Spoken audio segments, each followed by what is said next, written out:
back, ladies and gentlemen, to the Rainbow-Six-Siege Community Cup Season 3, presented to you by the Esports Club, supported by Ubisoft, powered by Zotac Gaming, and of course, our broadcast partner is none other than Local. It's going to be your boy Aggressive here on my red shirt, because it's going to be a hot one today, as we are here for the upper bracket finals to see who's going to be hitting on down moving forward.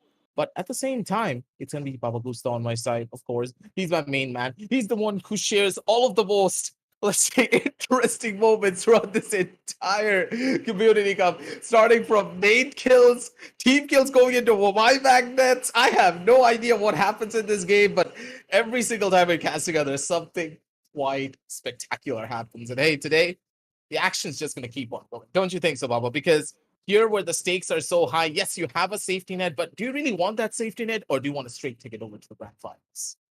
I mean, getting a straight ticket to grand finals is more than enough to secure first and second spot, right? So, in the upper brackets, although if you do require a safety net and if you want to go to the lower brackets, there's high likely a chance that you would end up claiming third place. So, at this point, I'm pretty sure that getting to the grand finals will be the biggest main concerns for the upper bracket matchups, especially waterboyz would go up against Team Uvu.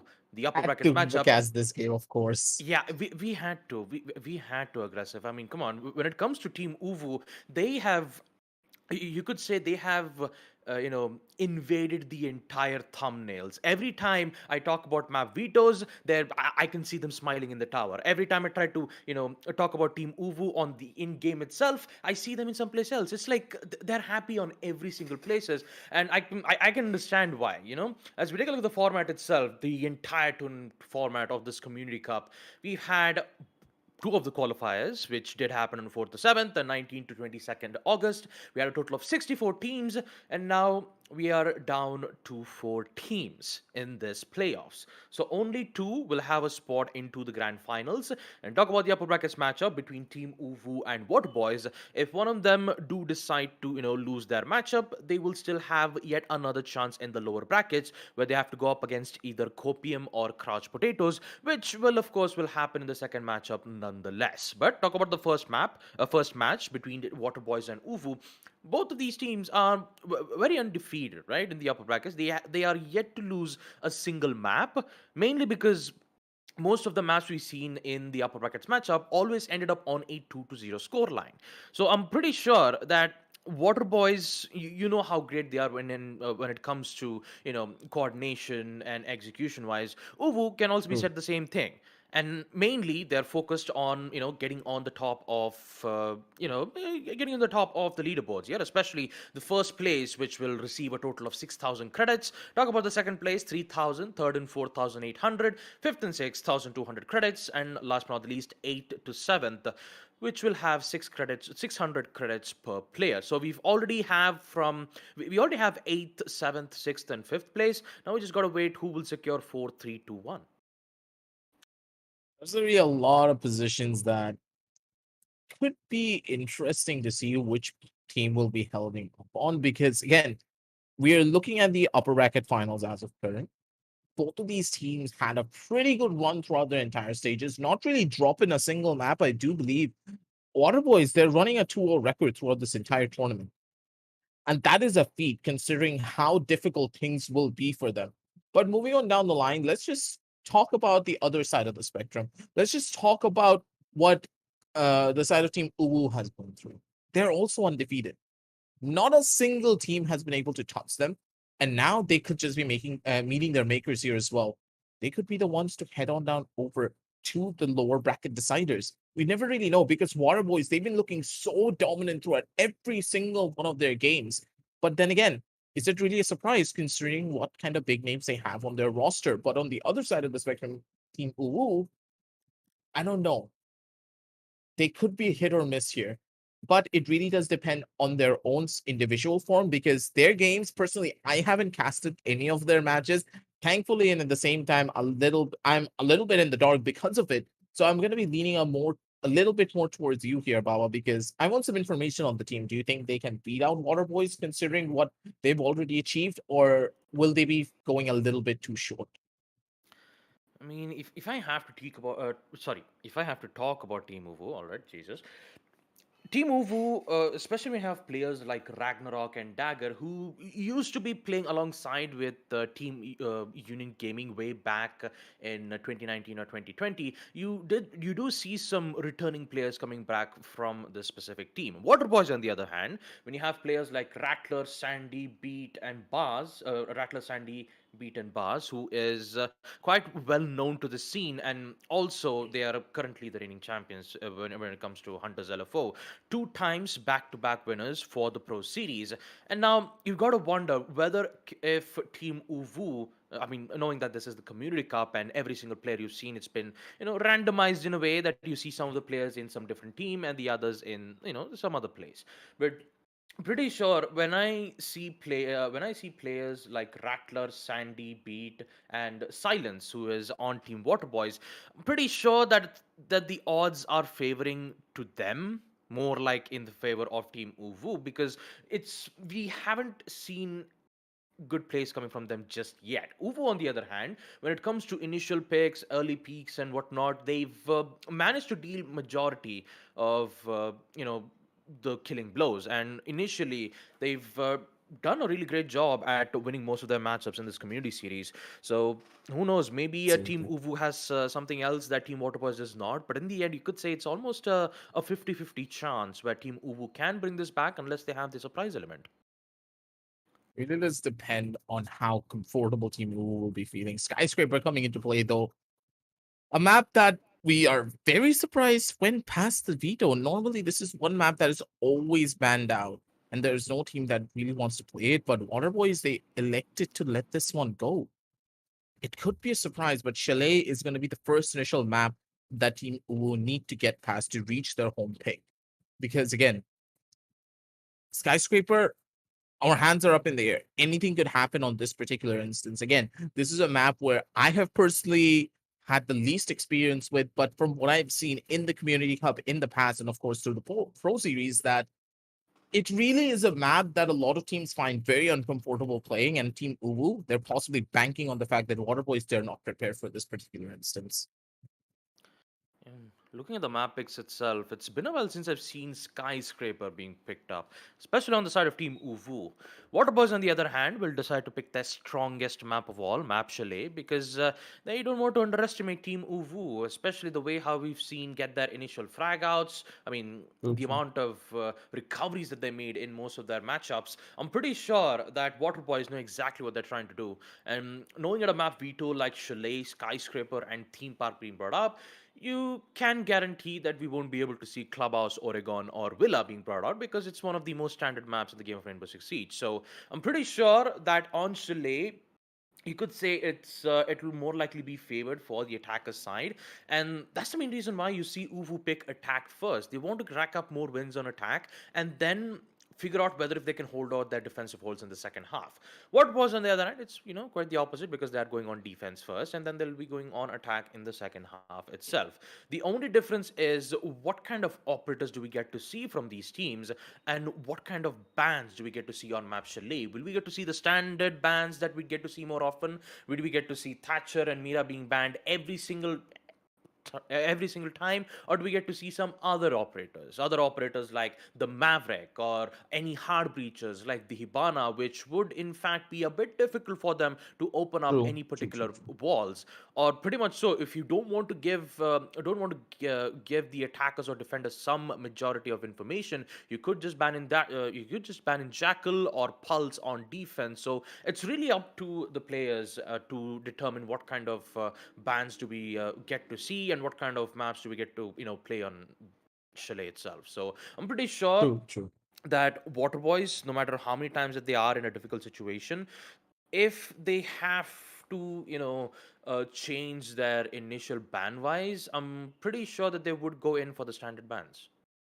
Guaranteed. Again, Chalet is a map where information is king. There is a reason why the attackers have such a strong presence on this particular map, because it's very difficult to get a lot of information on Chalet, considering how many different entry points there are. You're looking towards the front. There's going to be a couple of windows in towards your back that you need to check. If you're playing from inside a study, then you also know that the library window is open. There's a window right behind you on balcony. And then you're just stuck between a rock and a hard place. You have a reinforced wall in front of you. You need to constantly clearing your back for a player that could be coming from the balcony window. You have the front entrance at the bottom, which is also giving you a line of sight. And then there is library. There are three different forms of lines of sight that the attackers can have on top of you. So the defenders, they're just lost in the echo pretty much at that point because they don't have any form of information. That's why Valkyrie is such a strong pickup on this particular instance. Those black eyes can give so much information that it's impossible for the attackers to get a lot of value. That's why Valkyrie is banned out quite often. But we have seen Valkyrie go through on Chalet a couple of times in this Community Cup, and you saw how much the defenders benefited from something like that. They had a very strong defensive hold and they were able to play around with it. But on other instances, that could also work against them. I'm looking to see a little bit more of a switch up, possibly a couple of changes with Maverick Band coming into play as well. And just as you stated, Ivana, banning out a couple of these hard breachers early on will make your own attacking side a bit more difficult. But again, a very attacker favored map. So if you're starting off on the defensive side, if you're able to rack up a couple of points, maybe get that 5 on the board, that's a huge margin for you. A 5-1 scoreline going into your own attack when you're on the defense, even though your attack will be weaker, I guarantee you that's a good, worthwhile payoff. Let's see which team is going to be going for that instance, though, because again, a lot of teams that I've seen don't really stray away from their comfort zone. And yesterday, we saw NorCal Warriors stray away from their comfort zone, and they took a pretty massive hit on the map of Clubhouse. They banned the Maverick, and that completely demolished their chances on Clubhouse. They got bodied in more ways than one. Without that Maverick, they had no ways of entry, and the Bandit just completely shut them down. Yeah, the bandit tricks were very efficient on map Clubhouse, and you could say is the main reason why Copium had succeeded on having a spot in the finals, right? Especially in the True. lower brackets where they are now heading up against Team Crouch Potatoes. Although for the upper brackets matchup, there is still like you just said, aggressive. They have a safety net. And if things go south, if they do end up the upper bracket matchup on a 2-0 score line where waterboyz do end up winning, or Uvu, the same thing as I'd like to call it, there is still a chance for them to go and have a spot in the grand finals. But having an immediate spot in the grand finals would be even much more influential for them. And with the ready confirmations being done from Uvu and waterboyz, we are not going to waste any time, folks, and we will head on in to map number one. Chalet will be the map, and I'm pretty sure that since Uvu will be going on attack, there will be a big competition when it comes to winning a lot of attack rounds from these two teams. Let's see how this is all going to pan out. But as we're going to be jumping on down over towards the game, ladies and gentlemen, things are just getting double checked here at this point. As soon as we're ready, we're going to start things off. And the map of Chalet will be giving us an ice cold representation of what both of these teams can be capable of. Will it be a hot take or will it be cold from either side? We will soon find out. But for my side, with the operator bans coming into play, first initial instance, I'm expecting the Thatcher. We all know Thatcher is going to get banned. But anything after that could be interesting because both of these teams, they have room to experiment, and possibly the experimentation is where they will find success. Have the moment of truth. What will be the bans on these two teams? Pretty sure a Thatcher will be banned almost every time because I mean it's Thatcher, of course, the EMPs. But I think this will come to It's a the middle change child. in. Yeah, he is. But in the end, I'm glad that with the introduction of Impact EMPs, which will arrive from the next patch of Operation Brutal Swarm, I'm pretty sure the Thatcher would be brought back, and instead we might see a different attacker bans. But who knows? It really depends on how much you can, increase or decrease the ban picks itself. But for now, if we focus on this current patch, we will see Finka being banned and also Azami at the hands of Team Uvu. That is That's an interesting smart. one. That is That smart, is an actually. interesting one. Azami, which can, help you provide cover with the help of the kunai barriers, which is, you could say it's more of like a portable cover for the defenders. So not being able to use it will bring a lot of ease towards the attack composition. But all in all, it will be the same bans nonetheless when it comes to the second defensive ban, and it will be the Valkyrie nonetheless. Round number one, I'm pretty sure that Team waterboyz will decide to defend on second floor master bedroom first. I mean, it's the traditional way to start off on map like Chalet. So on round number one, and with the same operators being picked, there won't be any changes though, except Rattler bringing in the Thunderbird, and we will see Buck being brought out from Kato. Okay. A complete flash pickup coming in from Drish. All right. That is something that is very unorthodox. If there was an Abzami on the enemy team, I would possibly say that, yeah, the Ashpix pickup is really fundamental on that end, because you have those charges to get your way in and also to disrupt any form of lines of sight that the Azami is trying to create. But what is the Ash trying to break here exactly? Deployable shields? What entries are you trying to find on this particular map? Entry-wise, I'm guessing that we will see Team Uvu gain control on first floor dining first. Mainly because when you have Buck, you'd mainly use his skeleton key to open up lines of sight either from below or from above. And I'm guessing that waterboyz also know exactly what they're trying to do. So you see some frost mat traps being placed from the window side to ensure that even if they do make an entryway. Oh, Drish. Okay, I was trying to say something, but we already see Drish taking quite a lot of damage, and he gets picked out from Kato. Actually, not from Kato again, sorry. We will see Sandy start things off with the impact nade, and Ragnarok will ensure that the refrag would come in as well from the side of Team Uvu. It's very close to the wall though. Kato, he's making a lot of noise on this rappel. There's a good chance that's gonna be a hit and a swing, but nope, no one's gonna be clearing that one out. He's gonna try to run his way out. Library's taking control of master bedroom, still on hold, but none of the attackers are making a lot of noise. The drones are gonna be coming in, and Rattler fights the pixel of Kato's head. The poor old cat's not gonna be able to get anywhere near that position. Buck gets taken down, and the skeleton key's no longer in positions, but Dagger, okay, he's already worked his way in towards the side from the underground. Basement control established and is already towards the first floor. That's perfect for him. But the drone, it's not gonna clear him! Oh, wait. Thank God. Never mind. Rattler's just way better. Hey, Okay. they're just dropping out. What just happened? Especially in towards library room. Rattler's just 10 times better, man. Like, what is this guy on? My God, and that too, he was blinded with the flashbangs, and somehow he gets away with a kill like that. My goodness, waterboyz. What a way to start off map, or what a way to start off round number one itself. Second floor master bedroom. For a moment there, I thought Uvu had control of the situation. Although the initial picks that you saw from Sandy, I mean, downing Dresh and just confirming it with the impacts. But you could say when it comes to the trade games, Uvu can also contest this. You would say that when it comes to the early round, you could say there was a lot of contests when it comes to, you know, maintaining control on man count. And Team Uvu, when they decide to make a similar push, Rattler on the other hand, my goodness, he gets away with 3 kills like that. Those do happen for a reason. That was one of those instances. But on the other side, let's just talk about what Uvu did wrong in a couple of those instances, and I do believe that they're underestimating the lines of sight that waterboyz can create. They're not keeping every single breach check in mind, and that's kind of what's getting them into positions like this. They had the bottom floor control. They should have waited for the sledge to get a bit more information, a couple of more picks before opting to go in for those aggressive peaks. And again, it's hurting them here in a couple of different instances. Lines of sight, they're constantly trying not to do. Okay, Omaro's just in. That's one default cam down, and I think they have the information that the players over on the top side. This engagement's gonna be the crucial one. The position's already given away, and Rattler, he's just waiting on the other side. He knows. He's straight behind Piano. Kato, I don't think Kato's ready for this. And yep, he isn't.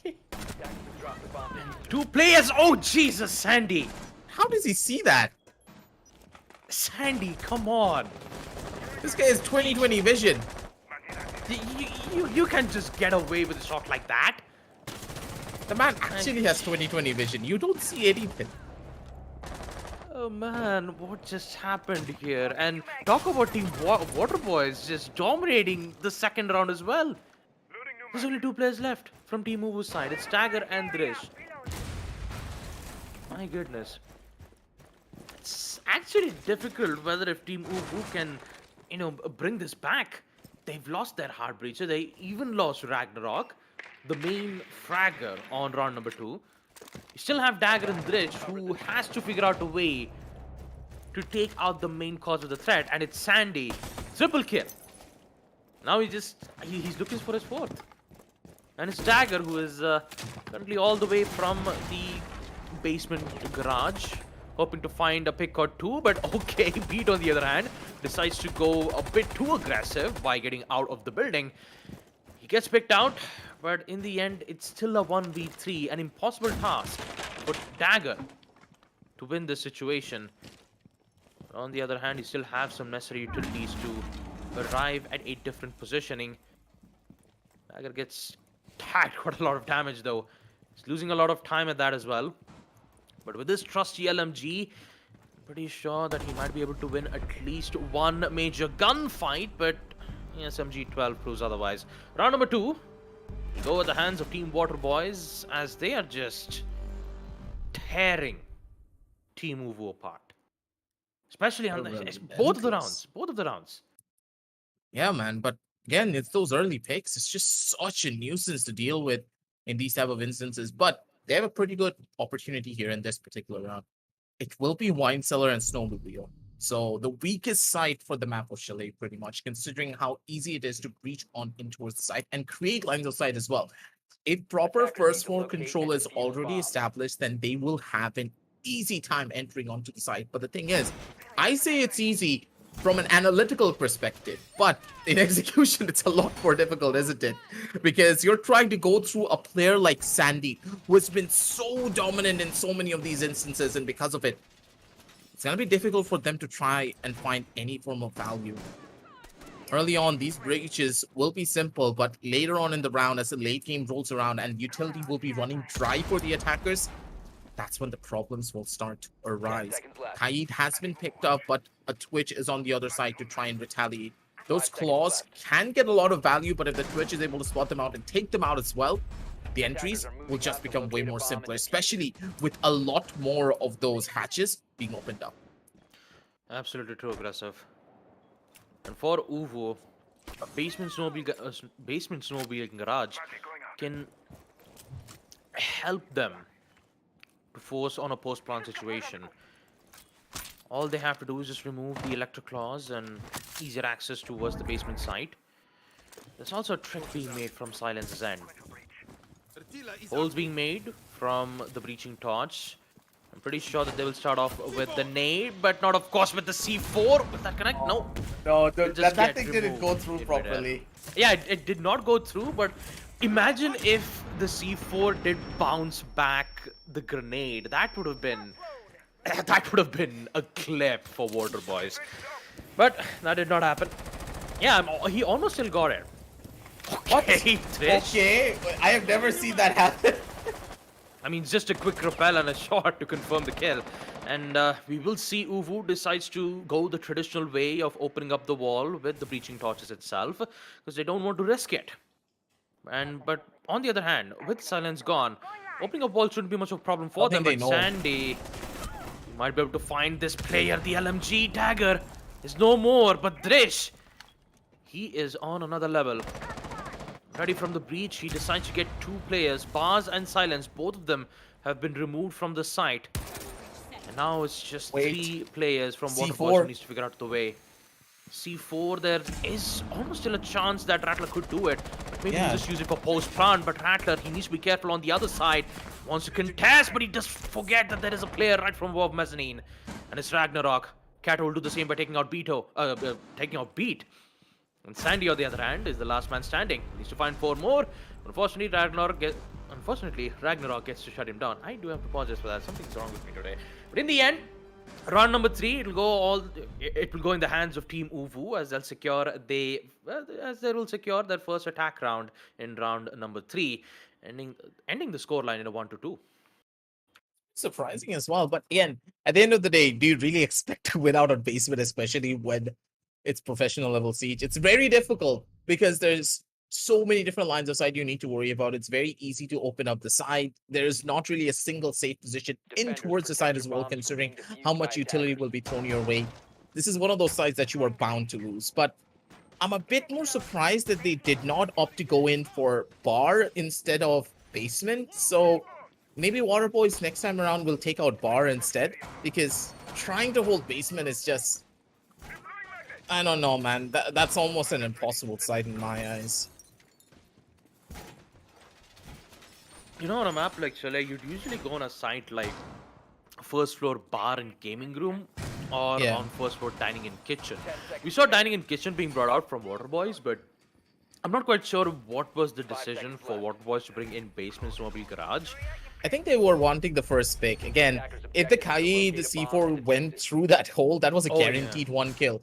And That again, was, yeah. you have to remember that the basement hold really does rely on the defenders getting that first initial kill. But if the first initial kill goes to the attackers, then it just opens up so many different sidelines for you to play around, because there's not really a possibility for a trade for waterboyz in that instance, correct? Every other side, there's an opportunity for you to find a trade as the defender, considering how many lines of sight you can open. But for the attackers, the basement side is just so safe to play around with that they can guarantee a first kill, and there is no repercussions for them unless they miss their shots. Although winning round number 3 might be favorable for Team Uvu, they're back in the same site where. Oh, wait a minute. Is this a rush? Yes, it definitely is a rush. All 5 players prepped and ready on second floor office. Everyone's Don't players tell me. present. I The have Gone never 6. seen There this. you go. The aggro push from second floor office. It is all or nothing for Team Uvu. Silence? But what just happened? Waterboyz, they just destroyed them. An instant death on second floor office. Wait, There did they was a not good drone attempt it of out a at all? rush. Wait, they No. didn't even drone at all? No drones. But here's the thing, aggressive. When it comes to a rush, you don't need drones. You need strength. You need agility. You need power. But unfortunately, when it comes to power of friendship? strength, yeah, the power of friendship, waterboyz did succeed in the end. Yeah, the power of friendship did not really exist for Wu in that instance. Come on, at least drone it out, man. Even I love to go man. for 5-man rushes, but I don't do it like that without a drone. Like, come on.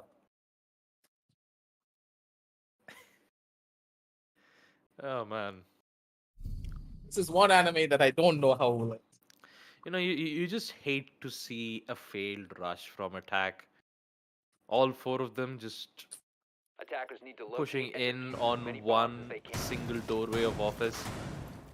I have never Man. seen that happen, especially at professional level Siege. Dude, I have seen rushes. We have seen rushes all the time, right? With the Amaru just going YOLO, running into side, getting like 3 kills somehow. Yeah, it's funny how the Amaru is the one who has the Gone 6 and decides to push from the office. While the Amaru could have just, used the Gara hook and show his presence towards the second floor master bedroom instead. Yeah, that's- because that would have made sense. And, maybe Dagger could have just used his concussion, sorry, not concussion, the impact from the ability, to breach the doorway and, go in for a full-on lengthy push. But, Bomb located by yeah, attackers. for Uvu, man, that has got to hurt. Oh, especially on utility round number 4. push. It just didn't make any sense. I think they were trying to switch things up and try something different, Bomb but has been located. it just didn't pan out the way that they wanted. At least they tried. Oh, at here least we they go tried. again. And it's interesting how Uvu are still bringing the Amaru for the past 4 rounds. One of them did work out, the other though not so much. And you could say that the way how waterboyz knows exactly what Uvu is trying to do, and the way how they're What a removing players shot, one hello? by one, it's just chaos. And waterboyz is currently the one who's handling it out like it's nothing. My goodness. What is happening on this round? I have no idea. They're What only is dying to happening? claymores. I have never seen any of them die out to a single gunfight. They've been dying to claymores this entire game. Like, how is waterboyz just calmly remove players, winning their initial gunfights, and that too with headshots? Perfect, accurate headshots, aggressive. And when there's only one player left, when there's Dagger, the only player left, and the next thing you know, they're right outside the building. They're like, all right, you know what? Even though, the attackers do detect me on exactly where I am, I'll Attackers still need to get the kill locate and nonetheless. defuse as many And bombs as the they amount of can. confidence that waterboyz has right now on map Chalet, it's just, my goodness. This is scary. Aggressive. This is scary. Even I'm scared of it now. The amount of ranked matches that I get to play on Rainbow-Six-Siege, if I go up against players like Sandy, Rattler, or Beat, I mean, let's even include Silence or Buzz, I'd usually just stay and just have a normal walk. Have my own 5 seconds ability where left. I can stop my time. Just fold my hands on my back and just walk patiently as I moving out get to to locate a witness all bomb the and defuse chaos it. happening all around me. And when the timer ticks down to 0, I'll just like despawn and then respawn back again to the next round. Jesus Okay, Christ. Sandy. Where did you run out, buddy? Please. Control, Sandy, control. My goodness, how is he getting away with kills like this? No, 8 no, no, no, kills no. He already. killed the Maverick. He killed the Maverick. Honestly, this is the best trade that you could possibly hope for while setting up on basement. You killed the Maverick, bro. Sandy's on a roll. Forget anything. You destroyed the Maverick. How are they gonna entry? They cannot. That They was don't even Sandy's have a plan. Twitch.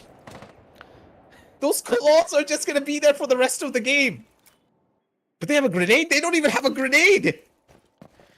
Have flashbangs. They could combo flashbangs and impacts from Sophia's, but pretty sure that they will be focused on someplace else. My goodness, I did not expect it to see Map Chalet like this. 1-4 and Sandy getting an opening pick like Ragnarok Oh, dude. is forced to make decisions. That is very difficult. Honestly, they can just hunker into sight, right? Yeah, they can just There have to is decide. there is absolutely no repercussions if they hunker into sight. They don't even need to roam. They don't have to. But in And I the think end, that's you exactly see- what they're doing. I don't see anyone over on the top floors. They're all inside of sight. And gotta at least give some hopes to Team Uvu. They came all the way from the upper brackets, and now they're here fighting against the top teams in the South APAC region. And I mean, I'm really happy that we've seen players like Ragnarok, Thresh, and Dagger coming back into the scene, especially in the community cups. But yeah, especially on map Chalet, where waterboyz are just they have so much control, and the amount of pressure that they're applying in the attack itself, it's just Attackers have located a difficult. bomb. Look at that. Already we see Beat winning majority of their gunfights, and the trade-outs are just looking stronger than ever. It's already 2v3, and waterboyz, they might end this up on a 5-1. Yep. As soon as they lose that hard breach potential, it's just done for. Y Magnet's already present and Drish does get the trade though at the bare minimum, but I don't think that's gonna happen. Yeah. There's no way they're gonna survive through this. They have absolutely no information, no walls to breach whatsoever. The Kai just being an absolute nuisance. They're just done. Ouch. 5-1 on Chalet when you're on your own attacking side. Ay, ay, ay.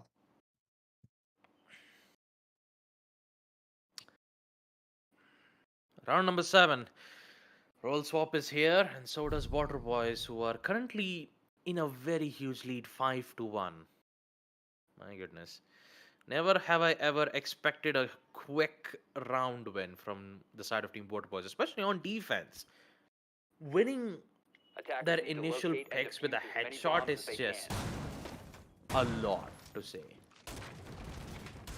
See some changes in the operator picks from Uvu's side, especially with Ragnarok bringing in the Echo. We also have the Surya Gates from the Aruni, which could at least give a bit of a fighting chance for Bomb Uvu located by to, attackers. take out players, especially when they do decide to go in for a rush on office. But when it comes to an aggressive execute from waterboyz, I'm pretty sure that they will make a different approach rather than just all 4 players pushing in 10 from seconds the office left before doorway insertion. itself. So I don't know 5 seconds what to go. can Uvu do in round number 7. They have good information. They even have some good denials Attacker's from objective is the to yokai defuse the drones and the bomb. C4. The yokai drones will play a very the yokai drones will play an important part in the late rounds itself, where it has the ability to deny post plant. But they've got to ensure that they waste a lot of time for Team waterboyz. They need to be under pressure. And when I say under pressure, they need to have at least 20 or 10 seconds time left for them to force themselves to plant the defuse, and that's exactly Amaru. where Uvu can, bring a majority of the change. Amaru. Where is she gonna go? Oh yeah, Beat's already here. Never mind. Free kill. That's the first. Goodbye. Okay, Rattler. Maybe he's gonna say goodnight as well to his own life. Okay. A couple of fights and a couple of bullets raining down from each end. That's a good amount of damage being done. Ooh, they're still trying to fight this one as much as they possibly can. But again, control to be established. They're still holding inside of their own sightlines. Balcony is theirs. Mezzanines on control in contention. But again, Drish, he's taking so much damage. A lot of util will be cleared out slowly, but surely that's a flash and Drish needs to run for it. This master bedroom hold doesn't look to be as clean as they would have hoped for. Dagger holding from the top side, but no one's on the upside down rappel. They're all coming around from the back, working their way up from the bottom. This could mean a lot of dangerous plays. Echo will be in play, but still they're not going to be able to find any form of information. So much of the utility has already been destroyed, and this one yokai drone could just be the make it or break it for the defenders. They have the first initial Rattle has been down, but with this level of information, they can easily work their way up. Ragnarok, he has the angle, he has the fight, and that's possibly a free kill just for him. Yeah, the angles that we've seen from DZ's and could at least remove the player who's rappelling from the window side. You have ample amount of information from the yokai drones. Ragnarok is currently in a very strong spot, but you forgot about the player on window. There's Beat, who's just patiently waiting for the Echo to just arrive right at his crossfire, and DZ, Wait, what? he misses the Wait, opportunity what? to enter in, but he still gets the kill nonetheless. The problem is, he's only the remaining player left for Team Uvu to succeed this 1v3 clutch, and Sandy just appears out of nowhere, sprinting around towards the trophy stairs, gets the final shot, and with it we will see Team waterboyz put themselves on match point 6-1 as we proceed to round number 8. Match point for waterboyz. Uvu, although I gotta admit, the way how they've used their placements, especially with the Amaru holding on first floor kitchen, the angle was so good.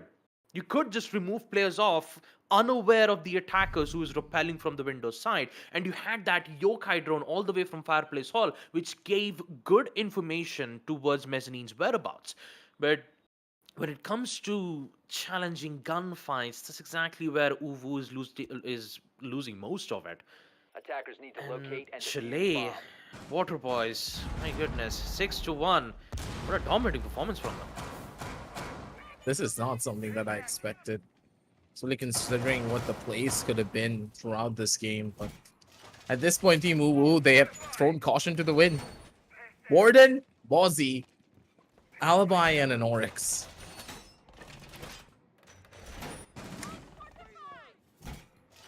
I don't know how I feel. I really don't. 10 seconds to insertion. 5 seconds to insertion. Man, for Attacker's Uvu though, objective is to locate a bomb and defuse it. winning 5 rounds on defense back-to-back is a difficult task. Drish, on the other hand, wants to contest on a spawn peak, but unfortunately his location will be revealed from the attack drones. And you could say Bomb that located by attackers. Drish can at least make a major change. Sandy, Never how? mind. Never mind. There was just a bit of a slit which was opened up from the barricade, and when he saw a sprinting Oryx, he just had to click on the trigger. It always comes down to information game, and since they realized that Thresh would run away and choose trophy window to hold his angle to, continue being aggressive, he officially ended up, taking the bait. Second kill will also happen from DZ because Sandy loves using the LMG. Already sprinting towards first floor kitchen. And he'll get the kill nonetheless. 3v5 already, and Team Uwu are just falling apart Attackers have again located a in this round. C4 attempt from Ragnarok. This might connect. No, Sandy's alive. Okay. A lot of Solarium explosive escape. utilities being used, and Silence right from the Solarium stairs. Actually, from the Solarium window, will get one beautiful shot from Ragnarok, which will give some fighting chance for Uwu to bring this back. Knowing it's a 2v4 and you have to contest with 4 other gunfights, who is very confident on their headshot potential. Rattler, look at that. Ragnarok's gone, and now it's Kato who needs to clutch this 1v4. The MX4 Storm is a very powerful weapon. All it just needs is a good shot to the head, but it doesn't have any information on players' whereabouts. Pushing all the way deep within the site will find Silence, but it's too late. It's post-plant. 1v3 flashbangs being used. Kato doesn't see anything. Oh, God, and now Pascal. Rattler, Oh, hammer! No! Rattler, no! Adding insult to injury. Oh! Plunk. Oh! That's a Hordy hammer right there.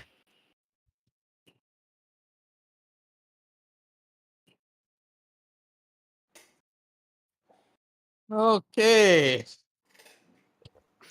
That's the bad hammer just bonking you on the head. Get out of the server already. That's every. Okay. Well, that was a ride.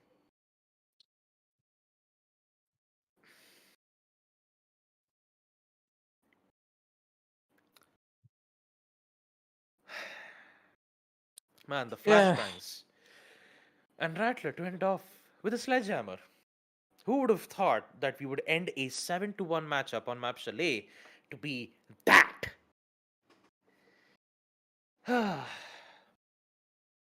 No words. Absolutely no words. Let's, how about we just, take a look at the highlights itself and talk about map number 1, Chalet. What just happened? This is an entire waterboyz highlight. 7-1. It was all from Rattlers, Rattlers, Sandy, and a Beat who was just they were just popping off. Headshots galore from waterboyz, and Uwu, there was no response from them. So really nothing. Honestly speaking, at the end of the day, there was just a massive skill differential. It seems like the amount of control that waterboyz had was just incredible to watch. They always got the first initial couple of peaks. They always had the avenues that they wanted, and they were very comfortable in the positions that they were taking. They had such a good and solid read of what Uwu were doing. That's why they were just falling flat on their faces, and there was nothing that they could have done against it. Like, honestly speaking, at the end of the day, it was just the comfortability just coming into play. And looking at the headshot percentages as well, every single one of them had such a high headshot percentage. 75% headshot percentage coming in from Baz. Sandy with 66.7. These guys had high goddamn kills throughout this entire game. 12 and 4, 10 and 4, 8 and 4. Like, what? I have no words. The amount of headshots we've seen from Sandy, And a from bonk. Rattler, and the bonk to the head with the sledgehammer to end things off on round number 7. Jesus. What was that round? Uwu just got destroyed from waterboyz. And look at that from the match summary itself. 12 and 10 kills for Rattler and Sandy. 100% cost. 4 initial frags and 2 initial frags for Beat. Powerful. Absolutely powerful performance from waterboyz. And that too in the upper brackets.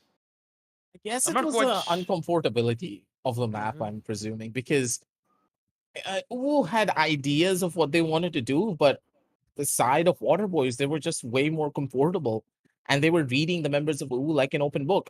This is not anything to say that, hey, the members of Uwu are bad at the game. No, they were trying their hardest. They had an idea of what they wanted to do, but at the end of the day, waterboyz, they were just faster.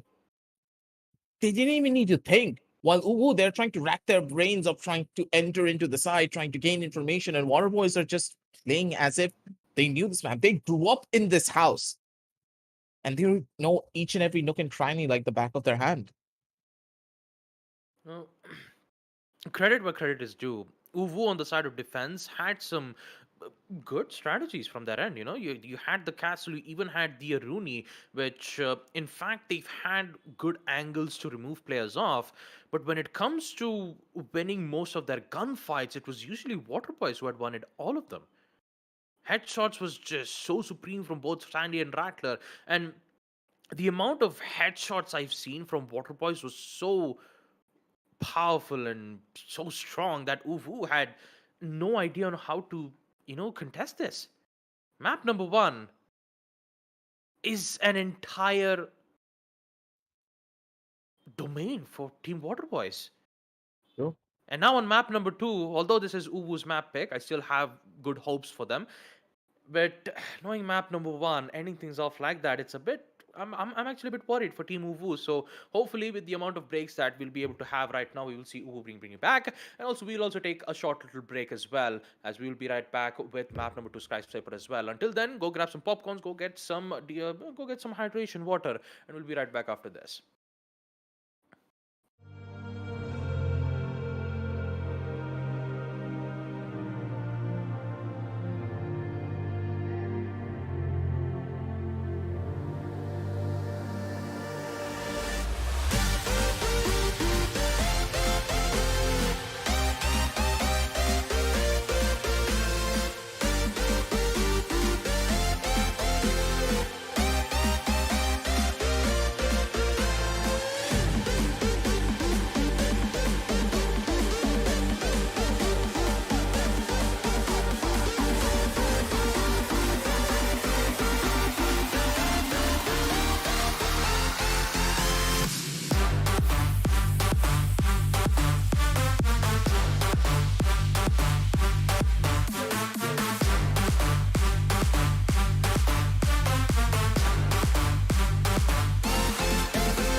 conquer the night. If I can make it, if I try to draw the red light. I could run through the fire, I could conquer the night. If I can make it, if I try to draw the red.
Conquer the night.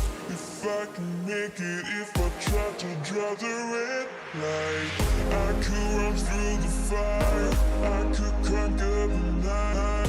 If I can make it, if I try to draw the red, I could.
All right, ladies and gentlemen, welcome back to the Esports Club Presents Community Cup Season 3 for Rainbow-Six-Siege, supported by Ubisoft, powered by Zotac Gaming, and of course, our broadcast partner, Loco. We are back with map number 2 of the first match of the upper brackets between Team Uvu versus waterboyz. waterboyz have made an impressive performance on map Chalet, ending things off on a 7-1 scoreline. And now we are here to determine what will happen to Uvu on map number 2, Skyscraper. This is their map pick.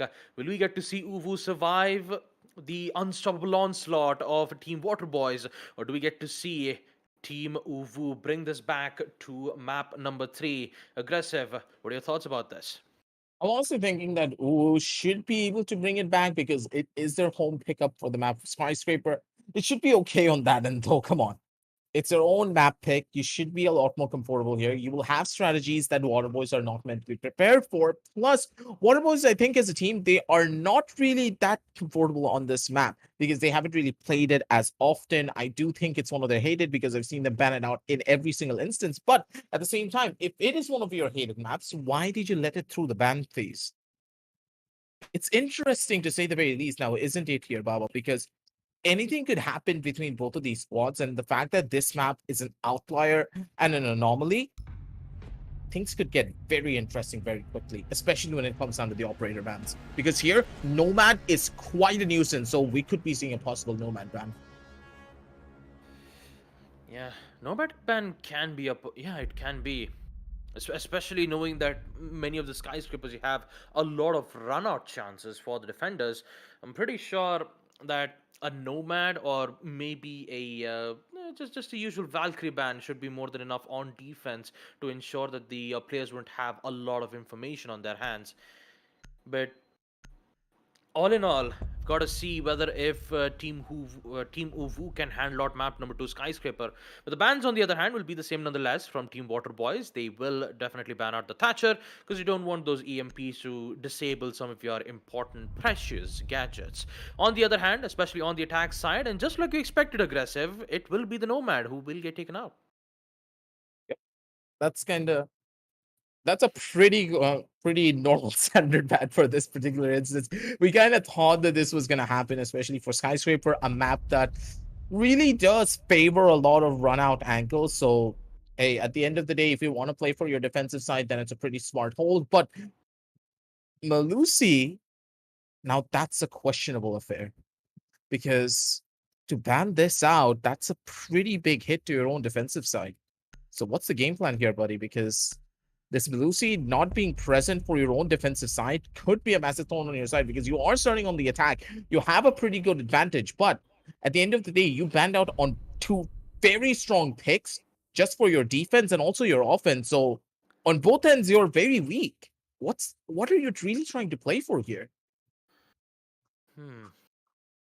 We'll get to okay, that's right. Again, apologies for that. We'll get to see whether if waterboyz can handle it out. I mean, for them, it shouldn't be much of a problem for them because they'll be on defense first. Uvu, on the other hand, will have a lot of work from their hands.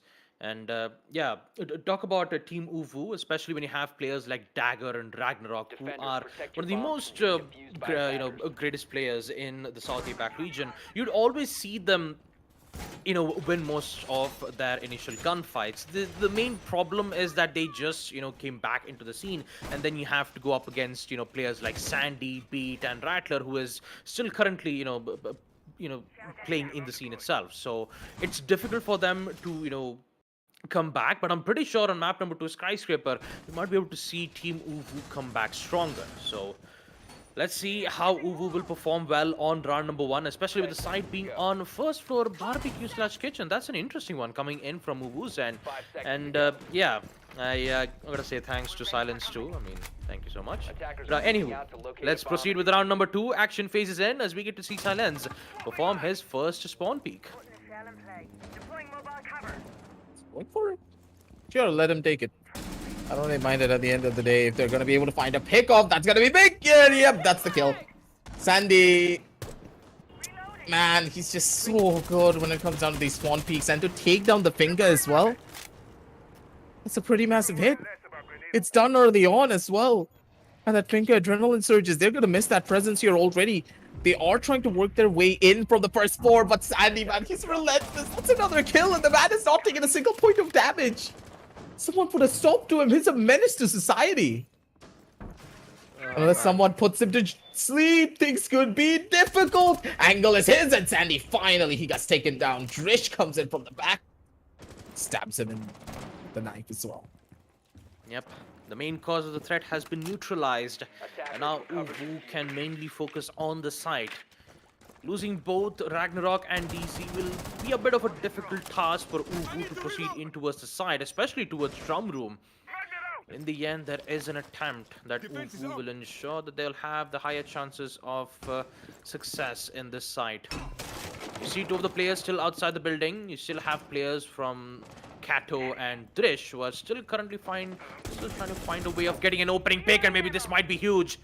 Kato gets a headshot, and they will get control on the drum rooms. Slowly, providing good cover and some good information regarding their players' whereabouts, and they're slowly making their way towards the site. Now the main problem of it all is, can they handle out the defensive holds being made from Rattler, Bars, and Beat?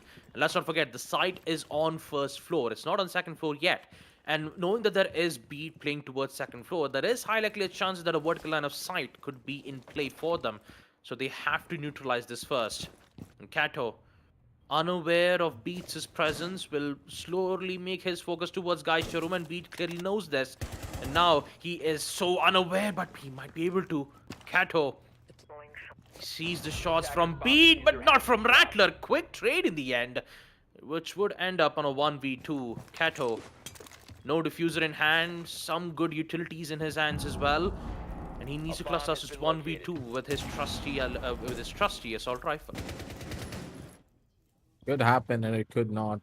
For them, they need to try and find something a bit more here. Again, all the advantages towards the side of waterboyz and Kato. No real time left, 10 seconds. Can't even go in for a plant here at this point. Boss spot him out and Beat all the way from the back. An underhand cut from him. Take the first initial round in complete congestion. Nothing really to be said, nothing really to be found. No real surprises, waterboyz. Their aggression seems to always pan out in their favor. It really does. Man, no matter how many times Uwu tried to figure out a way to, get their round back, waterboyz are just unrelentless. They just keep getting these picks. Defenders, And protect your bombs from being defused by you could say it's attackers. almost the same repeat on map Chalet too, but although you've got to give some, props to Team Uwu. They're still making an attempt. You even saw Dresh take out Sandy while he was, his position was still, being revealed. So all in all, you could say that they could use this to their advantage. That's the reason why you see Dresh bringing out Nook once again, and DZ bringing in the Kebby's useful information gathering intel can at least help the Nook to gain more kills in the near future, especially on round number 2. But the main focus is to see whether if they can remove the spawn peekers 5 first. seconds remaining. And when I say spawn peekers, it definitely has to be Sandy. Already 2 kills, and Ragnarok decides to bring in the Osa. Again, shout out to Ragnarok. Bringing in the bulletproof shield, which can at least help them to hold and have good fortifications on one of the particular places. So bringing in Osa would at least help the attackers to cement their ground. But how can they would deal with Sandy, knowing that he also has to impact nades and he's prepping ready for yet another peek? Does Ragnarok knows this? He does not, but maybe that yellow ping might be able to get this information. Oh no. No, he does not. Sandy will just get away with a kill like that, and he will end up finding out his second prey. But Rish, on the other hand, gets an immediate refrag. Now this is looking good, coming in from Uwu's hand, and another as he takes out Beat. They're just free kills for them at this point. He's finding so much value, and at this point, oh god, that would have been so important to get that kill down onto Rattler, but Rattler now will be a massive thorn on their sides over from one end. Baz working this way up, possibly could it be an absolute nuisance on their end. Baz though still wins out of the fight. The SMG working out in his favor, but the Dokkaebi has the phone ringing. Positions revealed. Everything is now there to find. Work their way up slowly and possibly enter onto the tea room. But again, it's not a simple feat because they need to clear a lot more angles over from the side. Noise being made. But boss doesn't really spot out one of the players, but Rattler's already present. He has the crossfire. These. He was none the wiser. Trap's been laid out and Dagger will somehow win it. It's Oh, a he's 1v1 dead. gunfight now. Wait, Information's he's been revising? given from the bulletproof cam, and now you can see that Baz has his perfect sights. Dagger is so low on HP, but this information from those shock drones give them vital information. Baz's whereabouts, prone and destroyed. Will you see the retaliation? No, it does not, but in the end, they will win that gunfight nonetheless. So Baz. aggressive. Boss is just knew he needed to swing there. If he stayed in the corner, that would have been dangerous for him. So he took initiative and started taking the fight early. And whoa, they were not expecting it. Good plays from the Twitch, but it just wasn't enough. Oh man, that has gotta hurt for Team Uvu. They've had such good performance in the first half, especially Drish and Dagger. Actually, no, Drish and Ragnarok. Ragnarok was playing as the ace on run number 2. They were in a 2v4 situation, right? They were on a 2v4 Defenders with protect the Rattler bombs and from being Baz being the defused by only two attackers. players left on run number 2, and they ended up winning a 2v4 situation. That is not looking good from Uvu's end. This should have been their round. This should have at least equalized them 1-1, but in the end, it's waterboyz who gets the advantage in the end. 4 kills to Rattler, 2 kills to Baz, who is yet to, who is yet to get a single death in this game. And now it's just that big question back again. Can 10 they seconds left. survive? Can they ensure Attackers have that discovered the location of a bomb. 5 seconds left before insertion. they could get a single win on their defensive hold? Attackers are moving to It's defuse the difficult to bomb. predict, but you could say that they are making progress, right? Attackers dropped the Especially diffuser. Dresh, who Attackers have recovered their did diffuser. confirm on refragging Sandy out. So since they took care of Sandy in the early rounds, you still got to worry about the site. You still got to worry about Rattler and Silence, in which both of them are looking very confident on their gunfights. And with DZ bringing in the cabbie, those phone calls will at least help them to understand exactly where the rest of the defenders are playing. So you could catch Andy off guard with that single usage of calls. But would it be more than enough to get the kill? Not quite sure. Beat already started off. Itzashi gets yet another one. Both Dagger and Ragnarok have been eliminated. Now it's Kanto all the way towards the Geisha room to figure out a way to bring this round back. But the amount of damage that waterboyz have been dealing in the first half, and it continues to deal so Trade. from Beat, who just got 3 kills. And Kato just gets a trade. Still a chance, and Drish, no! Still gotta survive, and Drish somehow survives despite that good angle being made from the Azami. Nade's being used to see whether if he can flush one of the players out, but again, it's not just working out for them. Nothing's working out for them in this end, Trish. The guy's been trying to do a lot of work on his end on the nuke, but he's not able to find any avenues. He doesn't really have any advantages to play around with. Stun grenades coming in from the Dokkaebi. Even that doesn't work out in their favor. Oh, he's trying to make some form of an entry happen, but they're just caught between a rock and a hard place. Maybe a swing over from the side. That's gonna be a head spotted. Trish, he works his way in all the way towards the back. It's a 2 versus 2 situation. Hopefully they get favor, but silence. Good night. Sleep tight, because that was a shot and a half, and good lord. That was a play that they can remember. Wait a minute, what? Was there a ping? Yep. I believe they haven't removed the default cams just yet from the drum But still, room. it's a nuke. I thought you don't get caught on the default cams. I guess he did somehow, maybe. I have no idea, but waterboyz, my goodness. I have no words. I seriously have no words. Look how Attackers need to dominating locate their and defuse performances for the bombs. past 3 rounds, and Uvu, although I'm not saying that Team Uvu are not doing a good job at it, they are. They are still trying to remove players off one by one. The tradeouts are working well.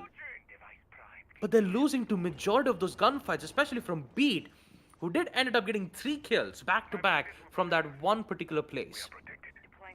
Grenades were being used on some certain, occasions, but it usually doesn't get a kill from Uvu's end. And map Skyscraper, which is in fact is a map picked by Team Uvu, turns out waterboyz have already got themselves a huge lead in round number 4 itself, 3-0, and Uvu. I'm pretty sure that Uvu needs to do something about this in round number 4.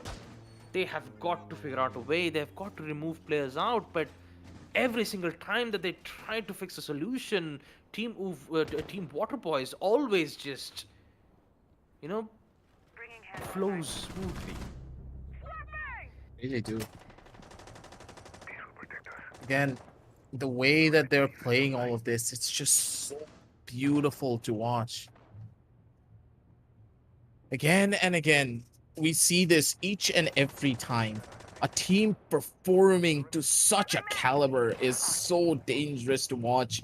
And waterboyz, them getting such early advantages and having this much confidence without being shut down, they're gonna run rampant all over you and they're not going to show any form of respect. And I do believe that Skyscraper is a very heavily attacked favorite map now, isn't it?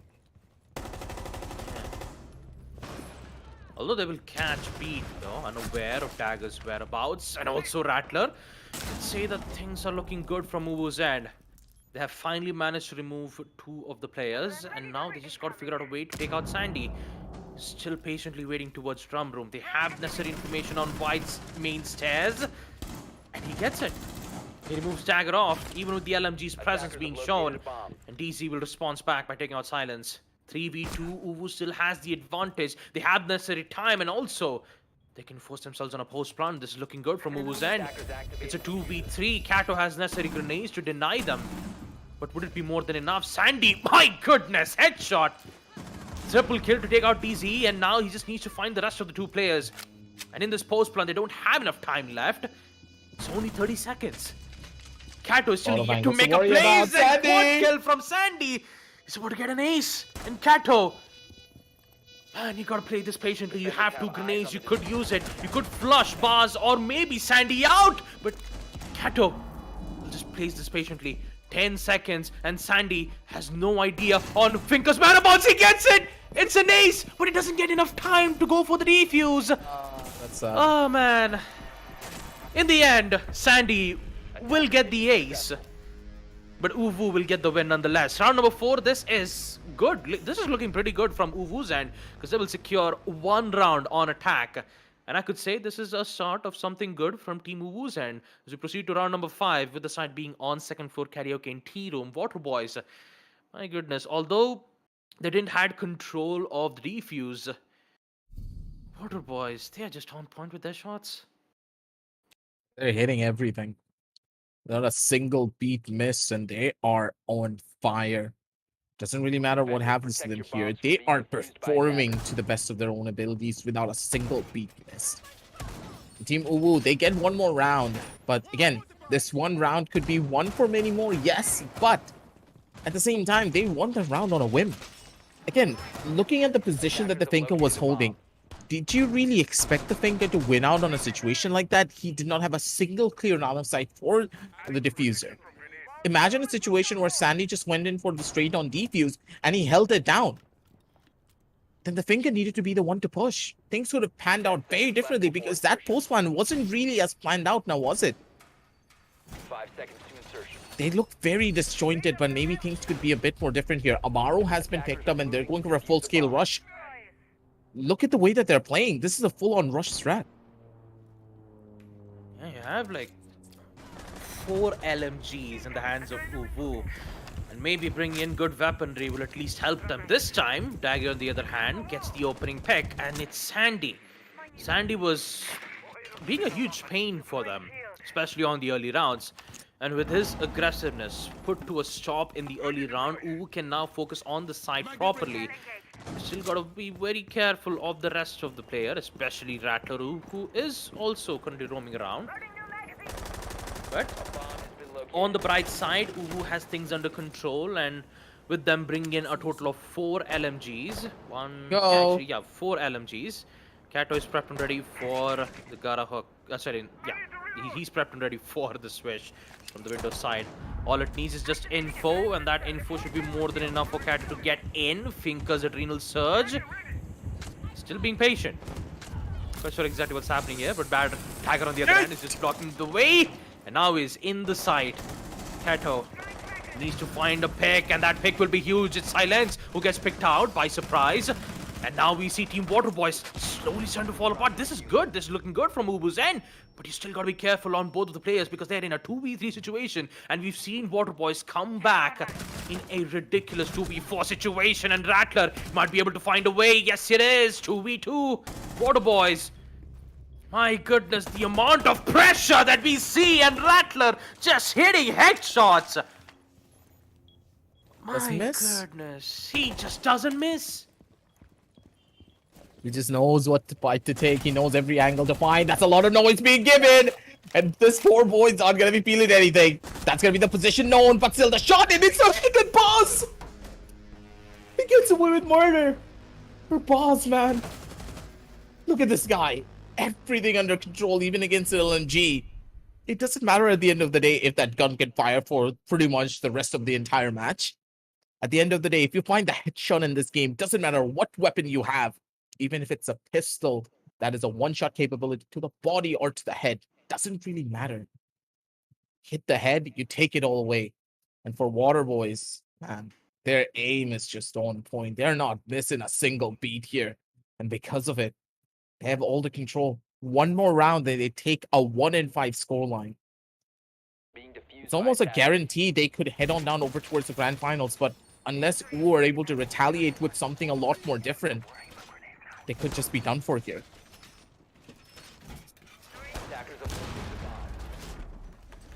Things are not looking good from Uwu's end. They've tried different methods, they changed different operators. They even brought in the Amaru to see whether if they can, get the advantage on the site. But in the end, it is just waterboyz who gets the best of it. How many 2vx situations have we seen from waterboyz' end that ended up being in their favor? Not once, not twice, but 3 times we get to see waterboyz win in those miraculous moments. And now waterboyz, they won't stop with their aggressive attempts. They'll just keep going, especially from Sandy's end and also from Rattler, still providing good amount of ample support from him. And you could see Uwu is taking that sweet time when it comes to watching their flanks, seeing whether if any single window has been opened up from the defenders, and if it is, they've got to worry about it. Dresh, on the other hand, is not going to waste any time with his breaching torches, which means that he's already in the reinforced walls, which is which he is going to open it up on a site like second floor. The main thing that they have to do is just ensure that they have the lines of sight from the side, and in second floor hallway, they're not going to hunt for roamers on the side of defense. They'll just mainly focus on the site, and when they open up lines of sight from the from the walls itself, they'll just mainly focus on that. So attackers are far though. Yeah, again, they're not playing off each other. Look at how the attack is set up. Ooh. They're trying to play for picks. That's the first that they get, especially on the boss. That's a huge hit for them because the Jaeger has been a pretty big problem for them to try and hold on. But okay, sure, get a run out, get a kill. That's another one. Silence gets another. This is the problem that I was trying to highlight. Ooh, look at the way that they're playing. There's no possibility for a trade. Where are your players? Where are your teammates? What exactly is the game plan here? They're looking for 1v1 fights. Yeah, they're able to get it sometimes, but again, when it comes down to a 3v3 situation, your man count is thin, and you still haven't entered onto the site. Oh, Sandy, that's a rat hole right there. Activating Selma sequence.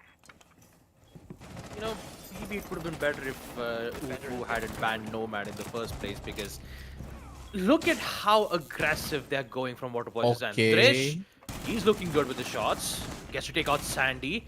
We just got to focus on removing Beat, and looks like it's working out too very much. Pistols at hand from Beat.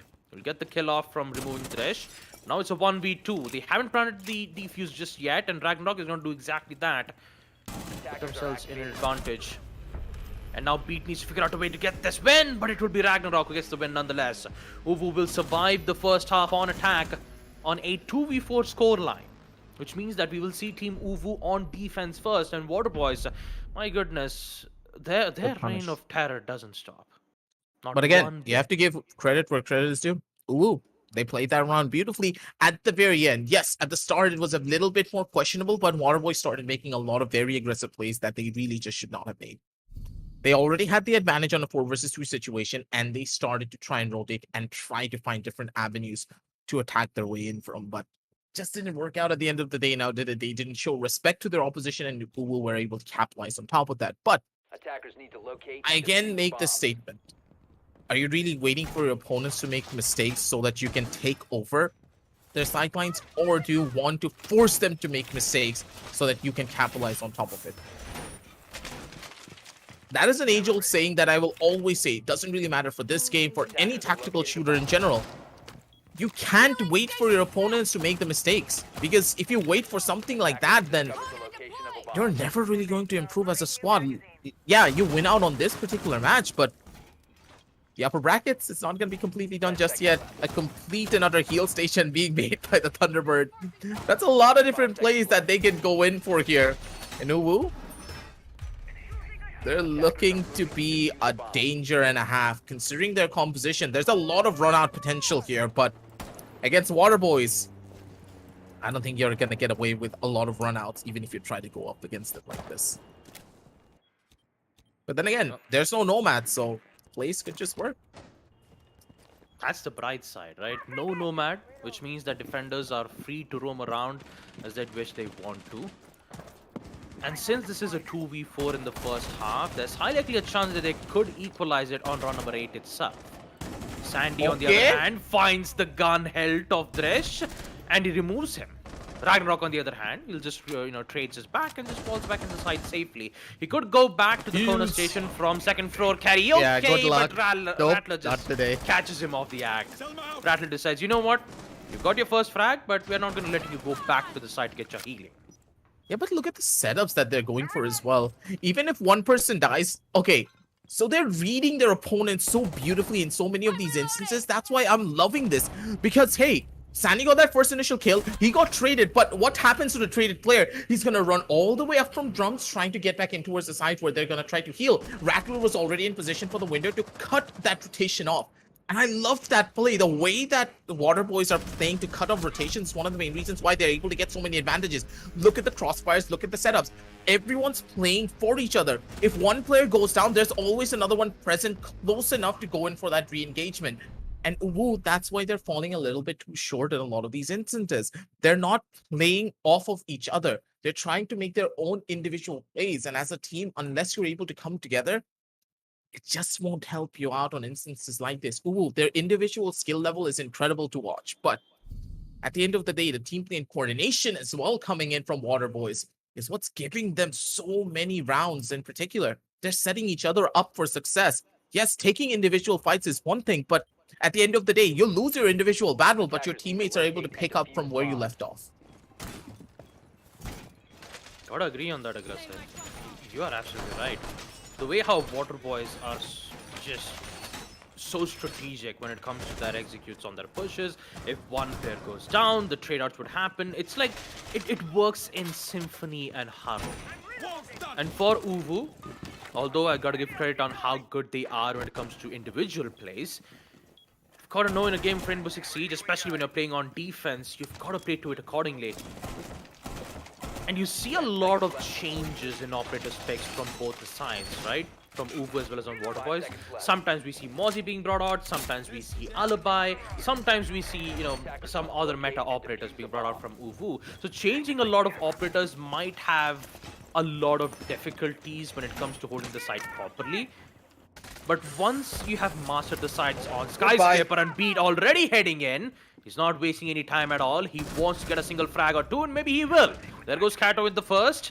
And now, Beat is hunting for the second. There is one player right from the window side, and Beat, he doesn't know this. He's unaware. Now he knows. Run out. Dagger gets one. And it's Sandy who gets to take the heavy fall. But Beat, on the That's other a hand, Thunderbird he heal. still stays alive. And let's not forget, for the attackers, they still have the Finca. The Renal Surge will help them provide the necessities, but Beat is still present.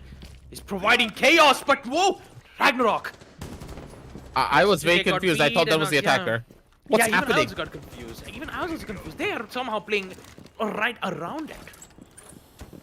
How far into the site did they go? Like, honestly speaking, it came down to a 3v2 and they're like, absolutely no time! Oh no, that's E4. Could have been the most clutchest of plays for them, but nope, it just did not happen. That's possibly going to be a catch over onto one. The Electroclaw's been destroyed out. And yet that, the ace is going to open things up. Drish can't even really do anything to try and capitalize on top of this. Position's good. Upside down Rappel could just catch out the foot. You know, sometimes whenever you're playing a game, you're like leaning your head over to the side to see the player. And silence, he does get the catch. D's, it's all up to you now, buddy. 1v3 clutch to try and keep your team in the running. If you win this, everything's there for you. But with this adrenaline surge and a fast rush on towards the site, D's, everything's working against you. But still, maybe he'd come out on the top. Maybe there is a chance for DZ to bring it back. Oh. Maybe it is 1v1. It's Baz who has to clutch this. It's gonna DZ make can noise getting through. bring this back for Team Uvu. They've Very got good patience. shots. Yeah, it is very good shots. And let's not forget, Oh, they saw a have spot. bulletproof cams. Oh Yeah, he no, saw his spot. DZ, solo HP. Still alive though. We'll proceed with the post plan. But let's not forget, they also have the necessary utilities and also they have the information on Baz's whereabouts. But this will force DZ out of his comfort zone. 1v1, Baz. He's so close of getting the kill, and he will get the kill nonetheless. Oh, a good attempt though from DZ. I gotta give it to him. It was a good attempt. It was a 1v3. He almost gave a chance for Team Uvu to bring this round back. But turns out they didn't had any information regarding the site itself. I mean, I saw some of the players using their bulletproof cams to give them some vital information, but fortunately it wasn't enough for DZ to clutch this. waterboyz, on the other hand, they will look very good on that lead because it's 6-2, and this is match point for them in round number 9. They're playing, it's just immaculate to watch in a lot of different Attackers need scenarios. to locate and defuse bombs. DZ, he tried to pull off a miracle, but miracles don't happen overnight now, do they? Can't count on something like that each and every time. They're getting caught out on so many situations, and maybe with the sword, they could do something about it, but it's not gonna be easy. I don't know, man. I'm trying to figure out a situation of what what the members of UU could do to try and bring this one back, but this is such a massive gap, and knowing waterboyz and how they adapt, it's gonna be difficult. 5 seconds to go. Attackers are moving out to locate a bomb and defuse. For Uvu, they still have a second chance at the lower brackets, right? And that is, of course, for tomorrow. But waterboyz, man, what a performance from these guys. 7-1 on Chalet, and now we see 6-2 on Skyscraper, which is in fact was Uvu's map pick. I don't know what to say here, Aggressive, because the way how waterboyz have been so dominant in their coordination push, the way how they've removed players, the way how they get control on their side, the drone works that can give them constant information. But this time we will see some chance. Dagger, the initial frag out, but no. He crouched! No.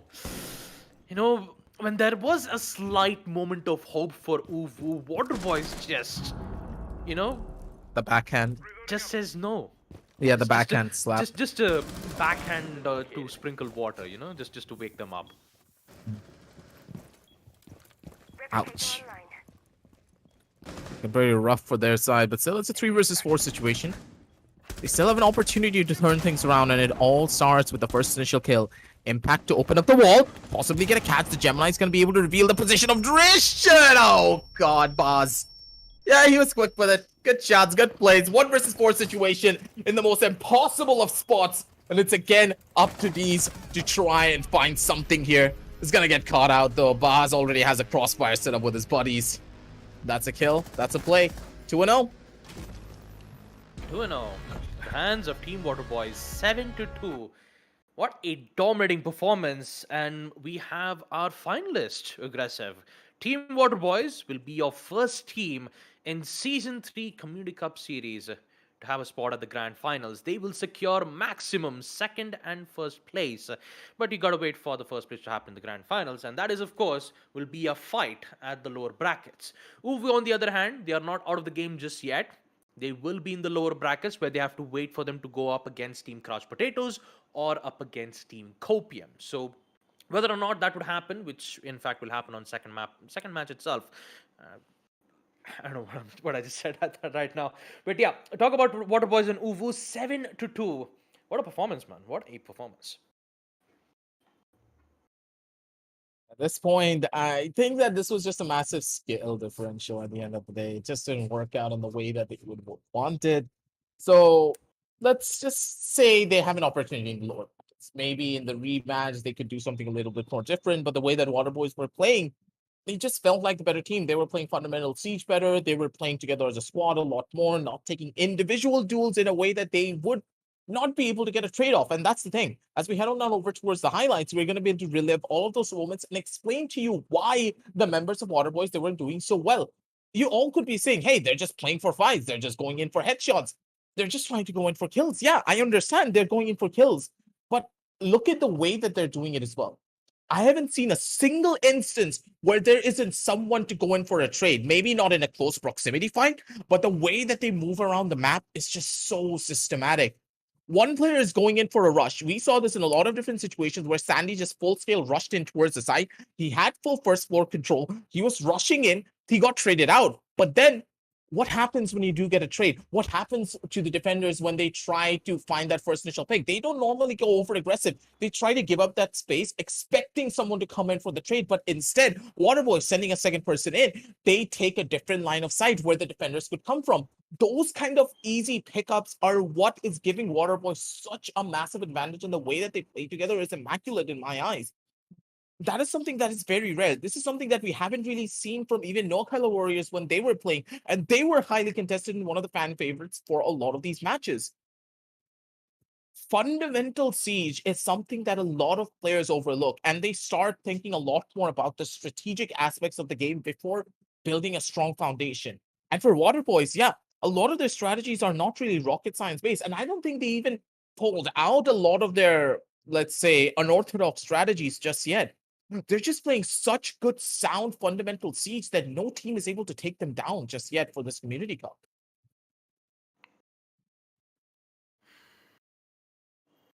Yeah, Like but the all in raw all, fundamentals is just so good. yeah, it is. It definitely is aggressive. The way how we saw all three players, Rattler, Beat, and Sandy, just so pure when it comes to their skill. You could say the same thing from Uvu too, you know? DZ, Ragnarok, and Thresh. Thresh, usually when he was, initially playing as the Nook in the first half, he Yeah, he played really always. well. Yeah, he played really well. He did get to remove Sandy off in the beginning, but Sandy, on the other hand, he already dealt major damage to the teams, right? Every time Sandy gets a kill, Thresh would obviously, get the refrag, but it wasn't really helpful. Uvu, aka Drish, whenever Drish gets the pick off from Sandy, it's still favorable for Team waterboyz no matter what the cost is. And even though if it was a 2v4 situation where waterboyz had won countless numbers of times in the first half, it was just difficult to determine whether if Ubu could win this. But like I said, they still have a second chance. They could have the revenge match in the grand finals. But True. in order for them to happen, they just got to wait for the second match between Copium and Crouch Potatoes. As we take a look at the match summaries itself, Dagger and Ragnar, 8 and 5 kills respectively, 2 initial kills from Dagger. And on the side of waterboyz, we have Sandy, 10 kills, 4 initial frags. And then we have Bass on the top of the leaderboard, 8-2 with 89% cost. 89%. The guys was just absolutely perfect. He just knew what he wanted to do. Match results are also on your screen. And it's already done and dusted. 7-1, 7-2. I think that paints a really good picture of what we can expect coming out from waterboyz down the line. But as we head on over to the brackets to get the overarching storyline and to see exactly how this anime will play out at the very end, will there be a final boss to take down waterboyz, or are they going to sweep everyone off their feet and have the Cinderella tale that they wanted? I mean, We never just really look know. at it, yeah. Just look at it aggressive. 2-0, 2-0, 2-0, and now they're in the grand finals. Defeating No Kyla Warriors, Crouch Potatoes, Team Uvu on a 2-0 scoreline.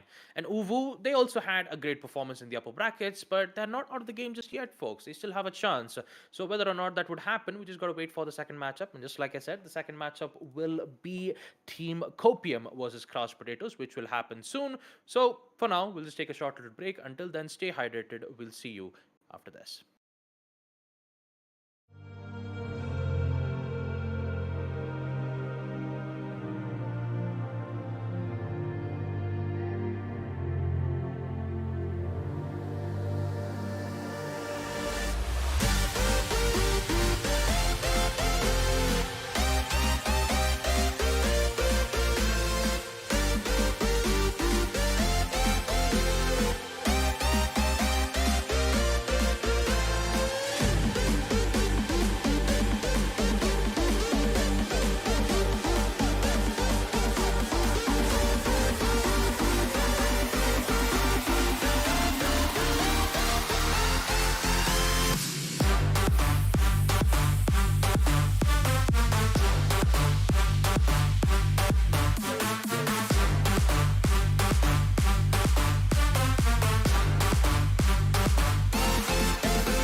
through the fire, I could conquer the night. If I can make it, if I try to draw the red light, I could run through the fire, I could conquer the night.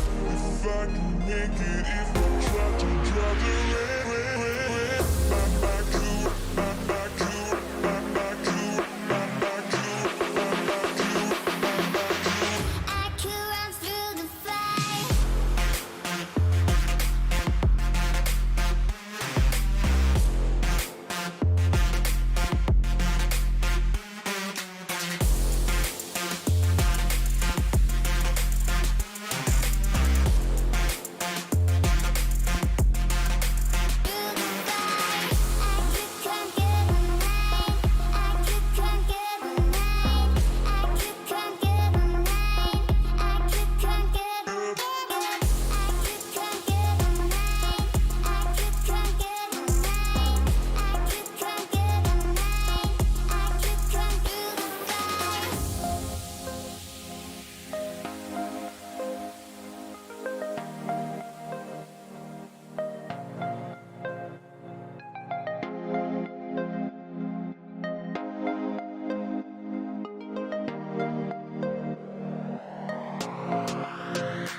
Conquer the night. If I can make it, if I try to draw the red light, I could run through the fire, I could conquer the night. If I can make it, if I try to draw the red, I could, I could, I could, I could, I could run through the fire.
Alrighty then, ladies and gentlemen, welcome back once again to the Esports Club Community Cup Season 3 for Rainbow-Six-Siege, supported by Ubisoft, powered by Zota Gaming, and our broadcast partner, Loco. I'm your host, Blackjack. Joining me is my co-host, Aggressive, as we are back, ladies and gentlemen, once again, this time for the lower bracket finals. That is correct. Over the course of the weekend, we've had a bunch of very exciting matches that have led to the upper and lower bracket finals, deciding who will be the teams that go forward to the grand finals and the decider match pre-grand finals. You could call these the semifinals, but hey, this is a double elimination bracket. You can't exactly say semifinals anymore.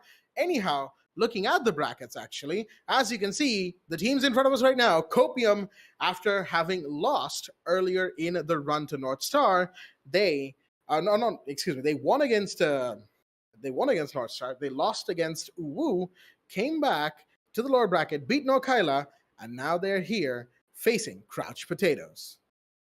To win it all at this point. Copium, they've been going through a lot of very difficult teams. And again, they took down No Kind of Warriors, which were possibly the best teams to win everything out. And same goes for waterboyz. These are the top two teams in this entire bracket, considering the analytical records that we have on top of both of these squads. But Copium took down No Kyla Warriors, second best team considering they did lose out against waterboyz in this instance. We expected another rematch in the grand finals, but nope, that's not going to happen. Copium versus Crouch Potatoes, two dark horses pretty much in this instance. Anything could happen. Copium, they had the best pop-off moment that they could have hoped for when it came down to their match against No Kyla Warriors and Crouch Potatoes as well, taking another 2-0 victory for themselves. A lot of 2-0s in this entire tournament. Initially, it was a lot more close, but as we're nearing to the very end, things are a lot more different. But looking at the map pickups here, pretty standard Chalet, Clubhouse, and Border coming in from the side of Copium. This could be interesting if it goes down to the third map, but the first initial two maps look to be a lot more even on both ends. Now I'm looking at that Chalet, and I am very interested in seeing how these two teams will perform. For those who might have forgotten or those catching up to the tournament just now, from the side of the Crouch Potatoes, we've got players like Mojo, Cobra, Dark Lord, Violet Versace, or Versace, I don't really know how to pronounce that name, and Vinci, of course. Players who are fantastic in their own rights and who are some of the more well-known veterans of our region who have played quite a bit of Chalet. Maybe they're not as good at Chalet as the teams that maybe initially come to mind, like Mercenaries or Hunters, but they have been up there. Against them, Copium. That, of course, is a roster comprising of Shinra, Vortex, Avidwi, Cheesy Chimkin, Keck W, and of course other players who may or may not be playing today.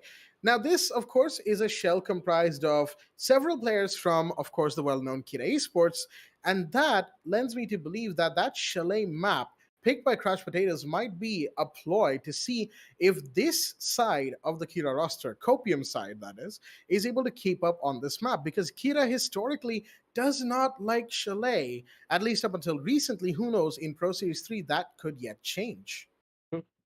Really true. So let's see if they can stand this test is a real question. Again, if they show their weaknesses on this particular map and they also haven't banned it out early on, it could be a massive downfall on their end in the long run, but you never really know. Play things out, it's slow and steady. Take it one step at a time, because at the end of the day, if you're not able to perform on one map, it's not the end of the world now, is it? You still have that second and third to fall back on if things do get a lot more dicey. But if you lose out on the first two, there's no second chances. This is a lower bracket run. Either you take it all here or you're just out. You already had your first initial chance. You lost out. Now here's your second. You don't get a third strike here. It's all down to the wire. And Chalet, I think it's a pretty good battleground, because Copium, this is a perfect borderline test for them before they head on down over to their own pick. Absolutely. And it's also a very good test for these players for when they go back to their original roster for Pro Series 3. It's a bit of practice for them on Chalet, which that Kira roster, while I won't say that it desperately needs, I will say that it definitely does at least require a little bit more time to get familiar with Chalet. But speaking of maps that Kira roster might not be all the best at, Border actually is another map that they have at least shown to struggle with if the opponent that they're facing really loves Border. think Hunters are the foe. The first time we saw them, these two teams, that is, go to border, was in Pro Series 2, and it was a match, I believe, that Kid Esports, had they won that, they would have gone over to, like, I think, upper bracket finals, otherwise lower bracket, right? And well, Kira lost pretty heavily on border as well. They just were not able to play up to the level that we expect of them from other maps, and they unfortunately fell down to the lower brackets. They themselves brought out border later on, ironically enough, and had a really good run on it. So who knows? If we go to border, this side of the Kira roster, that is Copium, might actually have a lot to say, but we'll get to that when we get to that, folks. Right now, we're going to have to cross the bridge over the icy tundra of Chalet, and we're going straight in. We're not waiting any longer. The ban phase will be starting up between Crouch Potatoes on the attack, Copium on the defense, as we move to the beginning of this best of three. Best of three will be an interesting one indeed. But again, looking at the lineups and what they could be going for, operator bans, I think, will be very standard. We saw something a little bit more out of the ordinary coming in our last game, but for here, it should be quite standard. No, okay, never mind. I take it back. It's not going to be standard. Throw everything out of the window, boys. We're going into overtime. No, but Nomad, okay, on a map like Chalet as well. That's interesting. I don't know. Yeah, I mean, I'm trying to think about it, right? Copium is defense first, so it makes sense that they would want to free up their roam and all that stuff by taking care of roamers who are, or by taking care of attackers who are dedicated anti-roam types. You know, Jackal is one of those, obviously, one of the very common bans that we have across all the maps of Siege. But Nomad is not one who gets banned often. But when you look at her kit, especially those air jabs, right? When shot and hidden well enough, they can become big annoyances. And we've seen how many times in like post-plant clutches, right? Post-plant situations where there's a Nomad in play and a couple of air jabs around the diffuser, it gets next to impossible for the defenders to rotate properly. So it's a bit of good thinking here from Copium to ban that operator. And mind you, the reason we haven't touched on the rest, well, because they are more standard, as it were. Thatcher, Mira, and Valkyrie, these are expected when it comes to Chalet. Valkyrie, of course, for all of that intel that she can bring. Mira, well, one-way black mirrors, I mean, theirs is too strong, man. And Thatcher, well, Mike Baker at this point is the face of the ban phase, so let's just get that out of the way. But before we do, let's have a look at the 10 players that are in the two rosters here for us tonight. From the side of Crouch Potatoes, we've got Cobra, Mojo, Darklord, Vinci, and Violet. And from the side of Team Copium, we've got Vortex, Shinra, Avidwi, Kek W, and Cheesy Chimkin. Kek W. I had to emphasize it, you know. I like. Hey, if something really bad happens, we can say the word Kek W. I know, right? That's actually given us the license to say that now. Fun moments to come in for this entire game, but you never really know. I don't think anything's gonna top that sledgehammer bulk kill that we saw in the first initial game. That's an actual Kek W moment, but for now, Crouch Potatoes, let's see how they're gonna take this fight. Very standard pickup on the operators, nothing really out of the ordinary, but for the defensive side, they do have a couple of frost mats to play around with. How will he place those, though, is the real question. They can be used for a lot of information, mind you, because they need to break those frost mats before they can cross over. But okay, Kek W taking a couple of spam shots from the window. That could have been a catch, but the man survives the first initial rain of bullets. Good place from them, but the runouts, they're being held, and proper setups from Crouch Potatoes as well, expecting a couple of aggressive plays from the defense.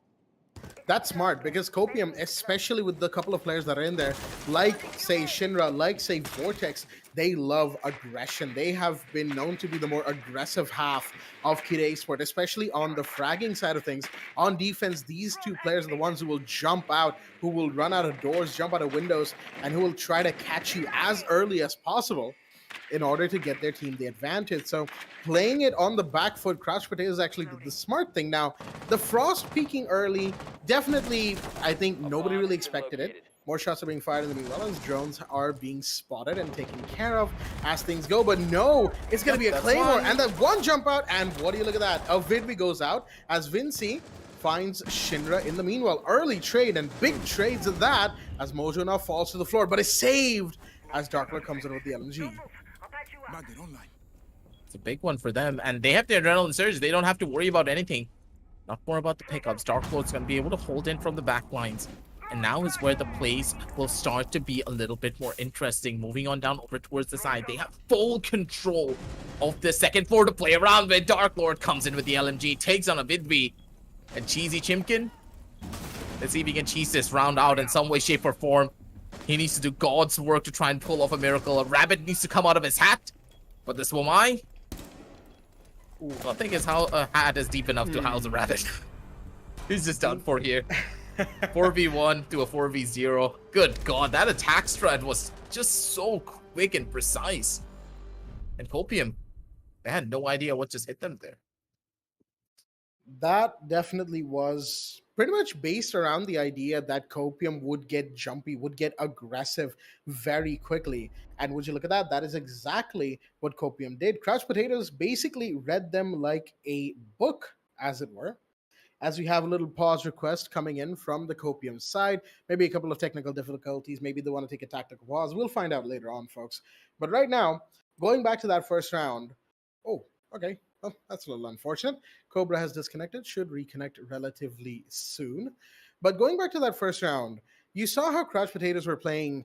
Rather, they seem to want to be on the back foot, right? They seem to want to just hold back and wait and see what Copium would do. We already saw the Frost, Kek W, who was playing the Frost in that round, try to go for an early peek out and get tagged up a little bit. Not, punished entirely, but the tag was there and the damage was done. After that, what did we see? We saw jump butts and runouts. The Frost came out the piano window out onto the balcony that also connects it to bathroom window. So did the Jaeger. But in the meanwhile, you had the Zofia coming around to find Shinra just in a completely unrelated part of the map. So things just were happening. But who were the ones who were trying to force the situation? It was the players of Copium, and Crouch Potatoes were 9 times out of 10 in positions to punish those hyper-aggressive plays. See how this plays are going to work out in this instance, though. Again, looking at how the teams are really playing Crouch Potatoes, they're playing for large amounts of control, and it's not really surprising. Again, we always talk about this. Why is the map of Chalet so strong? Because the defenders, they're void of information. A lot of different lines of sight can be opened by the attackers that they can take advantage with. And the defenders, not having that info, they just start corralling down into a corner and they have no idea what to do when the attackers just pincer them from 3 different angles. That is why taking aggressive fights on this particular map as a defender is quite crucial, because you need information, you need that first initial peek, and then you're going to be able to play around with it. But what do you do if your opponents are not giving you that first initial pickup, when they are devoiding you of any information that you can hold for?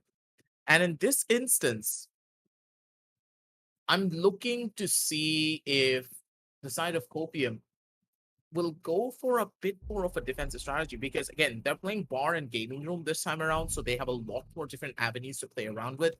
They can spread themselves out all across the map and be a nuisance as the attackers are coming into the site.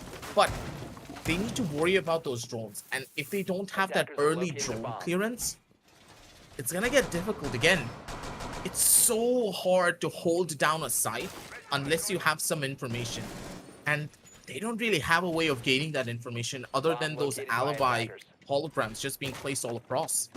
Easy Simkin as well, he disconnected. That's a 5 versus 4 right off the bat. That is a little unfortunate indeed from Copium's side. But to talk about, the alibi, right, and information gain that you were talking about, aggressive, that's what the Valkyrie comes in normally, right?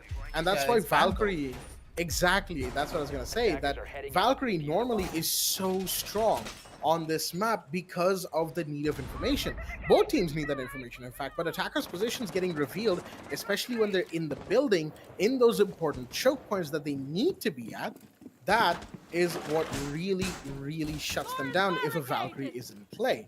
But the Valkyrie, unfortunately, being banned, or, well, depends on how you look at it, fortunately or unfortunately, being banned in this map means defenders will have to rely on things like the alibi, things like sound cues from, say, Capcan, like Frost, like Jaeger or Womai, that, hey, utilities and stuff are being thrown from this way, so the push must be this way.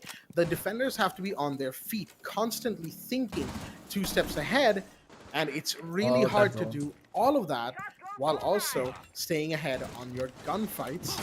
As the drones are coming, there's part of the player on the library stairs. Ooh, but player library though. There's the Jaeger Vortex. Did damage? No, just took damage instead. Position now known. So he's got to be careful. Shinra's had to fall back as well. The shield will be taken care of thanks to the Flores RCE Retero. Second floor is being dismantled slowly, but these two are holding strong. I love the way that they're taking control as well here. Those RCs are just completely forcing them back into a corner, but still Vortex comes in down strong. That's going to be the equalization that they required for this play. And with this control, they're going to be able to work their way in. Vortex still being naded and everything. He needs to give it up. Second floor control has been established and they're dropping their bodies one by one. I see what I mean. Look at the shots. The LMG is going to be able to reign supreme. That's a down, but still not a kill. They can pick him back up. Never mind. 3 versus 1. What you gonna do here, buddy? Oh, that's gonna be a pickup. And Vortex is gonna be able to pick up his buddy, but now they're both at low HP. How are they gonna win this? Very, very difficult situation they found themselves in, and the attackers still have 56 seconds on the clock to be able to make something out of this. C4 goes out, but Vinci will miss, but not Dark Lord. Gets the kill through vertical. That is Vortex down. It is all up to Vinci in a 1v3. Kaid with barely HP left sees the Finca, but can't take advantage of any of those lines inside. Again, the bars were against him, and Cobra on Library Stairs will be the one to finish off the kill. The drone, the Twitch drones, and the regular drones, it was all in there. There you go. Line of sight established. Kill taken. Pause has been requested. This time again from the Copium camp. Nearly twisted my tongue saying that, but anyhow, Copium camp has requested. The camp of Copium has requested a pause to be able to get their player back into the lobby. Cheesy Chimkin was the one who disconnected. Hopefully, they can come back ASAP. Hopefully, it's not a load shed. Because if I remember properly, Cheesy Chimkin is from Bangladesh, so okay. If he gets that load shed, yep. Good night. He's not going to be coming back for another hour. That's unfortunate. Just got to hope for the best at this point. But for Copium, they did a pretty good job. They took the situation down to a possible 3 versus 2 situation. But at the very end of the day, like, you have to give credit to Vortex, man. He played that so beautifully. He wasted so much time. But at the end of the day, the utility, man. Like Crouch Potatoes, they were throwing nades, they were throwing big adrenaline surges, Twitch drones were coming in. The poor guy just had everything other than the kitchen drone. Look at this. I'm thinking of drones, the kitchen sink. Oh my god, the kitchen drone. The kitchen drone. Dude, my train of thought is just all over the place. But again, that's what kind of happens. Like Vortex, he was just overwhelmed in the exact same manner. He couldn't do anything. He gave up mezzanine control. And as soon as that control was established by the attackers, you knew the round was over. There is no way you can hold bar unless you have that control over onto mezzanine. If you give it up a little bit too early, unless the attackers are maybe in a 3 versus 2 situation, then you can hunker in the side, not have to worry about much. And also, the Sword Breacher is still present on their side. The Sledge is just opening lines of sight constantly throughout mezzanine and also into library. You're just done for there at that stage. What can you do to try and get yourself out of that? Absolutely nothing. And with this, it's going to be a startup. And I think that, yep. Oh, dear me. Yeah, he had a load shed. Yep. That is unfortunate for Copium and more importantly for Cheesy Chimkin. I'm sure they were looking forward to playing this game, but as you know, anyone who's been following the situation in Bangladesh will know exactly what the load shedding situation is there. So our hearts go out to Cheesy Chimkin, as unfortunately seems like at the very least they'll have to sit out this map. And yeah, unfortunate for Copium as well, but they have elected to continue on. And depending on the situation, we might see a substitute player come in for map 2.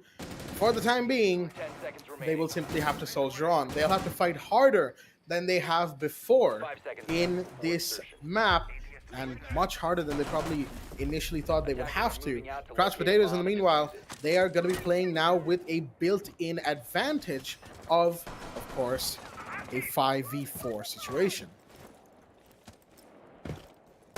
Advantage they can play around with though here. Doesn't look that clean as they could have hoped for, but still, regardless, plays need to be made. Vortex He's been that danger man every single time, and he is a performer for the side of Copium. But will they be able to do it again is a real question. Drones coming in to try and clear as many angles as they possibly can. That's a shot and possibly a kill. Cobra, the F2 is strong and it has a lot of damage to play around with. But again, possible runouts from either side. That's going to be Cobra with the 1. Sorry, not Cobra. I can't really see that properly. I do believe it was Shinra. Yeah, Shinra's going to be the one to get the kill. Yep. Shinra was the one to get that first kill, and that is Mojo, the soft breach, taken care of. So that's a pretty big drop right there. You still have some soft breach from the Zofia and her 2 impact nades, but really, that's just 2 lines of sight that you'll be able to make. As compared to the Sledge, you can make like 20. Basically break open an entire floor by himself. So, you know, a pretty big loss of utility right there for the attackers. Crouch Potatoes will not like the fact that they have lost Mojo this early. But they'll have to soldier on. Once again, the show must go on. Minute 38 on the clock. As you still have a good presence from Shinra down below. He's got lines of sight. They've got, you know, angles to work with. Cover from the Jaeger as well. Vortex, who's just playing around the sunroom and back to sight every now and again. But no, can't cross the sight because the Zofia was already watching from the main bedroom window as Dark Lord finds another. In the meanwhile, that's KEKW gone. Dark Lord. What? He still gets away with a kill? He really does. No way! It's a triple for Shinra. And now it's all up to Violet. Not seen. Hear me, this could be something. This could be something. The sounds are being heard. Push is made, but where did the Kaid go? Somewhere else entirely, clearly. One's behind the piano, and okay. Oh, does he know? Does he know? I don't think he does. I don't think he knows where Shinra is, but he has Does he the have a diffuser. drone? No drones. He has the diffuser. He can bait with this if he wants to. He gets that kill. Oh no, the shots are fired. He knows now. Oh He's no, gonna you get the didn't need to kill. peek. If he just didn't peek, he could have waited. Not just the peak as well, he took a couple of pre-fire shots, right, expecting the ace to come back, but all that did was give away his position in the end, and Crouched Potatoes, by the skin of their teeth, will walk away with the 3rd round. So close, man. Could have been so different at the end of the day if they just had one more player, but Copium, they are doing a spectacular job regardless of the situation that they're in. The setups are nice, but again, KEKW, did he fall asleep on the trigger? He didn't even take a shot. He was just standing there, you know? He got caught with his pad sound, literally, Yeah. at this stage. Unfortunate, but it is what it is, I guess. As we move now to first floor bar once again. We've been here before, and it was pretty comprehensively in the favor of the Crouched Potatoes. So Copium, they've got their work cut out for them. They might want to go to kitchen in the next round, or even basement snowmobile garage, just to see what works. Because if bar doesn't work out, and if they go 4-0 down, then Copium will definitely be staring down the proverbial barrel here. 5 seconds left before insertion. Attackers are moving to defuse the bomb. Spot for the side of Copium, but trying to get through this. Maybe just a couple of rounds, maybe 2, maybe 3, just something to work with as they go into the attacking side. It will be a lot more better for them on the attack. You have to remember, Chalet, a map that is very heavily attacker favored because of the little information that you can gain on the defense. And in this instance, look at the crossfire setups as well coming in from Crouched Potatoes. That's what I love to see. They are taking over-aggressive engagements from only one single player, but that one player is constantly playing for information. And that's what I love to see. They cause a lot of ruckus on one side of the map so that the players holding from the windows, holding the different lines of sight all across, are able to get those free pickups as the defenders are trying to rotate. And because of that very reason, Crouched Potatoes are being so aggressive on these plays. But again, do you really want the Twitch to be the one to be this aggressive? Because this could be pretty bad. And here comes the Flores to maybe open things up with the RC. But doesn't really seem to be the case. The Dark Lord, okay, wait a minute. That nade actually hit? It did. Where did it bounce from? I'm not entirely too sure myself, but wherever it bounced from clearly was effective, as were the bullets of Mojo right there as they find Shinra. It's now all down to Vidwi and KEKW. Oh, excuse me right there, nearly mixed up the two names. But still, it's down to this 5v2 situation. As you can see where the grenade exploded, taking down the Jaeger.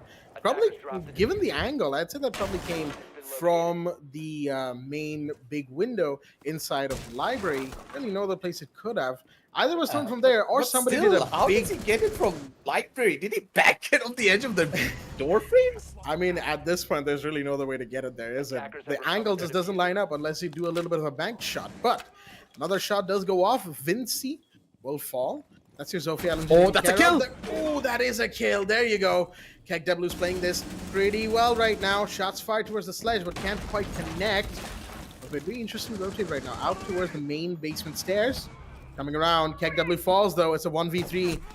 Vidwi sees one. Oh, that's diffuser drop as well. This could be something big right now, because the attackers have to play to recover that diffuser. They cannot afford to feed into this Oryx right now. Attackers recovered the bomb It diffuser. is recovered. There you go. Which means that Vidwi is now Oh, forced no, to no, no, move. no, no, no!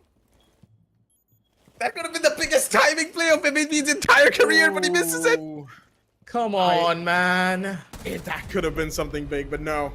It wasn't to be. Siege timing, as they say.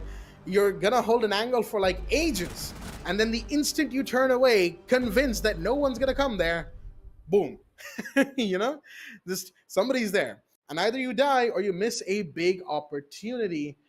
As we seem to have a request for a tactical timeout. There you go. Copium is taking it because they need it. They need this tactical timeout to, of course, reestablish what's going wrong and how they can play around what the side of Crouch Potatoes have brought out so far. Maybe a new site, maybe a different operator here or there, something to just turn the tides, or at the very least, brace against what's coming.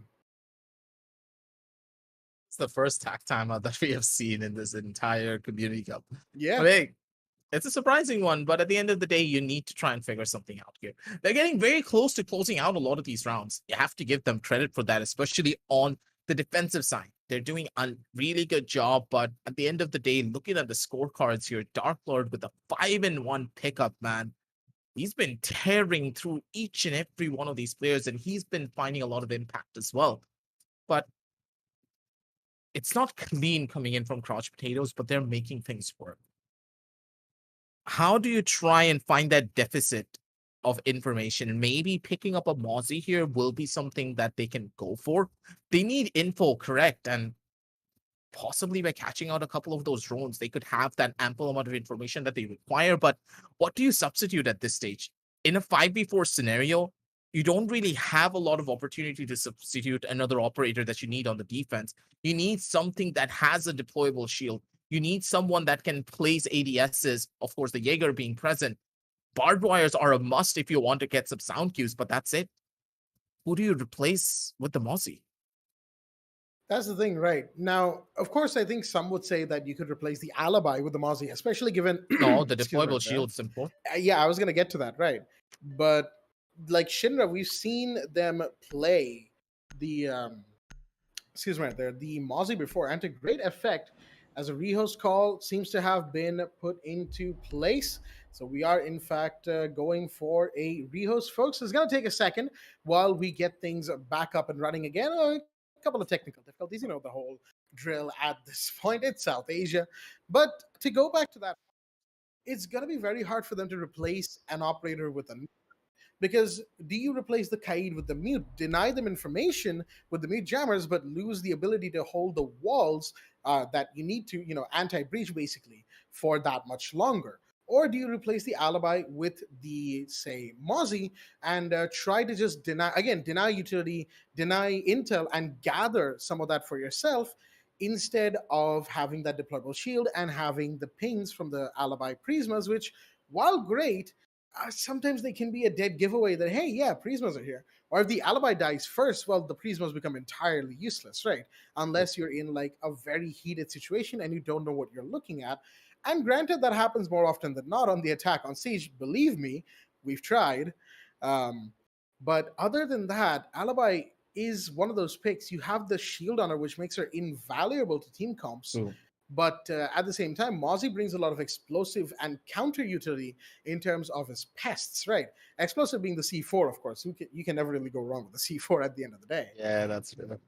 But the pests, allowing him to control attacker drones and steal their intel for himself, that's something that becomes really, really powerful as well. But you need to have both, some would say. And that's where the current situation of Copium comes into play, in that they're not being able to play with their full roster because of unfortunate situations that have arisen in our region.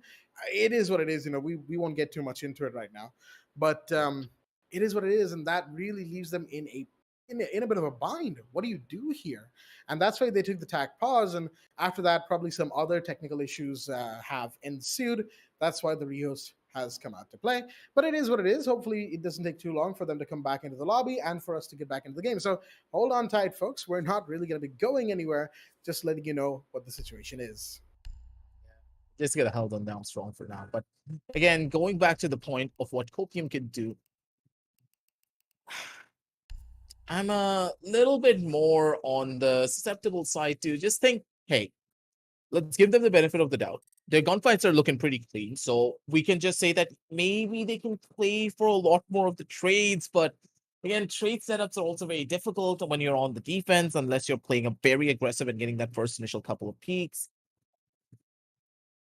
At this stage, I think that they might need to take a couple of pages out of what we saw from waterboyz and just say YOLO and go in for spawn peaks. They need something here at this point. Like, come on. They need to equalize. There needs to be risk. And I'm not a person that would say, hey, going in for spawn peaks, that's a good idea. More times than not, whenever I play Siege, I see my teammate go for a spawn peak, and 9 out of 10 times he's just dead. He instantly dies before the round even starts. But when you're down a man already, you're going in for a rehost, you know the momentum's going to break. Maybe you can catch the attackers off guard. That one kill alone will equalize for your team. And even if you take damage, that's completely fine because you have information. You took down one of the key points for the attackers to play around with. And that's the thing. If you find that first initial kill as a defender, you deny so much utility then that the attackers can't really force their way into you unless you peek out over aggressive again. And in those instances, you always need to consider it's about the man advantage. It's about getting that first initial kill and then playing around with it. Because yes, the attackers are much more favored to try and entry onto the side, considering the lines of sight they can open. But by taking out one single player, you minimize the lines of sight that you can get shot from. That's when the defenders will start taking a lot more of their own advantages. Taking a risk is very crucial for the side of defense this time around. And in Chalet in particular, I've seen this a lot of times. If you have a Valkyrie, you can play safe. You can play for trades. You can play for lines of sight that you can normally hold because you have information to play around with. Or maybe with a Mozzie, they can place down a couple of tests, control the attacker drones as much as they possibly can, get information in that way. But if you don't have that level of information, take a risk, take an engagement. And I've seen this coming in from waterboyz. Constantly, they have done this on their own defensive side, though. That's pretty much it. At the end of the day, though, things are gonna look a little bit dicey for them unless we see a switch up in the overall gameplay. That, of course, we will remains to be seen. Excuse me for their voice crack. But we'll have to wait and see as to whether or not these adaptations come in. And mind you, Crouch Potatoes, like you said, haven't exactly had the cleanest of rounds. I mean, they've had good rounds, that is for sure. And they've had not as great rounds as they would have hoped for, especially that last one on round 3, on second for bedroom. I think after going 4v3, they would have expected to just waltz on into the side, right? At some point, take out a couple of operators, get the plant down, maybe get the round. But that wasn't the case. We saw the triple kill from Shinra coming out, and my goodness, that was effective when it was. It was just really unfortunate that Shinra's teammate, the Kaid, just kind of got caught with their hands in the cookie jar, not really shooting back at a very, very visible ace, as it were, in front of them. But hey, it is what it is. The round was lost, and we can't really dwell on what ifs. We're not really that studio, if you know what I mean. But anyhow, we'll just be waiting here for the players to get back into the lobby ASAP. And as soon as they do, we will continue on with the match. And I'll tell you what, even if it is a 5v4, this game is pretty interesting just from the standpoint of seeing how Copium and Crouch Potatoes kind of adapt to each other. Sure, it's a little scuffed given the 5v4 situation, but in the first couple of rounds that we saw when the full playing 5 was present from the side of Copium, those were probably the points where this map was at its best, I would say, so far, True. because we saw some actual adaptations and actual changes coming into the operator selections and this and that. And the site was immediately changed. Of course, something that's characteristic of a lot of top tier 2 and tier 1 teams in South Asia. As soon as they lose a map, well, you instantly change up the site and go for something else. Unlike that one game the other night that Baba and I were casting, I remember, my goodness, CCTV and Basement Church are now etched into the very annals of my mind, folks. And yeah, I mean, geez, man, that night was something else. But anyhow, let's not dwell on the past. But changing up the site is one thing. But if the two sites you've gone to haven't worked, what do you really do from there? Again, we come back to this question. What do you really do? They can go to basement snowmobile garage. They can go to first floor kitchen to see if either of those two sites work out. They need at least 2 rounds here in the first half so that they can set themselves up for a big play in the second half. And they're going to need to do that ASAP. Update on the game, folks. All the players are in. And when we say all, we mean all. Cheesy Chimkin is back for Copium. So we'll be taking you straight back into the match. It's going to be a 5v5 once again. So with all that being said, let's get right back into the action. Starts all over again now in a 5v5 scenario. Both teams, they're going to be happy about this one. And at this point, let's see what the game plan is for them. Again and again. They have to pan this one out in the most proper light, because the way that everything has been played up till now, it's just a little bit questionable at the end of the day. But once more, let's just take a different view here. They have everything for themselves. They're going in for an Oryx, though. A little bit interesting, because again, I normally don't like the Oryx pick if you have a second floor site. Why do you want to play for an Oryx here in these type of instances when you know the Oryx is a lot more better in just taking the basement control, playing for the second floor, and just constantly being a nuisance by jumping around from floor to floor? What's your game plan for using him when you have a second floor sightline? How are you going to use his ability to jump from hatch to hatch? That, of course, is something that, it's a very good question that we've just asked, right? How does Oryx really fit in to the composition that Copium has brought out? Because you look at the rest of it, right? You've got the Wamayan Jaeger, of course, double denial of utility. You've got the castle to just funnel out line of sights, not funnel, like just close out line of sights, close off important doors and windows that you can get shot from, and funnel the attackers into important positions that the defenders can then take advantage of. And finally, you have the alibi. Shinra really seeming to just like playing the alibi in more recent days. And there you have a hatch that the Oryx could use. And Avidvi is actually down on first floor with Shinra there as well as a roamer. As a Selma, has been used up. There you go. One of the castle barricades has been broken open. Use of the Selma, I kind of disagree with. You had Vinci right there. You have Mojo as well. Sub breachers are there. So, that's a little unfortunate. That is Friendly drone gone, though. A little bit of denying yourself the intel. But hey, if it makes the game harder. I'm just kidding, of course. We'll have to see if Cheesy Chimkin gets grenaded out of mezzanine once again, though, as the attackers are once again setting up for this library take. Push up from them. Cobra's drone gonna get spotted, though. That's a pretty big hit. And yep, that's a big B. Taking massive chunks of damage. And hello, drone. Defuse with Gabunga. Yeah. Oh, Okay. What is even happening right now? Vidvi players and Vortex are DBNO, both in piano. The castle's coming in for a revive. There's not much of a risk here, mind you, because nobody seems to have pushed them into piano just yet. Interesting decision making here from the Crouch Potatoes. They could have turned this into a 4v2 very quickly indeed, but it doesn't seem like they want to. better for a reset. I think it's better for a reset. They didn't want to risk it. Yeah, probably. Imagine if these were the old Twitch drones and you could actually kill Oh, no. players. That would be insane. But given the fact that Twitch is practically like actually a laser beam now on that drone, I think it's better that we keep the body damage to a minimum. Otherwise, he'd be getting tagged from like across the map. You wouldn't know what even what was going on. Oh, yep, that's one confirmation, and that was not a confirmation of the players that are low, by the way. That's the castle, who was full Yep. health. All right then. There's one. another. And Vortex. oh wait, Ooh.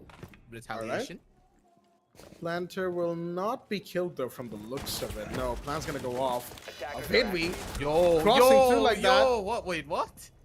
The Zofia was right there already. And there goes Shinra. Crushed Potatoes continuing to take rounds, this time much cleaner actually than I would argue most, if not all of their rounds before. And we're now 5-0 up. Copium struggling here on Chalet. We're 7-0 in this entire tournament. Ooh.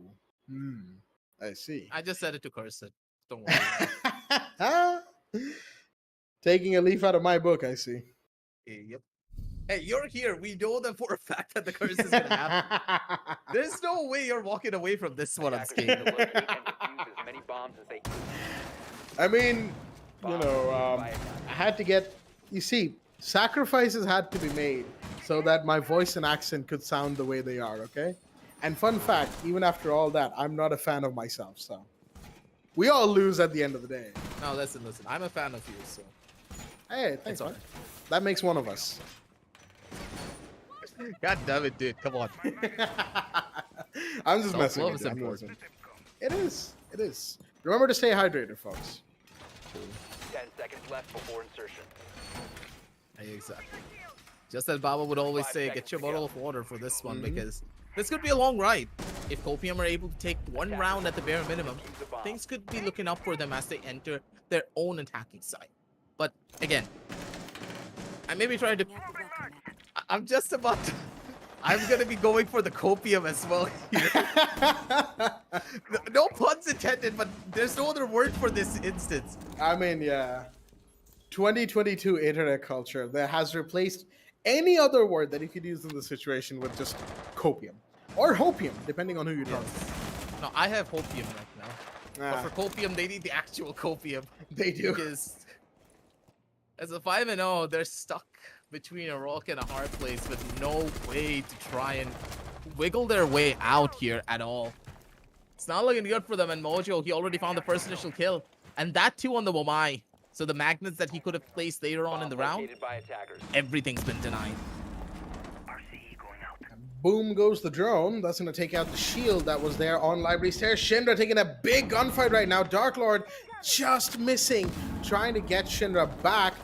Mind you, the ally is very low on HP, so Avidli will probably be the one taking these gunfights front and center now. But the area of the map that the attackers will take control of, or try to take control of. Hello? Okay, then. Oh, hello there. I heard you want some free cookies. I mean, if the cookies tasted like lead, then yeah, definitely, I think. But anyhow, that's another kill. This time, Violet goes down, and those RC Reteros, whatever remained of them anyway, will now be, unfortunately, useless for the rest of the round. Interestingly enough, yeah, I'm just looking at this. They don't have a hard breacher for a first floor take, first floor bar, mind you. And sure, you could say the bar doesn't necessarily need a hard breacher, but like, I'm still not entirely too sure about this pick. They don't even have a secondary hard breach now that I look at it. So interesting decision making here from the Crouched Potatoes as they now take full second floor control. At least they seem to have been given second floor control. They haven't really taken it per se. Mojo taking a bit of damage right now. Oh, Shinra. This could be big. He's got not gonna be Vinci cleared. in his line of sight. Avidwi goes down though. And yeah, he's Don't just jump. waiting. He's waiting. That Zofia had better be careful of going into that window. Jumping in that window could basically spell death right now, unless the site itself is entirely cleared out. Cheesy Chimkin is doing whatever they can alongside Kek W. Things are out.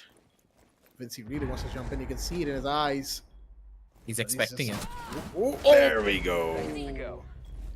Oh, He knew the angle, but again, he needed a drone present for that. But They get the plant down regardless. That's a diffuser already down. Could have been a catch. And yep, Cheesy Chimkin's gonna be able to shut down one at the bare minimum. Could be another kill. Cheesy. Okay, give it up for the guy. Holding from the back end of the storage, but still Dark Lord very much alive. That's gonna be a lot of damage to be dealt. Dark Lord, just one more kill. He does find it. Notes for a fact that Cheesy's gonna be all the way to the very bottom. He's only from the top floor. He has all the lines of sight in the entire world. He doesn't even need to peek, man. That's a worrisome angle for him to find. And Cheesy, he knows he can't stick it. There's too many sightlines for him to check, too many fights for him to find. That's a lot of noise being given to Dark Lord. He's not gonna play for anything. 8 seconds left, and Cheesy just like, give me this kill. I'm hungry for this one. But at the end of the day, he finds nothing. Nada. Maybe a friend that he could get soft tacos with, but that's it. Those tacos are gonna be, well, they're gonna be quite sour, unfortunately, because of the way the round went. They had the 2v1, but a Finka with plenty of holes in the floor and a hatch to boot, nearly full HP, is extremely hard to beat anyone. Most of Siege players can attest to that fact. So, round 7, second half, Crouch Potatoes are now defending, and yes, Chalet is an attacker side of map, but you know what matters more here? It's 6-0. It's map point. Crouch Potatoes are 1 round away from ending map 1. And despite the, menagerie of technical difficulties we've had in this first map, it's still on track to end pretty quickly. I have no idea how this one just ended up, man. Did you really expect Crouch Potatoes to be so dominant going up against Copium? Not at all. It was very surprising to say the very least. Everything that was panning out on this particular instance really did throw me off. And you can already see, this is so smart. We were talking about how important the Mozzie will be to deny a lot of the intel that the attackers could gain. And that's exactly this instance. And Mojo, he tried to catch something with a fishing net. It didn't work out. But hey, he can still pick up his pest again. He has everything to feel control. And Oh, he's not, he doesn't want I don't to. think he... No, I don't think he sees it. There we go. Okay. Oh, Those things are tiny. It's so hard to see them sometimes. But, yeah, there you go. Picked up and put back There's into a the saying we cartridge. say whenever you talk about something tiny. Oh, You already know what I mean. yes. If you know, you know, chat. We're not going to elaborate any further. But, going back into the round. Production's having a lot of fun with what we're saying right now. Yep. But for now, okay, Dark Lord. I think he's gonna be having some fun too. 2 lines of sight open and he nearly got beamed. He survives though, and a VP. He's able to shut down another one. That's big for them. Ooh, that's gotta hurt. Yeah, that's the Mozzie for you, man. Yep. You can't get away from it that easy. But Vortex, he's now trying to work his way in and possibly kill out this Mozzie to clear out the bottom side early on will be massive for them. But the Dogaby, gotta be careful there, buddy. Could have been a kill. Doesn't really find out much. But both teams are both teams are dry on information, sorry. So at this point, they need to find a pick, they need to find a kill. But look at the drones. There's not really a lot of drones available for the attack. They've lost out on so many, and the Thermite, he does have an opportunity to work his way in with a secondary drone, but that's it. A lot of them have been broken out. Ooh. Vinci nearly getting his head taken clean off. The breach will be done. Cheesy Chimkin has opened up a massive avenue for Copium right now, but Dark Lord just does not care. That is a massive angle that he's just taken the shot on, and Cheesy Chimkin is on the floor for the rest of the round, possibly for the rest of the match. I disagree with that one right there, Shinra. Yeah, But that's not Shinra, excuse me, Vinci, but Mojo from the back finds Shinra. This is now once again a 3v2. Vortex trying to find an angle to work his way into a potential advantage, but the diffuser has to be recovered. It will be 45 on the clock, so they can still get in and get the plant off. The question is, are they going to be able to... Wait, is that the Dukebi inside the site? Yes, that is. Keg W has gotten into the half wall, but here come the smokes. It's not affecting the Dukebi. I think it's just by the breach instead, as Mojo will still find Vortex nonetheless. That's Okapi. Needs to come out in the open. There you go. 7-0. The first 7-0 of the playoffs, folks. Hey, didn't curse it for once. See, it's because you were the one who said it, not me, right? So it doesn't count. If I were the one who predicted 7-0, we'd be in overtime by now. And that would be the best comeback of this entire tournament if that did happen. We should have cursed it in that sense. Come on. Could have been better. Honestly, if I had known that we would be having a 7-0 here, I probably would have actually tried. Who knows? But it's going to be a 1-0 in the map count. It is going to Crouch Potatoes walking away with a 7-0 win on Chalet, as we will be moving to Clubhouse very, very soon with a very deflated team morale from the side of Copium. Not much of Copium for them, but hey, their name is it's pretty much their namesake at this point. They gotta be on that Copium if they really want to try and take away the map of Clubhouse. Because after what we saw from them on the first initial map, again, it's like you can't really defend what they did because they didn't really do much. At the end of the day, they just felt lost on that particular map. And what you said before, with Kira Esports being allergic to the map of Chalet, that kind of reigns true for this entire instance. No advantages being done whatsoever. They started losing out on so many of their engagement. They started falling like flies, and it just kept breaking down one after the other. The team just didn't know what they wanted to do. As we head on down over towards the highlights, though, ladies and gentlemen, let's live all of those moments one more time, all the way from the very top, because at the end of the day, it was just Crouch Potatoes, man. Just getting highlights. I'm very confused. What was the Kaid even watching at that instance? The man was standing out into the open. To be fair, I think I would like to know as well. Vidvi was just staring off into the abyss. Yeah. He was staring into the abyss like I stare at her. Oh no. Now that has given us some food for thought for in the break between maps, folks. Don't worry, aggressive will be given his due. Don't worry, folks. We'll have a chat. But anyhow, talking about this map, I mean, like you said, aggressive. Talking about this map, though, I gotta agree with you, aggressive. This was basically the highlights reel for Crouch Potatoes. It was crouchpotatoes.mp4. I think you could just call this highlights reel right here. Copium, it's rough. Really not much to talk about from their end. Again, a team that is very much known for some really, really good plays and really good synergy between their teammates. But on Chalet, they just seem to completely fall apart every single which way to Sunday, which is ironic because it's a Monday. But not much else to say about them other than that. Who knows? Maybe hopefully, we'll see a better performance from them on map number 2.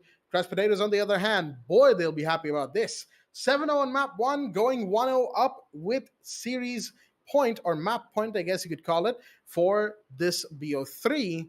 They'll be looking for a quick win once again. I'd say I do have to say that their clubhouse is a lot more dominant in that sense. We've seen how beautiful their holds are on the map of Clubhouse, so I'm going to give them the benefit of the doubt. They can take the Crouch Potatoes down to the wire and possibly into overtime as well on that particular map. Crouch Potatoes, though, they show a little bit more weakness for the map of Clubhouse when we have seen their previous matchups in the lower brackets. So I'm really hoping that Copium are going to be able to capitalize on those mistakes. They did a couple of odd reviews because the members of Crouch Potatoes, they have a tendency of taking a lot of over-aggressive engagements, and they like to show a lot of presence over onto the first floor before they start to take their entries. And if they're able to capitalize on top of those mistakes, it could work out in their favor. But on the other side of the spectrum, there's a possibility of a Maverick ban coming in as well on that particular map. So, things will get pretty spicy. But let's just see how it all pans out, because at the end of the day, Clubhouse is a map that has been in siege for the longest time. And this particular map has a lot of interesting plays that you can go for. It has been in the map for very long, but their strategies are so diverse that a team can utilize multiple different lines of sight that can be treated as the attack and as defense in a lot of different ways. Interesting plays can be done, but the thing is, how will the team evolve over time? That's what we really need to see. And hey, as we're going to be heading on down over into short little break and setting up game number 2 for you, ladies and gentlemen. Don't go anywhere. We'll be right back. And make sure to check out all of the links down below in the description while we do wait.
Alrighty then, ladies and gentlemen, welcome back once again to the Esports Club Community Cup Season 3 for Rainbow-Six-Siege, supported by Ubisoft and our, powered by Zotac Gaming and our broadcast partner, Loco. I almost skipped over one of those names in there. I'm not going to say which, though. It's up to you to guess. Anyhow, I'm your host, Blackjack. Joining me is my co-host, Aggressive, as we are back once again for what is now going to be Map 2 in this best of 3 between Crouch Potatoes and Team Copium. See what we can see on the map of Clubhouse, because again, I don't know, man. It looks rough. Copium, they took a 7-0 on the map of Chalet, and again, you could say that, hey, here Esports, they're allergic to the map. Get it out of there. You don't have to worry about map number 1, but if you gave up Chalet in your veto, isn't that already a massive problem for you at the end of the day? You could be looking onto the third map to try and find something big there, but you need to reach it, correct? Clubhouse. It's a map that really does favor the defenders heavily, but considering how the attack strats are from Crouch Potatoes, they could easily just use their utility to take full control. The bans will be the most important phase for the entirety of Clubhouse. If Copium don't target ban properly and make their defense as strong as they possibly can and take a possible early lead of 5-1, 4-2, something along those lines, I think they're just done for here. There's no possibility they can make their way in, considering how Crouch Potatoes play their attack. That is definitely going to be something that we will have to keep our eyes on. Again, Clubhouse, slightly defender-sided map as compared to Chalet, which is heavily attacker-sided. And mind you, it is a map picked by Copium. So since they were the ones to pick it, guess who got to choose the sides? Crouch Potatoes. And guess what Crouch Potatoes have picked? Attack first, which means they're playing the long game. They know what to do here. I mean, it's no surprise given the team members that are in that roster, as we will have to just wait and see how they fare on the first half, because that second half defense, you can be sure that they'll be taking full advantage of it. But how will they go about the first half of attack, and how does Copium go about trying to find a way to fight back? That's what really matters here for these two teams. How do they fight against each other? How do they fight back to the situations that they are going to be presented with? The first one that we will be, of course, most interested in are the fight backs, the responses, as it were, from what is sure to be a very deflated Copium team right now, given how map 1 went. A long road, especially if they are not able to get their team morale up. Possibly, if there was a coach on the side of Copium, I would say that maybe with a pep talk, maybe with a couple of strat changes, they can come on back. But at this point, you need to look at your IGL. You need to look at the biggest personality of your team to just cheer you guys back up. Again, I've talked about this as well a lot of times. Whenever a team is down bad, they lose out on that first game in a very horrible scoreline, let it be 7-0, 7-1, something along those lines, you take a pretty massive L. You need to have that mentality to pick yourself back up for game number 2. It's not over until the fat lady sings, and the fat lady is so far away in the background.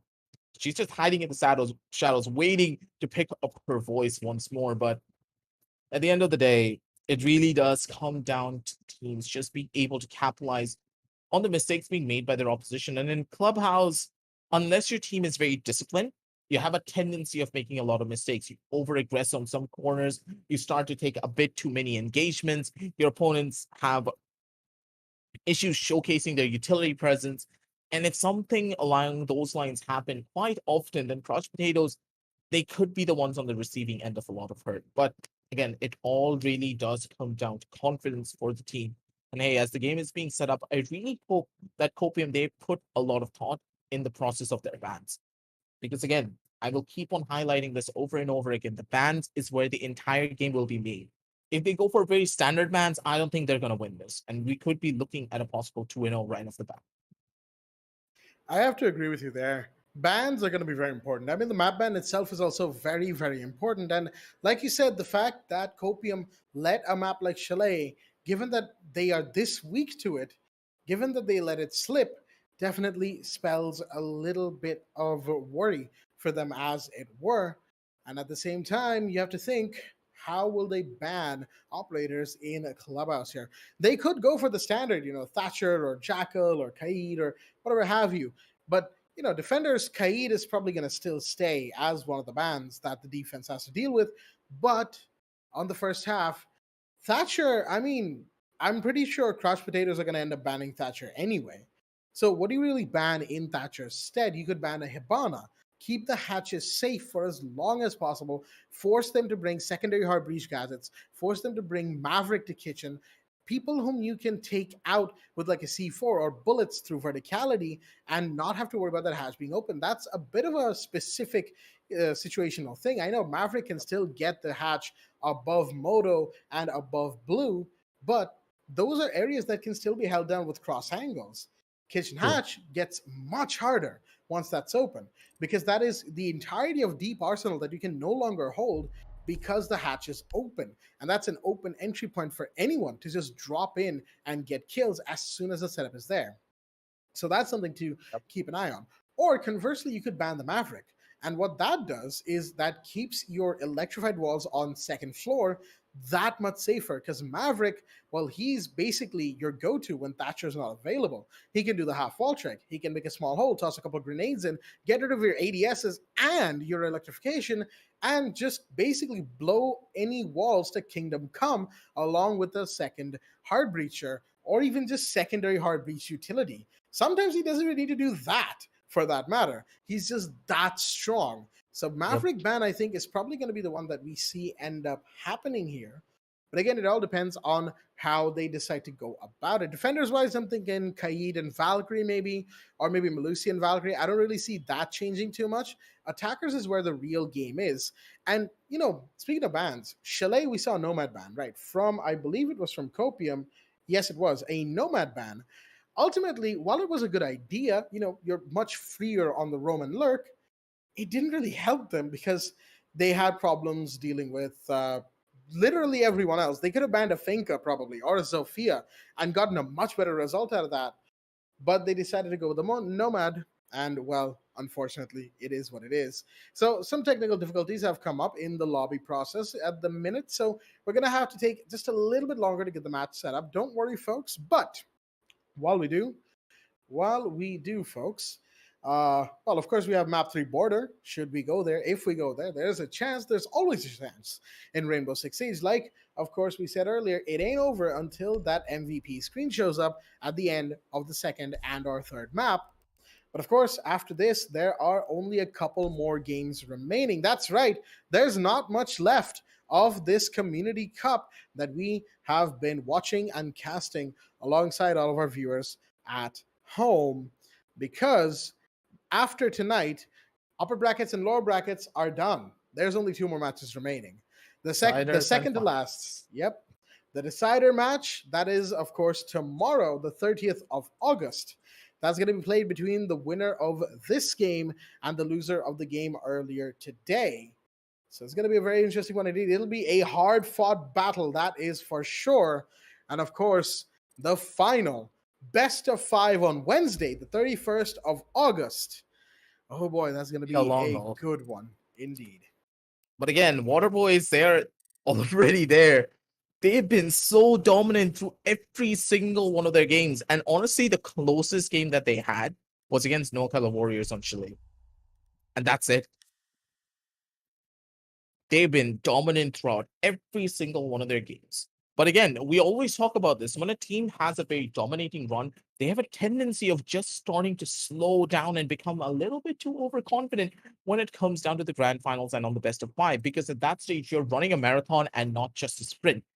We need to see exactly what each and every team are capable of. Plus, the players and the teams that are going through the lower brackets, they're going to have a lot more time to prep. They are playing a lot more games, and they are going to trial through hell and back to try and get to that position once more. Possibly find a second place, yes, but also put up a good fight and a good show for our viewers. And to take down the Titans that are the side of waterboyz, it's not going to be an easy feat. And honestly, the more practice that you get, the better you're going to be as a team and possibly get that Grand Slam that you want. But in this instance, whichever team makes it through here with Crouch Potatoes being in the lead for all of it, it's going to be quite an interesting pickup in my eyes, because Crouch Potatoes, they're showcasing a lot of discipline. But at the same time, their executions are just a little bit too lackluster for me to personally say that, hey, this team really does deserve to go down over to the grand finals and they have an opportunity to take down Crouch Potatoes. Because again and again, we see a team that we always highlight to be incredible, to be that next big thing. But at the end of the day, are they really that next big thing? Because if they make a lot of fundamental mistakes, then they can't really do much. We always talk about the macro being one of the most important factors for a game. And for a lot of these teams, macro is secondary, and their micro is a lot more crucial for them to try and play around with. That it is. So, folks, without further ado, let's get right into it. Map 2. With all of this preamble and pre-game show business out of the way, let's go and see what will be the final result here. Is it going to be a Map 3 game tonight? Or are we going to have a 2-0 for the Crouch Potatoes? Can they clean up their execution? Because they certainly will need to. Bans are coming in. Copium have the first ban of the night, and they should be able to just get rid of Maverick. We knew this was going to happen. Yeah. This was bound to happen, especially with Copium going on the defense. Absolutely agreed. It was bound to happen. As in the meanwhile, second ban of the night. Oh, okay. Crouch Potatoes attacking first are going to be the ones to ban Finca. Now, that's they don't not really something... need the Finca as well, considering their playstyle. Considering their playstyle, I agree with you. The Finca might not be all that necessary. They can bring other LMGs, and you have the Zofia still remaining. So, interesting ban nonetheless. Kaid, there we go. No surprises right there. Clubhouse. Forcing a bandit trip. That's smart. We might, especially given the Thatcher's in play, right? And without Finca, that's 2 less grenades that you'd have to worry about. So bandit tricking is actually a little viable here today. We'll have to see. There we go. Valkyrie final ban. So final 2 defender bans. Really no real differences there. Standard classic clubhouse stuff. But the Finca and the Maverick on the attack, that leaves Thatcher open in play. And wait. Thatcher's open. My brain. Thatcher's open. Yes. My brain for a second. I was like, wait a minute. Wait, Thatcher is actually open? Thatcher is indeed open. I know it takes some time to get used to the fact that Thatcher is actually going to be in play. We're actually seeing Thatcher in play, folks. What do you know? Mark your calendars. Today is the day we saw Thatcher in play for one of the very few times in the Community Cup. But anyhow, we're going to be going straight into round number 1. As picked by the side of Copium, we're going to Basement Church. I'll say Basement Church is one of those sides that they can play around it, but this is one particular side where the Thatcher doesn't really find a lot of value in. So it really does depend on the situation, because hear me out. I personally say that he doesn't find much value because there's not really a lot of entry points that you can play around with. Plus, he already banned out the Kaid, so you have free control over onto Kitchen. That's the only reason why I say he's not going to find as much value. He's still a valuable player because of the way that he can disable every single gadget. But there is some counterplay to it, correct? I mean, I guess. It's just one side. It's just one side. Fair enough. Fair enough. Well, let's see how the changes to the operator lineups have been put into effect. Excuse me, by Crouch Potatoes. Interestingly enough, Violet, the player who was going for the Thatcher, has opted to go into the Fuse instead. And I guess it was my analogy was correct here. I am see, I called it. Okay, you guys cannot bash me for this. All right, so I'll have to give you this one. Because Fuse is actually really good at clearing out a lot of utility, especially at deep arsenal, right? That's the area that the kitchen floor basically takes care of. But give him any reinforced wall when he goes down to, let's say if he wants to push into basement, like church itself, right? He can actually cluster charge the church wall, granted if there's no meat jammers or something on it, and really cause a lot of havoc in there. Oh, but Darklaw's going to start things off. Beautifully done. There goes the mute as KEKW will fall. It's a pretty big hit already. And with that first initial kill, this first floor hold is just going to get even more problematic. But again, you have to remember, the defenders have spread themselves out quite heavily, but maybe the spread is going to be a bit more of a nuisance they would have expected. They're not really playing off of each other at all. And a bit B. He's kind of stuck in between. Goodbye. Wait, he got Maybe the kill. good night. Wait, no, he gets a kill. And Shinra is able to find someone else on the other side. Wait, there's a fuse going He was on down as well. mid-stairs. Yeah, he was on mid-stairs. Nah, no way they coordinated No. that. That is galaxy brain stuff right there. How even? All right. You gotta appreciate a good play when you That see it would at be the end of the day. interesting. Yes, indeed. Mojo has been picked back up, very low on HP, but so is Shinra. So overall, health-wise, both teams are looking pretty similar. The only difference being a Vidwi has taken a bit of damage as well, sitting at pretty much 2/3 HP on that smoke, still in dirt, mind you. That smoke is still there, and nobody's pushing dirt because they're afraid that Shinra could come back to mid-stairs and take another gunfight, possibly taking one or two of them down. They don't want to risk it for now. It's just simply not worth it, as they'll have to try and find a different way into the site. Oh, here we go. Shots are going to be fired. Oh, Not gonna missing the happen. shots right there. Vinci taking the kill, and that's dirt control.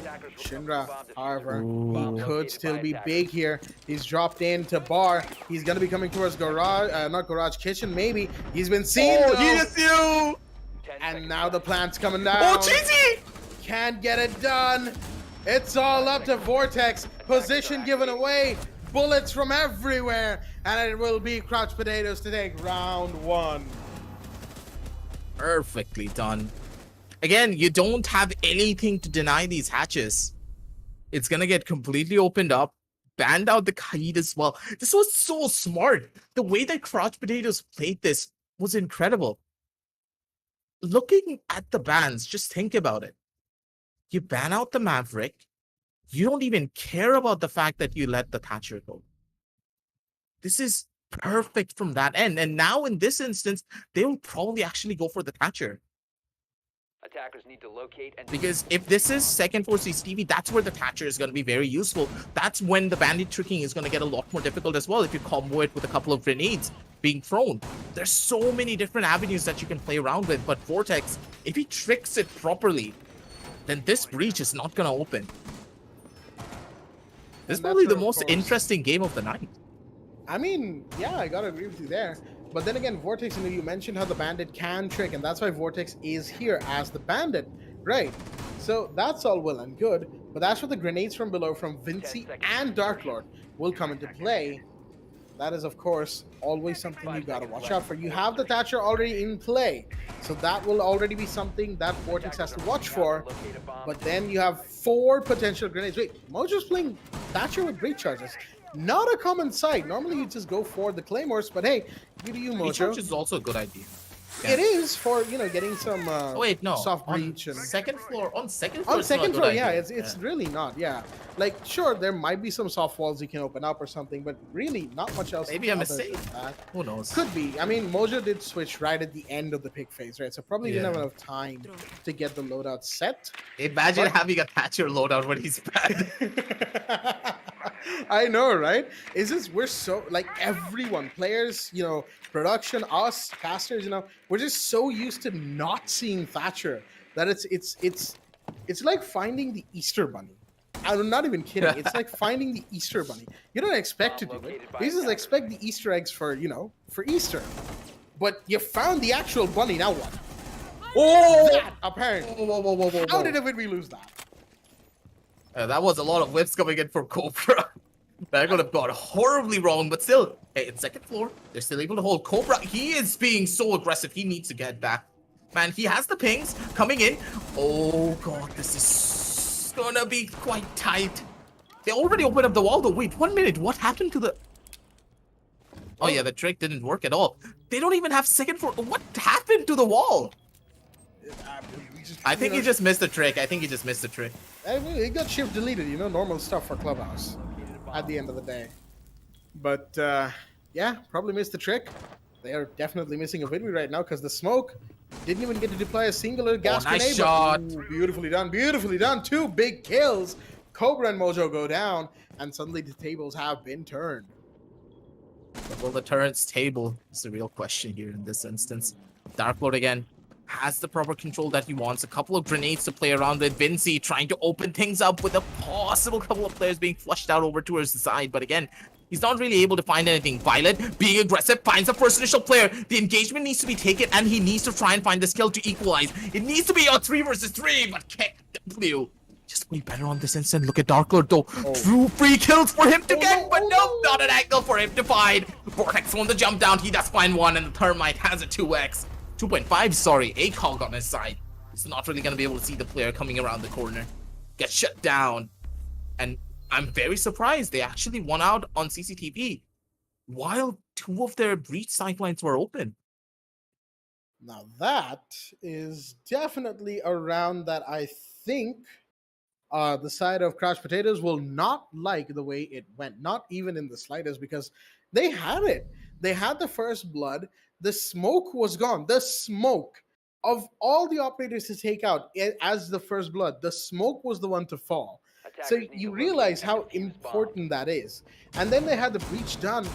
And all the defenders, I mean, you look at where they were just playing around the rotate in between Cash and Red Stairs. And that's it. We never saw a defender go for a big flank.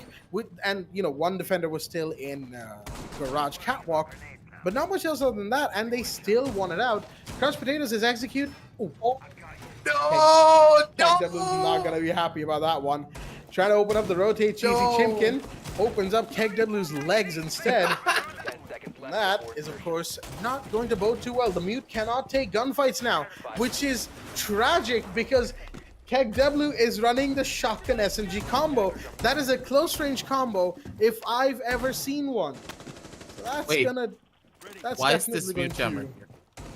I think like for hatch to down, like if they go for breach charges on the hatch or if they throw a Salma or something, basically the only way to open up the hatch then becomes like throwable soft breach utility like Zofia or sledgehammers or something like that. It's just gonna take it out anyway. Yeah. Why not? Protect the mirror window. Very questionable. Okay, not gonna protect the mirror window, I guess. KW. I mean the construction mirror is pretty protected given where it is anyway, so I guess it doesn't matter. There we go though. Vortex ready for the tricking.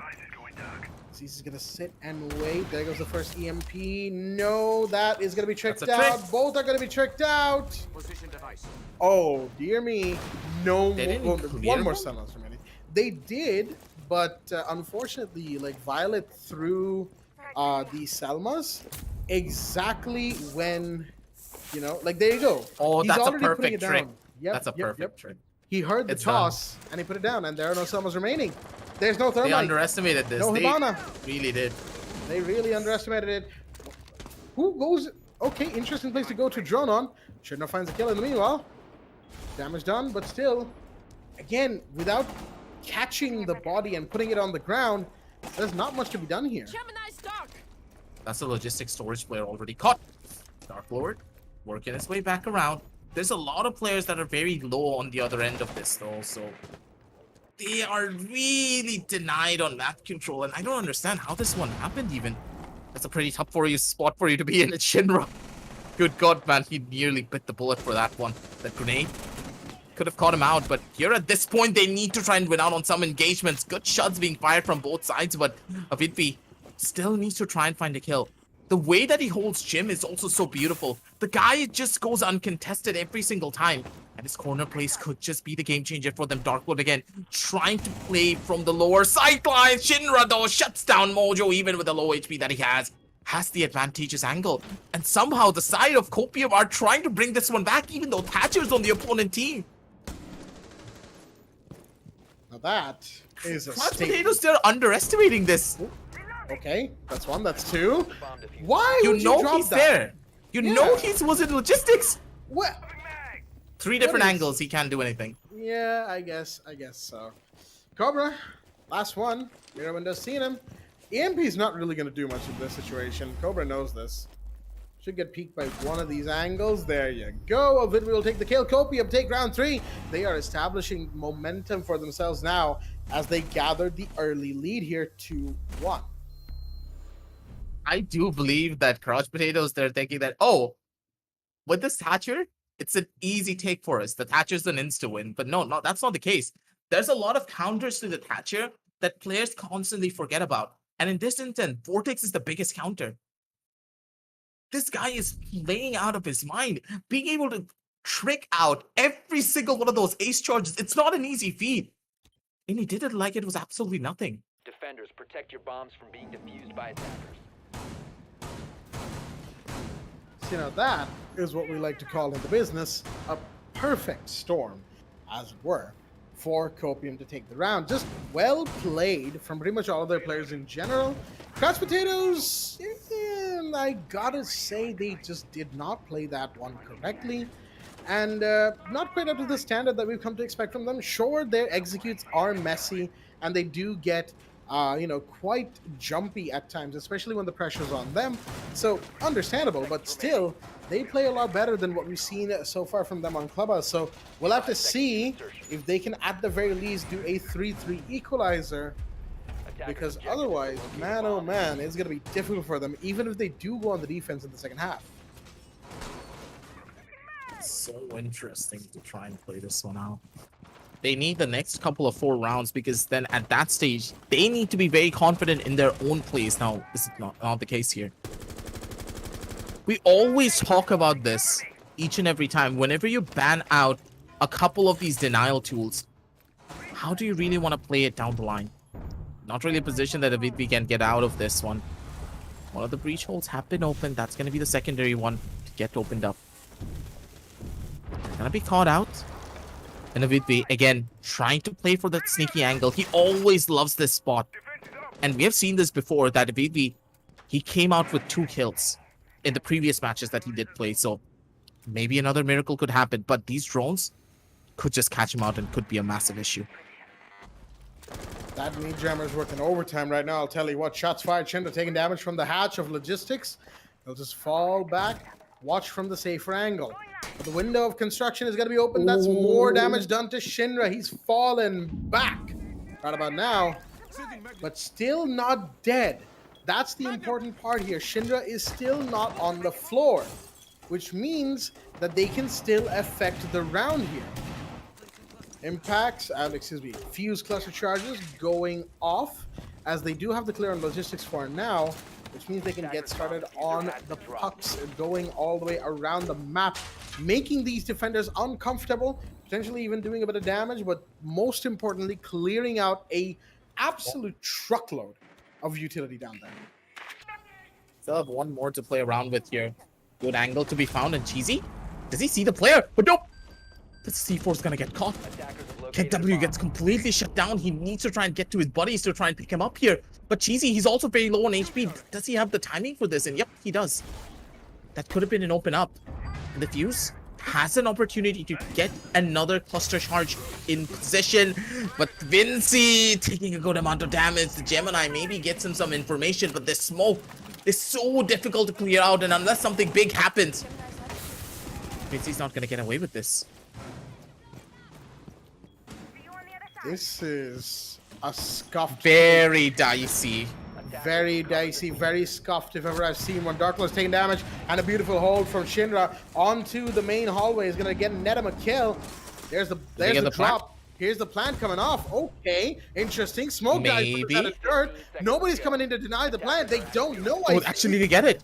The plant's off. Oh, that's huge. Post plant. Flashbang's out. Mojo flashes himself though. Doesn't matter. Drops down, gets taken down as well. They got to be watching from the hatch. That they are. They 1 kill. They can play for the hatch. It's clean. Yep, exactly. They shouldn't be able to get this counter defuse, because all you have to do is play for the hatch. Someone will come up, and they've heard the shots. Cheesy Chimkin is coming for this. Seen. Shots have been fired. In the middle of this, Vortex has found one. Oh, this could be big right now. All the one has to do is hold back. But no! Where is he? Deny the counter. He does! He doesn't get the second, but it doesn't matter. It's past the point of no return. The clutch goes off. But it was... Dude, that Nomad air jab. The air jab came in so clutch. Indeed. That air jab saved the round. That is where Nomad is at her best, without question. But you have to ask, Crash Potatoes, how did it get to the point where it had to depend on a clutch air jab? A lot has had to have gone wrong for the round to have become like this. And Copium is going to be taking full advantage of that. I personally do believe that they just spent way too much time trying to clear out utility without establishing a single form of map control throughout the entire one. Like, come on.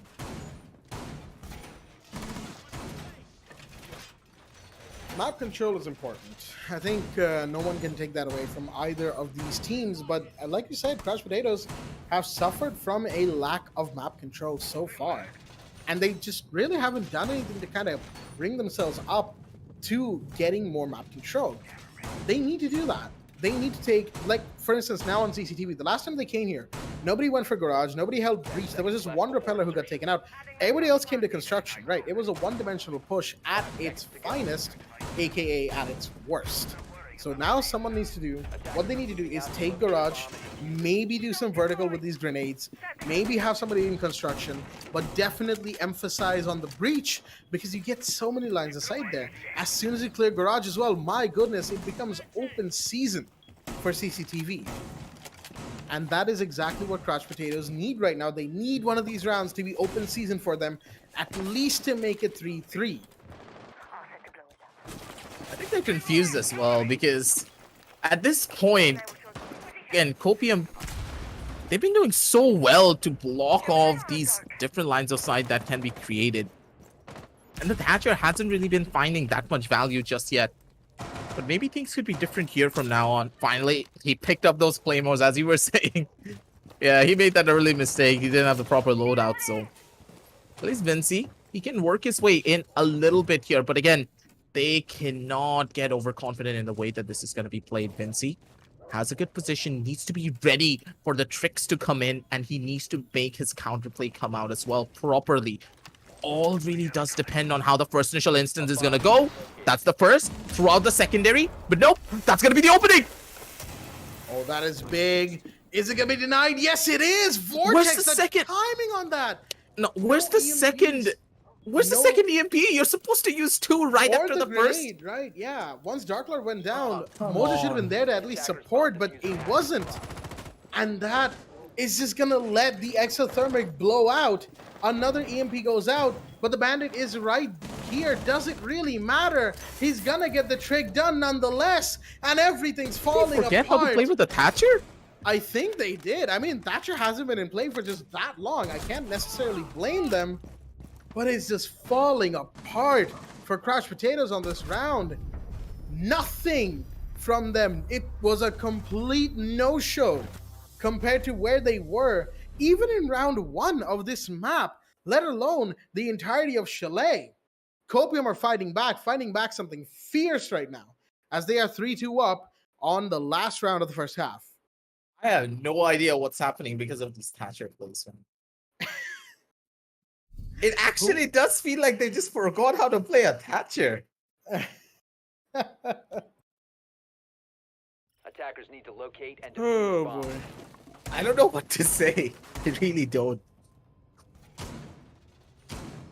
Who would have thought, right? In all of our careers as casters, who would have thought the day would come that we'd be casting game of Rainbow-Six-Siege and On the statement- Clubhouse. on Clubhouse nonetheless, and the statement, they forgot how to play with Thatcher, and that's been hurting them for this map, would be uttered from our mouths. I certainly didn't. And I'm I pretty didn't sure... personally even think I would see a Thatcher on this map. This is one of the Yeah. strongest maps for Thatcher, considering he's so good to deny Seconds to go. people from stopping breaches. You don't have a Maverick. People remember how to play with a Maverick all the time, and now they forgot how to play with the Thatcher? Come on. It really seems like that is the case here, because it's just round after round of just weird decision making by the Crouch Potatoes. And again, we saw just an absolute stunner of a show of a map when it came to Chalet. So where is that here? Why are Dude, they? Vortex is just really good. You have to give him I mean, credit no, for yeah, that, though. absolutely. Dude, his absolutely. tricks were just like that was textbook level tricks. We haven't seen that in so long, but the fact that he knows how to do it that perfectly just goes to show how skillful he is as a bandit player. Absolutely true. And that's something that, the Crouch Potatoes, at least for this round, will have to take into consideration. There Goodbye. goes the kill, though. KekW goes down. And that CCTV partially cleared. Oh, God! No one expects that. No one expects a meter to play like that. Right next to the castle barricade, absolutely ready to tear your head clean off. And here's another trick. EMP will not help because That's there's so nobody late. holding that window. Shinra finds one in the meanwhile. A couple of bodies have dropped, and Nice. Shinra will drop as well, forcing the castle to try and come and protect this downed player. And the bandit is still there. Bomb has been located. Can still trick this. And that's probably exactly what Vortex is trying to do here. Kill is confirmed by Vinci, and that leaves only Cheesy Chimkin and Vortex to defend this round in a 2v4 now. Rough. Couple of kills to come in, and there's gonna be no. Oh, wait. Gemini, goodbye. Hello. Okay, then. Wait, are you serious? Is that not a Gemini? No, I that's- think that, yeah, that is a Gemini. Okay, okay. Yeah, that is a Gemini. I got Our debated by producer production. got mixed. Or I got debated by production, man. Assassin got mixed by the fact that that was not a Gemini, or was. Imagine if it was a Gemini. No, if it was, though. if it wasn't a Gemini. Yeah. Okay, let's just get back to the match real quick. Vortex has fallen in the meanwhile. Oh, dear me. Violet is mighty low on HP. Goes down nonetheless. There What goes is the- happening? What? Someone died to a. To the battery? You gotta be joking right now. Where's the diffuser? It's been dropped as well. Okay, I was going to say, if Crouch Potatoes lost the round like that, I was going to blow a gaskin right there. I'm not even kidding. That round was, I swear, just oh man. I have no idea what happened in this entire game. Oh my goodness. First, Assassin gets mixed up about whether or not it's a Gemini. Then he mixes us up about whether or not that's a Gemini.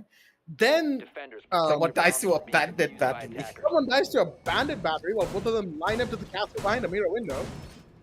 None of these are words I ever thought I'd I've seen everything at this point. Never seen a person die to a bandit battery in a professional level game. I think for me, this is the second time I'm seeing it. I vividly remember back in the days of the TEC Pro League, right? It was a Division 2 game, I think.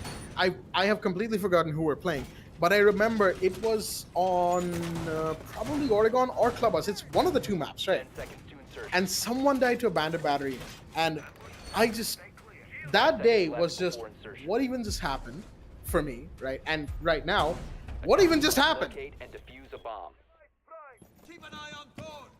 Set. Gonna be a long day, man. I'm casting Clubhouse with Thatcher open. Mhm. Thatcher is open, and the scoreline is a 3-3. We're casting a Clubhouse game. I'm just gonna add on to that, right? We're casting a Clubhouse game where Thatcher's open, Maverick is banned. It's a 3-3 Oh yes, half. Maverick is back. It's a 3-3 half. Someone has officially died to a bandit battery, and none of us know what's real and what's not. Clearly, because we can't tell a Gemini from the real Iana. Oh, whoa. What is even happening? Cobra and Mojo are just extremely low on health. Seems like an impact did that to them. While Dark Lord takes a gunfight with Vortex, and both of them lose a good chunk of health. This game is just something else. Cat and mouse chase that we don't really know how to fix out. But hey, Thunderbird's there. So the defenders, they can just run back over onto the site and take back a little bit of HP. But if they do this, you have to remember they're giving up a lot of map control. And that map control is something that could be an issue. I like the play that they're going in for Legion because they want a lot of early levels of information. But again, they've given up a lot of map control. Second floor is entirely in the favor of the attack. Copium, they have so many different avenues to play around with. But for the defense, what are they going to do? They're hunkering into sight. This could be bad if they had a fuse. There's no fuse to worry about here. So at the end of the day, I do believe that Crouch Potatoes, they're still winning out on this engagement. At least so far. Those Capcan traps will come in mighty handy as well, as they already have. Cheesy Chimkin taking damage because of a cap trap to the shins. And there's going to be more around the site. Oh, no, just hello. And he Did they still survives. find some kill on the what? Gets the C4 nonetheless. How are you alive? Boys! Mojo, 1 HP. Boys, come on. You gotta finish him off. Okay, there we go. Nature is healing. Alvidby gets that kill finally as the Capcan goes down to the Hibana on main stairs. Here we have more things happening as another Guman has been thrown out. Smoke grenades are ready to go out as well. 35 seconds remain. It's a 4v4. Vinci's low on HP. Violet has been chunked a little bit. So has Dark Lord. As we have one minor breach being done right next to Vinci. He's going to be healed up a little bit. Wants to peek this. There goes a gas grenade in the meanwhile towards the kitchen hatch. Most likely, shots are fired. A grenade from Shinra finds one. Avidby finds another. This could be big. This could be huge. It's a 4v2 now.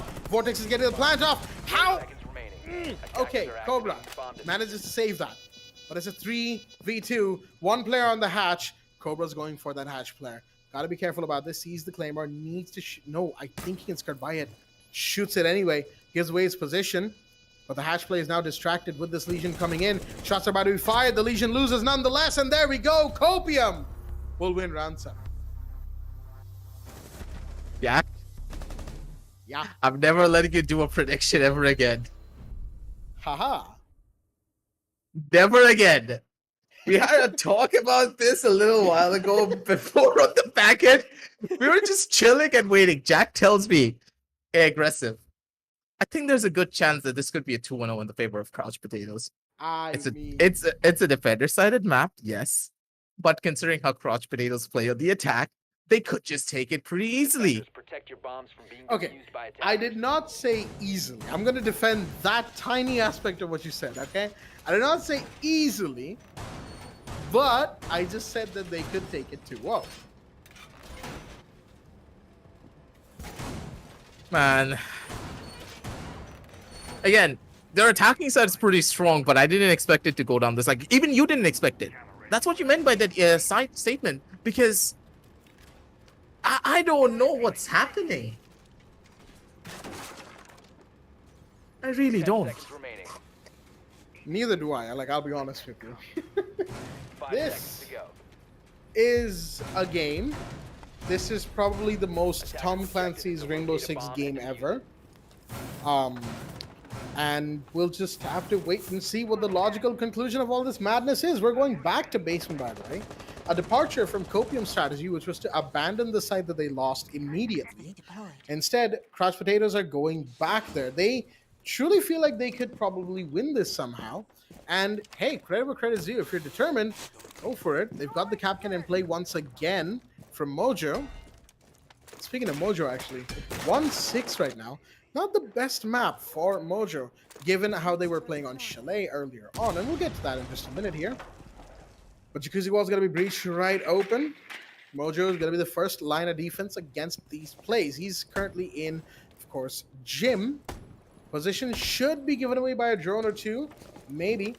I think, no, he's actually alone on second floor. That's a decision, certainly. Capcan Trap was also seen in the angle that Vortex took to try and get that information. And here comes the sledge to try and get this Capcan out of here ASAP. Mojo, ooh, only barely That's a losing the miss. gunfight. Only barely losing the gunfight against Vortex. That's a big first kill. LMG versus the gun from the Capcan. Yeah, that's just not gonna happen. Not anytime soon. But that's a good chunk of damage. Vortex. He's now been put into a pretty tough spot, but he still has the last stand ability to play around with. Maybe he can be a nuisance down the line, but When you say last time, do you mean Zofia Winstead? yes, I call it the last stand sometimes. Everyone calls it the I last get it. stand for some reason in my No, matches. I understand why, but I feel like I need to update you on this, Aggressive. The Zofia Withstand hasn't been a thing for a couple of seasons now. Cobra's going to make sure Vortex is no longer a thing at the run. Yeah, Zofia's Withstand was removed, actually. It's been a fair few seasons. It was a turbulent couple of nights for the Siege community, I remember. Oh, that's another kill, though. Shinra gets Cobra. That's the refrag immediately. Just challenging this verticality is just not a good idea. As we have, once again, a man count advantage for Team Copium. That I didn't know. Surprising. Again, you'll learn something every single day. But for now, okay, kick W, baby. He finds a kill. Oh. That's a freebie. Look at the lines of sight that they have opened. Copium. This is That is insanity. Yeah.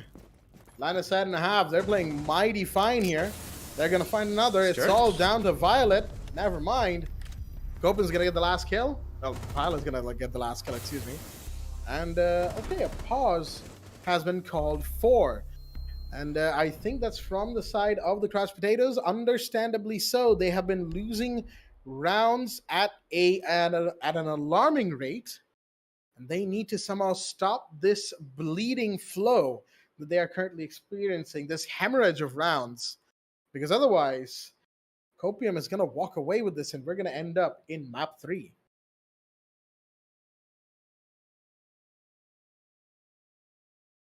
The entire match is going to be an interesting affair.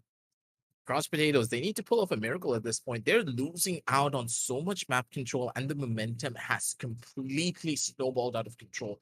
Copium, they're all over the place. There's not a single position where Copium is not confident in the way that they're playing, and their gunfights are always reigning supreme. Vortex Suit just swung out over onto the corner, took an engagement onto Jim, and won it out instantly. These levels of play coming in from Copium is such a treat to watch. And the thing is, we were expecting Copium to be down under after taking a 7-0 loss, but I guess they just said GG go next, and they brought out the entire force for map number 2.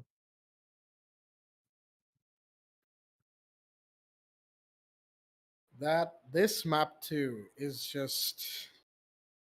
It's just something else. I think we can all agree on that one. It's been funny. It's been hilarious. It's been shocking and surprising, but it's also been just a showcase of some pretty decent Siege. Now, the question is, will we see more? Specifically from the Crouch Potatoes. They've given us the ready confirmation, and it seems like we'll be going back into the round in just a second here, once we make sure that Copium is ready as well. And here's the thing, folks. Crouch Potatoes should be taking rounds. Statistically, Clubhouse's defender sided, even if only slightly. And they're on the defense side. They had a 3-3 half. They had basically everything in place for what could be a second half to victory, but not the case here. They haven't won a single round. Round 7 and 8 have been Copium's. We're seeing a change of side, going to second floor CCTV. I mean, at the end of the day, you know what they say, right? Try, and try again. But if it doesn't work, you got to change it up at some point. And that's exactly what Crouch Potatoes are doing here. They've changed up the site, and it's going to be now top floor CCTV.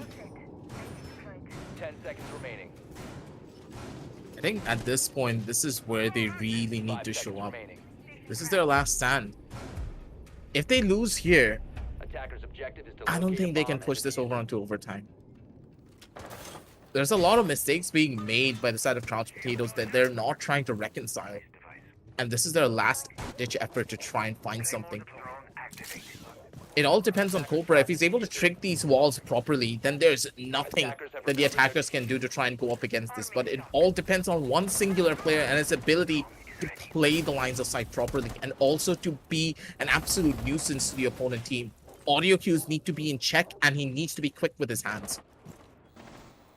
Timing is everything here, but for Shinra, he's opening things up. That's a beautiful grenade. That's a kill that they need. And Mojo going down is going to be a massive hit for their side. Concussions as well coming in to deny any further noise. Yeah, that's the opening that they needed. And Cobra, he's just going for it. Located a bomb. This right here is how you play around the fact that there's a bandit actively tricking the breach, folks. You have grenades from below. You have a Zofia from literally anywhere in the map. You have the drone hole there. You have, of course, the window, CCTV window. Anything that you can use to make the bandit lose his focus. As in the meanwhile, Vincey's going to come around, find one. That's Shinra down. The call-out will be there, though. But there's a Thunderbird on the roam. Excuse me for a temporary hiccup that I just had. But that does equalize the man count a little bit and takes care of Shinra. A pain in the backside for Crouch Potatoes. And That's five. a good kill. Guys on fire, but we're kind of not highlighting Cheesy, man. Cheese is on a 9-2 scoreline. Again, nearly has a 5 KD. That is true. That And is he's true. playing support. Well, you know what they Okay. say. Support players are often your strongest. Oh, dear me. What is even... Wait, what? KegW just team killed a Vidwi. Cheesy found one. But in the meanwhile, the SMG-11 of the smoke, that's... the smoke is Violet. Managed to find another. And Vinci still sitting here with a C4. Oh, this could be big. Diffuser's drop, but Oh, oh, Cheesy. no. Cheesy gets that kill nonetheless. That's a C4 on default. It's going to miss. Oh, it's So gonna much damage done to KegW. But do they know where the plant is going to happen? They don't. The Thunderbird's position is given away. Vinci pushing up aggressively. Should have watched the rotate. Gets taken down. Copium on map point now. One round away from taking us to border, folks. Oh boy, this is now intense. This is gonna happen. It is going to happen.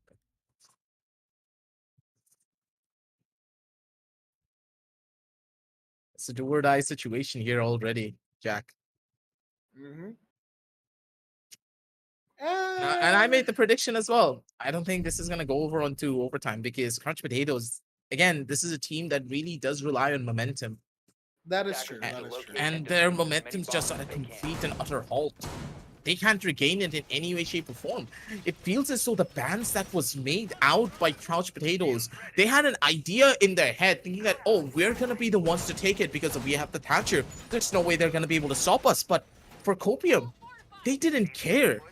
They already had a game plan because they are the ones who banned out the Maverick, which is the biggest counterplay for a Bandit. They were prepared for this, but Crouch Potatoes were not. 10 seconds left. That definitely seems like the case here. So then, 5 seconds I remaining. guess we could better start preparing for map 3 border. Now, shouldn't we? Border for these two teams, actually. Looking back at it, Copium, we did already talk about how Kira Esports got a bit of a whooping from Hunters LFO earlier in the Pro Series Season 2. Ironically enough, to then bring it out as their own map later on. And to their credit, they actually won that. So, you know, pretty decent, but not too decent on border.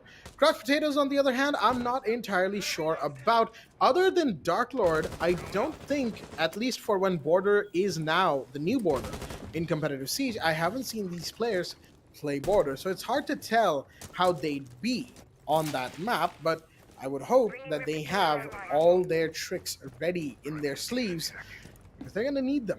They're going to need every single one of them. Already open and Mike Douglas going in.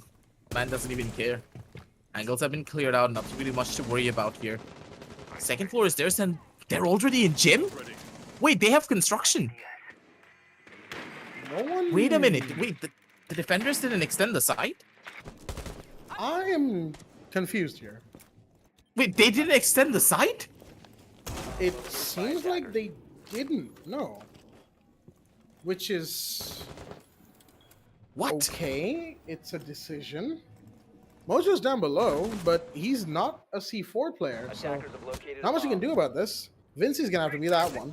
Cobra's taking damage right now. Needs the Thunderbird. Is gonna be able to use the Kona stations. As we have in the meanwhile, shots that are about to ring out from the construction side. Construction breach is still safe. Grenades haven't quite been deployed here to get rid of things, but Vincey finds Shinra. Again, important kill to be sure, but you're going to need more. Cobra, too There's nothing late you can to do. the breach. Can't deny it. So now at 65 on the clock, Copium once again have a big, big gaping entry into the site. They already spotted out the bandit though. Straight behind the shield. That could be a nade kill for them to find. Diana has a couple of grenades to play around with. And maybe with just one throw, she can possibly get that first initial pick that they need. Attacker drone's gonna spot out something. That's gonna be a position for them to find the Y magnet. Could just be working against them though. That's a throw of the grenade and possibly a kill. Good night, good snipe. And sleep tight. That's the first that they needed, but Diana completely on the back foot. Two different lines of sight open. Darkwood's gonna be able to shut down one more. 3 versus 3 situation on the map. More problems to be found. Copium finds another one. The C4 gets nothing. And it's a 3v3 with the plan going down.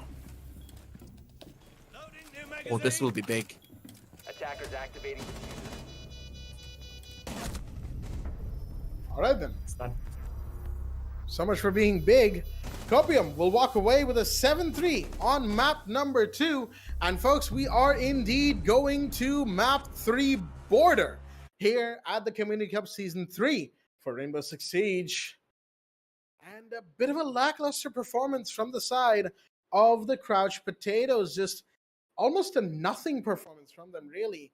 They were just not there for whatever reason. They never woke up on this map, and whatever reasoning they might have having played the way they did, we will be going to border now, and we'll be going.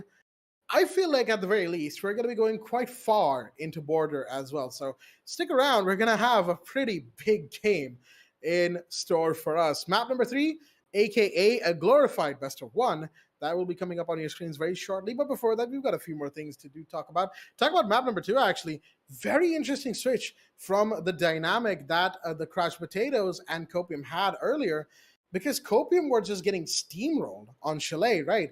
And look, defense of the indefensible, it really did just look like the chips were stacked against them, man. What was I going to say, huh? It was really looking like a 2-0. But they proved me wrong, so I'll happily eat my words as they have won map number 2 and given us quite the showing at that too. Put up a really good show. They showcase a masterclass of how to fight against the bandit who's trying to trick.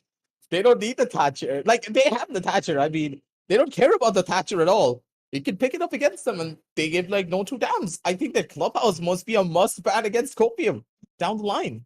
Mm-hmm. You really don't want to go up against the SWAT. Doesn't matter if you have a Thatcher. Doesn't really matter if you have anything else. If they ban out the Maverick, then it's under their control. Everything is present for them to find, and we're going to be jumping into the match highlights in just a little bit. And this map was actually a treat to watch. Yeah.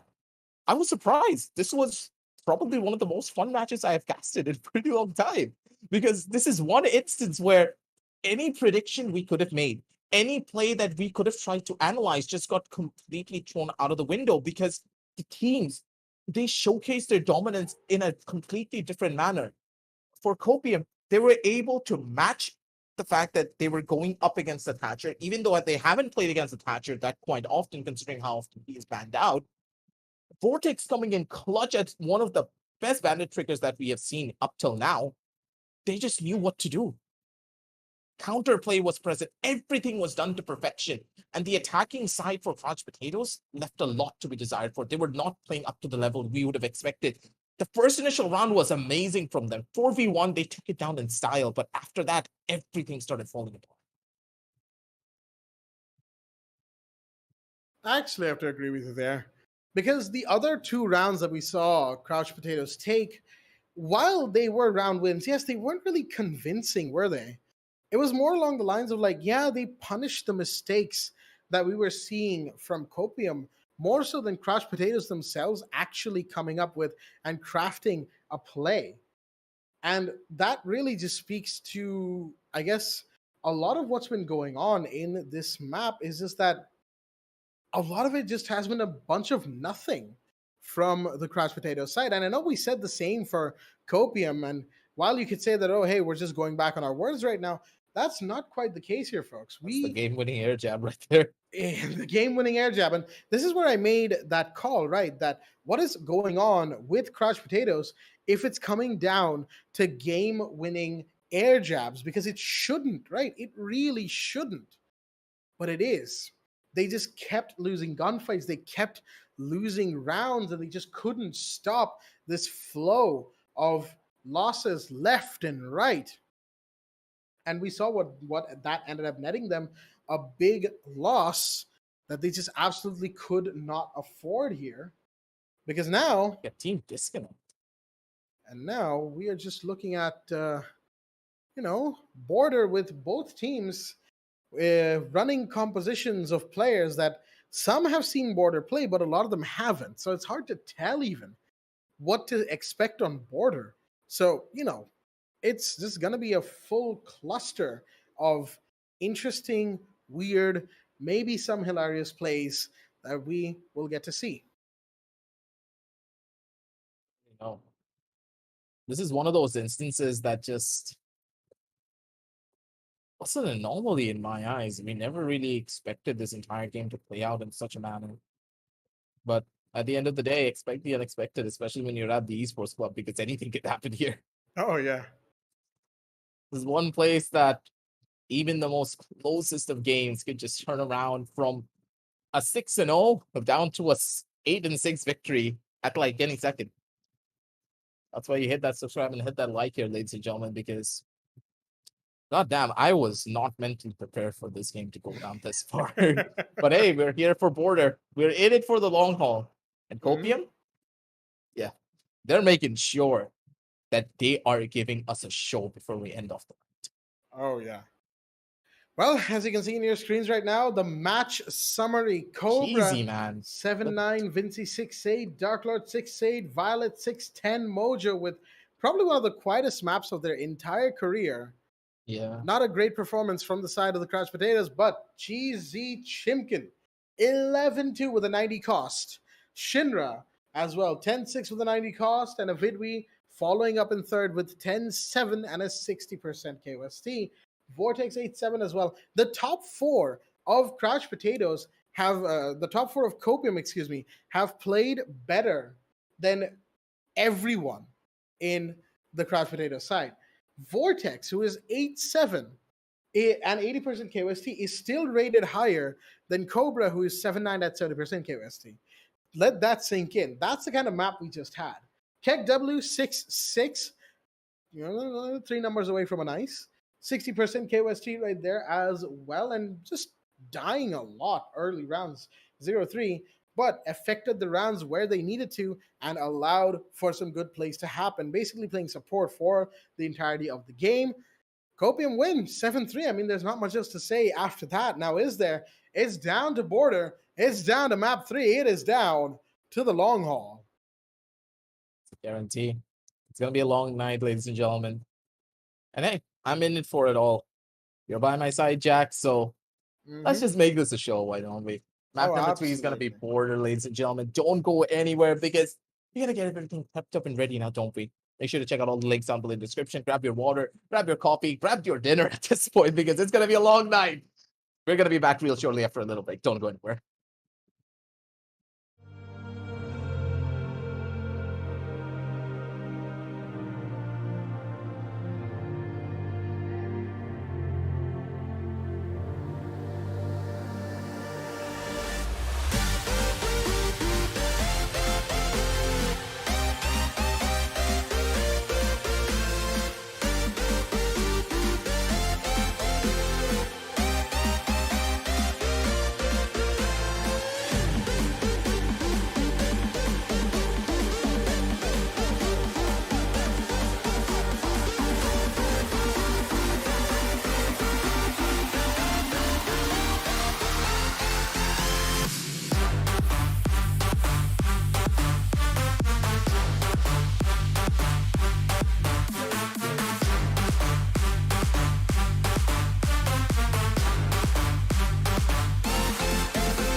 make it if I try to draw the red light. I could run through the fire, I could conquer the night. If I can make it if I try to draw the red, red, red, red. I could, I could, I could, I could, I could run through the fire.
conquer the night.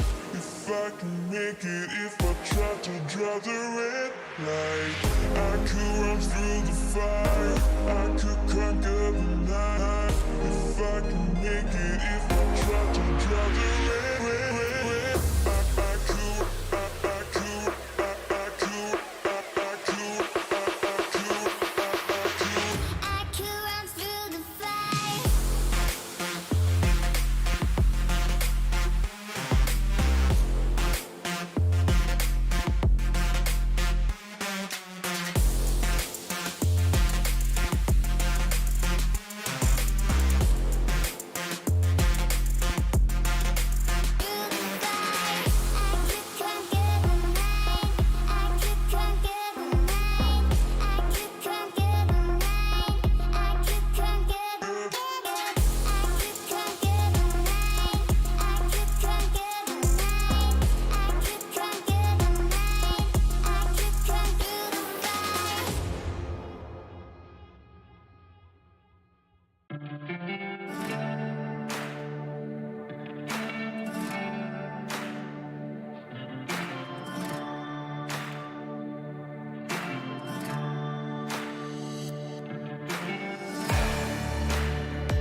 Alrighty then, ladies and gentlemen, welcome back once again to the Esports Club Community Cup Season 3 for Rainbow-Six-Siege, supported by Ubisoft, powered by Zotac Gaming, and our broadcast partner, Loka. I'm your host, Blackjack. Joining me is my co-host, Aggressive, as we are back once again for this match, best of 3 lower bracket final between Crouch Potatoes and Copium.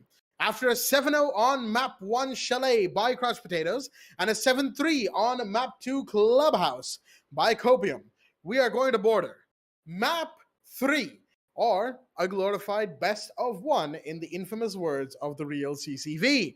So, map 3 border is coming into play. Aggressive, what do you think we can expect here?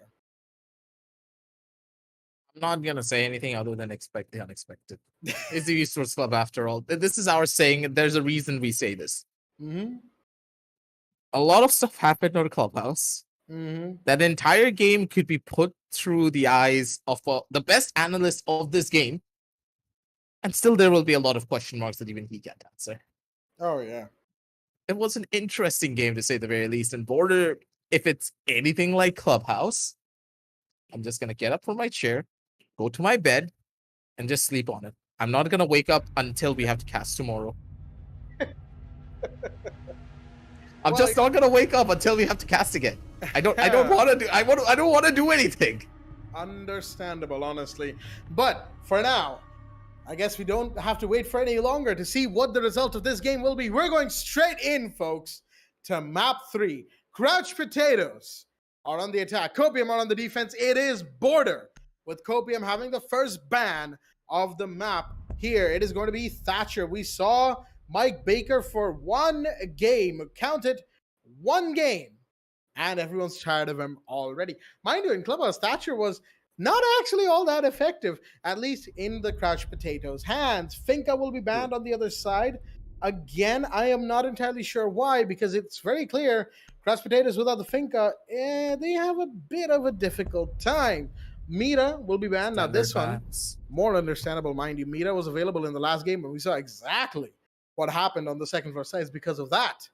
And Copium have the final ban of the night, and it is going to be Valkyrie. Nothing too particularly special then. Very standard indeed. So now it comes down to the teams. How will they conduct themselves here on this map? They play for a lot of different combinations, and they utilize the Jackal. Considering the sheer size of Border and how many rat angles you can play around, the Jackal will just be an absolute nuisance that you can use to just break your way in towards the side. But again, Crouch Potatoes, they're opting to not go for a Jackal and instead go for a Nook. The Nook is very powerful for a lot of solo plays, but for a team environment, again, Crouch Potatoes, they may be playing into a trap because Copium, they're riding the momentum of their last game. That seems to be what we have to expect here. Copium will definitely be riding the momentum of a Clubhouse. That is 100% for certain. Interestingly enough, a castle being brought out by Copium for this defense on second floor, armory, and office, but honestly understandable because castle can just block off so many lines of sight that you would otherwise find, you know, annoying, as it were, and really just funnel attackers into uncomfortable positions that they just would not like to take, and open up some interesting rotates and just do a lot of site reconstruction, which in and of itself is always, of course, a good thing. But now, we're going to have to wait and see exactly what the decision-making here is going to be from the Crouch Potatoes. Again, the onus is on them to really turn the tide and bring themselves some momentum. Setting up a diversion. See how this one pans out for them, though. Again, I love this drone placement, man. That drone is such a nuisance to deal with, and it also gives so much information for the attackers to just work their way in towards the second floor. Things look to be a bit more up for them. They have some info. The drones are able to find something. But again, the Nook used 2 for drones, and she didn't play off of it at all. It got some info that's going to be void in just a little bit here. How do they want to work their way up here? Because these kind of drone plays really did not work out in their favor. And Darklord, he made so much noise, he's probably going to get caught, but he still wants the gunfight. Ouch, a Vidby. That was a little bit of a hit or miss situation for him, but still, 2 versus 3 turns things around. The trades are going to be good from either side. And we are back towards the same. Deploying shock drone. Here we go. Once again, 1 and 1 and 1 and 1. 4 bodies have fallen so far.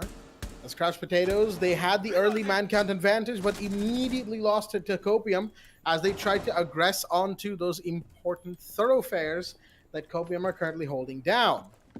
Unfortunately for them, they haven't been able to take that kind of map control, as we seem to be looking at a breach going towards, towards office, or archives, excuse me, specifically right behind the archives desk. The bomb will be covered for planter. However, there's a C4 from below. There you go. It's in place. Cobra taking damage right now from the shots fired from the alibi. Shinra, no damage done to him. Sitting pretty at the minute. You also have, mind you, the C4 that was placed by the mute. Vortex hasn't blown it up yet. They're And getting here we a go. Plant's diffuser happening. plant? Diffuser's being planted, but it is unknown to the defenders, and it's not in the place where you think it was. So the C4 will not pan out. And now it's a post-plant situation. And they could use this to their advantage. Seems like they will. 1 kill goes off nonetheless. Shinra, 9-1v2. Needs to find these final 2 and then take care of the counter defuse as well. Peeking the long angle. Zofia LMG doing damage right now. As the alibi is just hiding. Still alive. Okay, there we go. Finally shut down. And Crash Potatoes, after what seems like forever, will take round 1.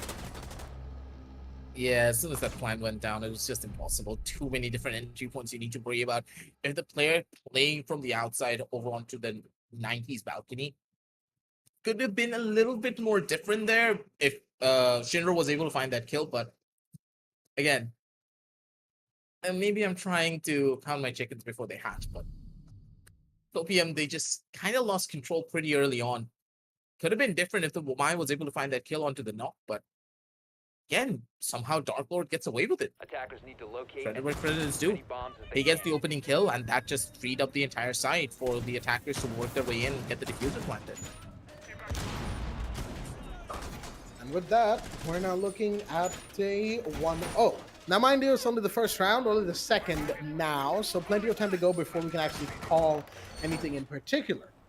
But it was a pretty decent first round for Crash Potatoes. Again, the mid round could be a bit better, where they lost the advantage that they got very, very quickly. And Copium will be aware of that. They will be trying to use that against them. That is 100% certain. But the question is, can Copium effectively pull it off? We've seen this team, or some of the members of this team, come to Border before, and it's been a bit of a mixed bag for them. So they will definitely need to try and pull off their best performance here. Otherwise, things will certainly not look all that good for them in the rest of this match, because there's not much remaining. In a BO3, a singular map makes up a third of the game, but when you get all the way down to map 3, you've seen and cast it so much, there's not much remaining of the final map. And that is when things can truly either be absolutely insane and intense, or be a quiet whimper as the match dies into the night.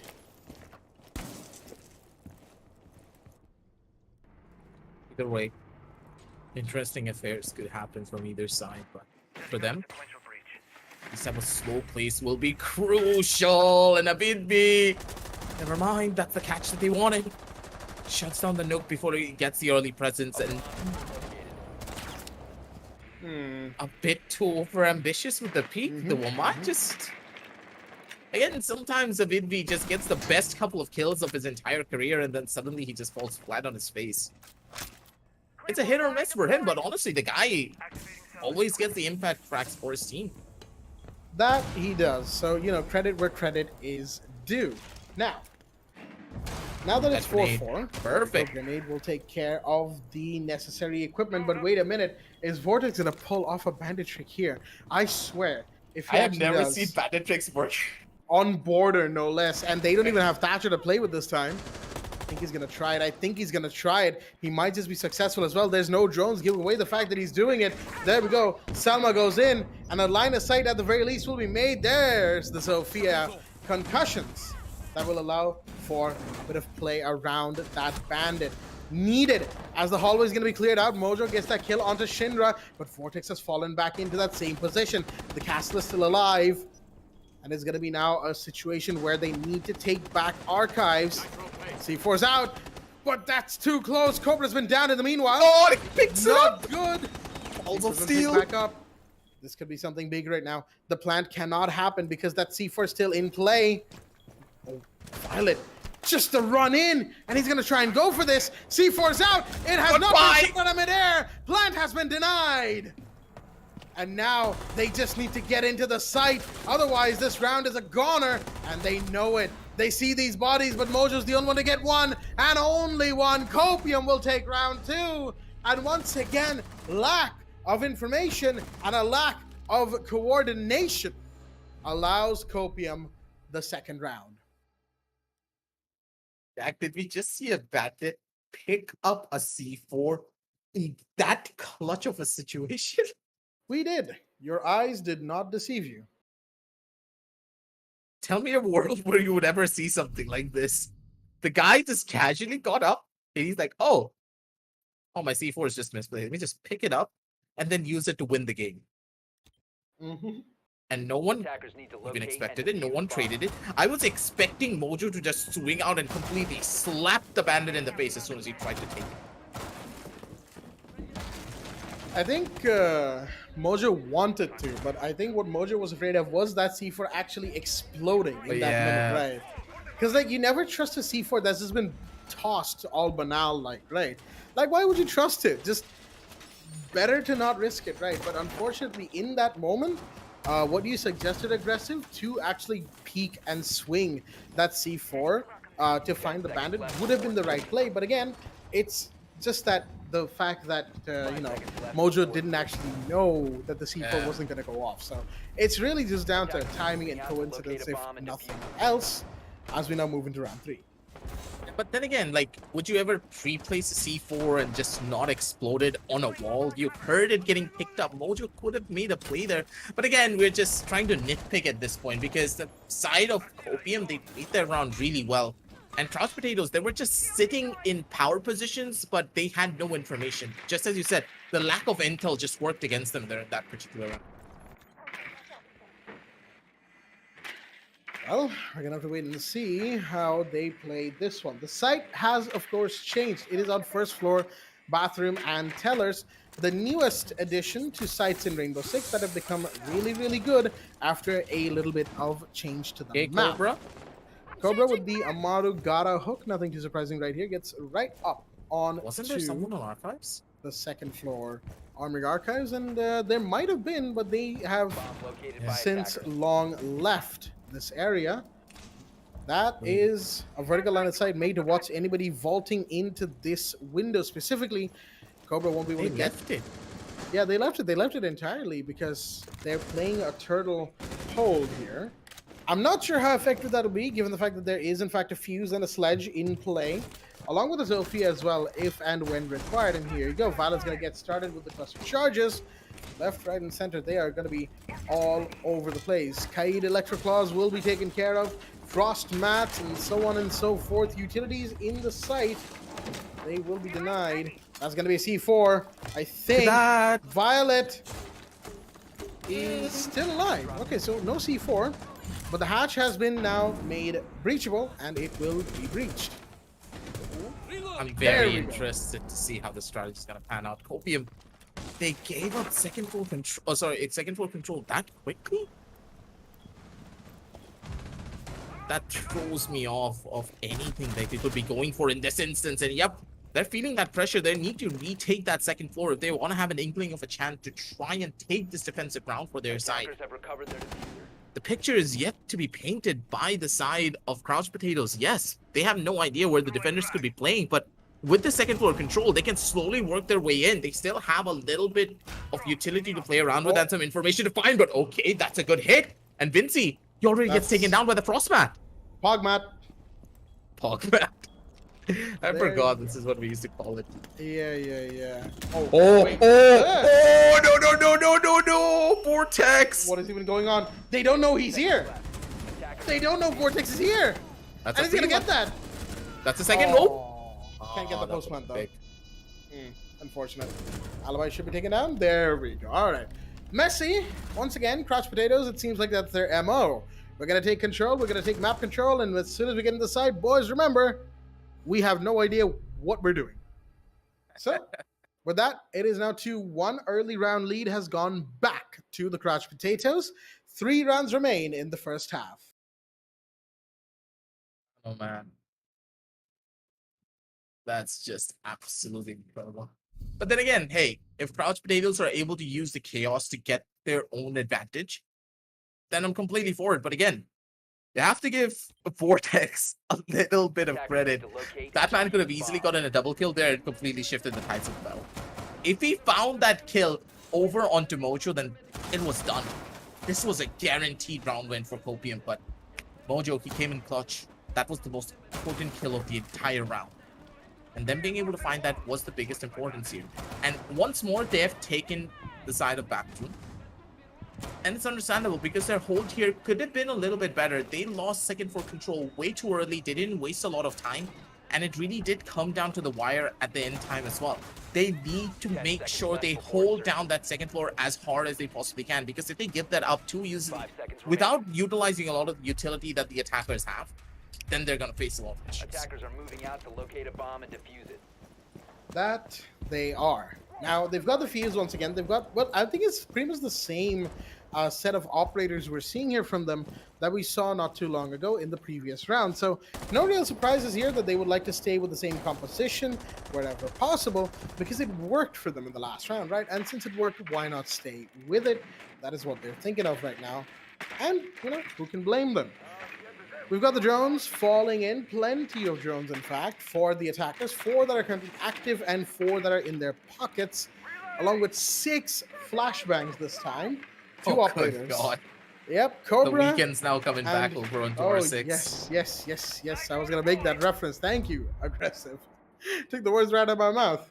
But blinding It's a lights crossover. aside, one of the most ambitious crossovers in video game and music history.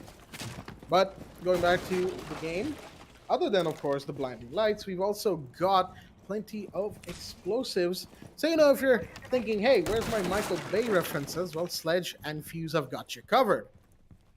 All that being said, how do they proceed? Once again, second floor control has been completely Oh, forfeited, wait, and he Dark fucked Lord it. will find No a victory. way. Oryx this time doesn't even get to jump hatches to win matches because he's going to lose his life as the first blood of the round.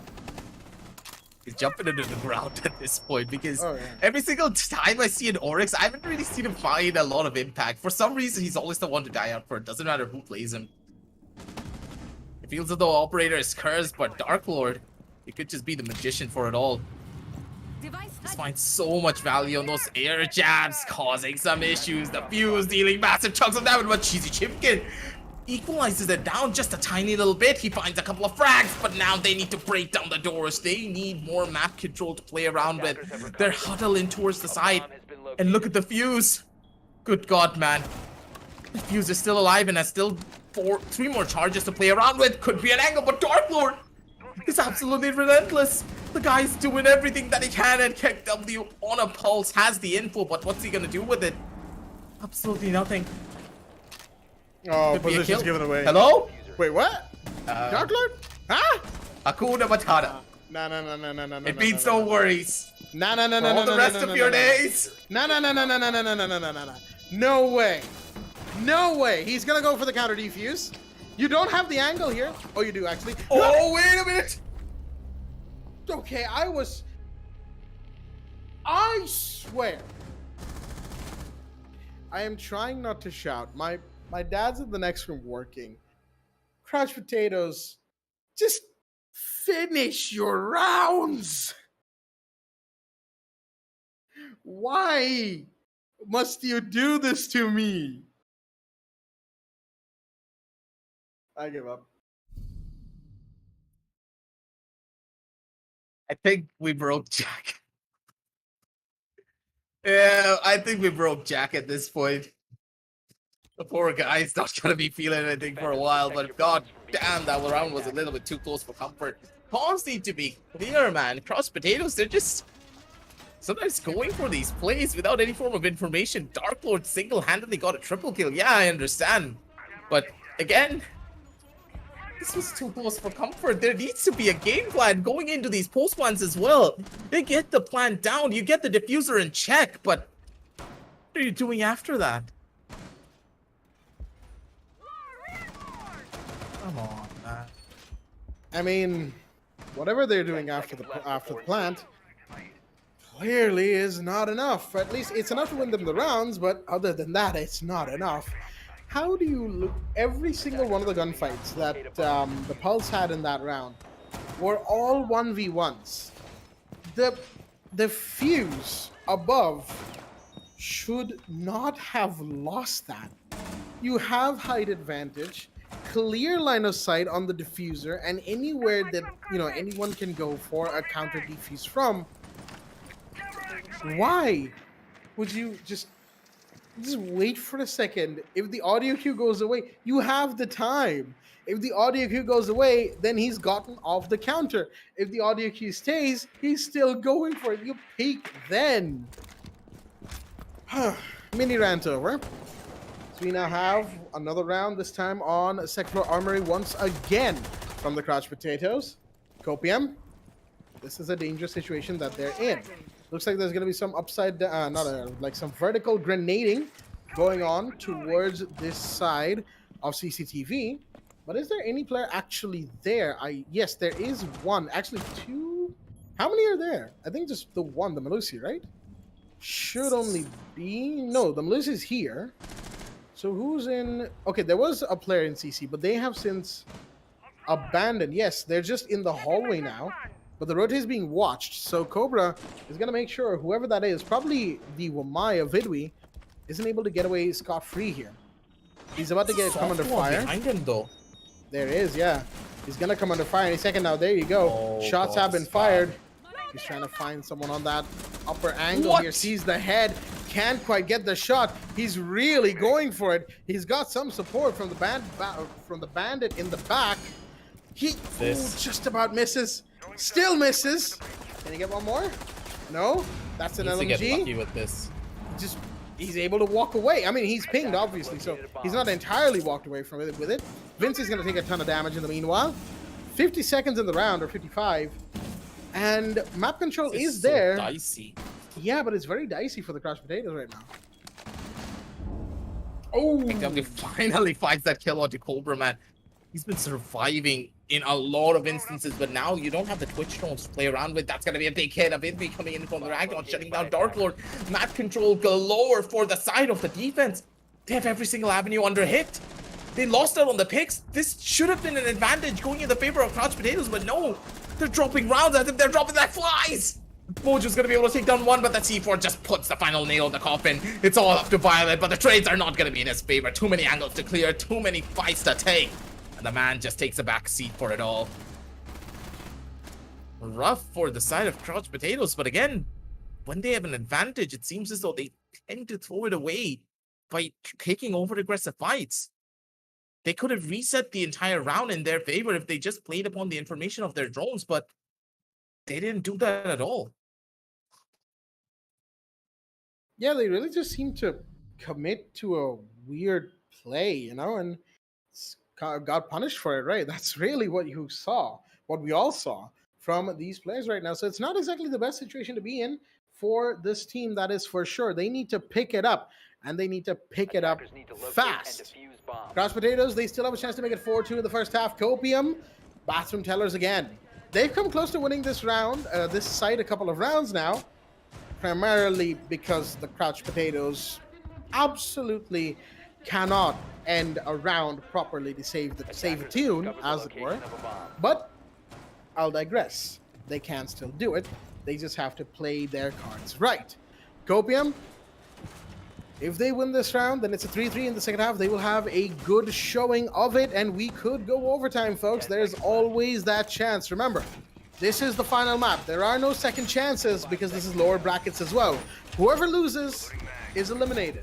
Whoever wins goes through to the decider match tomorrow. That is going to be a hell of a game indeed. Ball one as well here. Anything could happen from either side. Things could get interesting, or things could just fall flat on their faces. It all starts here. 3-2, and honestly speaking, after watching the first initial map, if you told me this is how we would end off the night, I would not have believed you at all. It's a 3-2. The map is this close in proximity. Copium, they're constantly adapting, switching up strategies to go up against this. Okay. Excuse me. Excuse my. Yeah, you thought Mojo was a defender. No. I thought the site was still above for whatever reason. See, when it comes to border, and my experience on border, right? I gotta give some context for that now. Every single time I play border, it's almost as if Armory second floor is just the only site in the map, because people lose it and then win it, and then we have this side switch, and then we go to Armory, and then we lose it, and then we win it, and then we have a different site. So I'm too used to seeing that instead of normal play. So sorry about that. A bomb has been located. You were like, wait, did Cobra actually just bomb rush his way to the side with the grappling hook?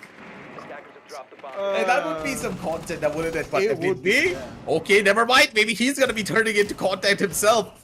The guy just takes massive chunks of damage. He has low health, and that fuse is just raining down hell from above. And I do believe the pulse was taken to try and counteract that play, but he didn't really get anything done out of it. Control's been established, and there's too many lines of sight where the attackers have control. Crouch Potatoes, they could easily take this fourth round away for their side.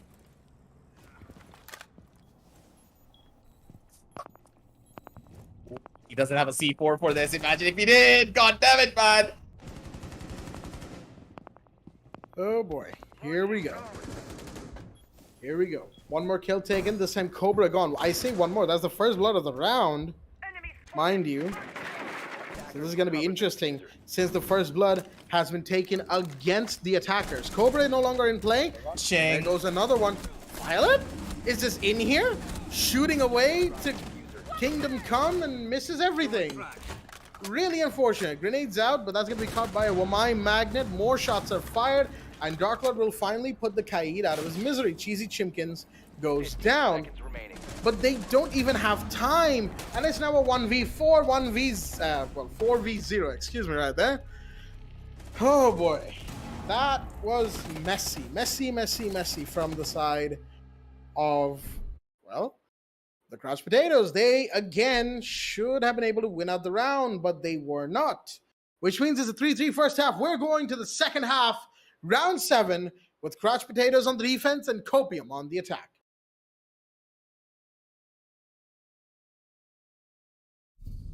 Round in particular, it just really came down to the wire. They spent way too long trying to work their way in towards the side. They had second floor control. I need to emphasize this over and over again, that they had tellers, Defenders, protect your bomb they had by security. attackers. What happened?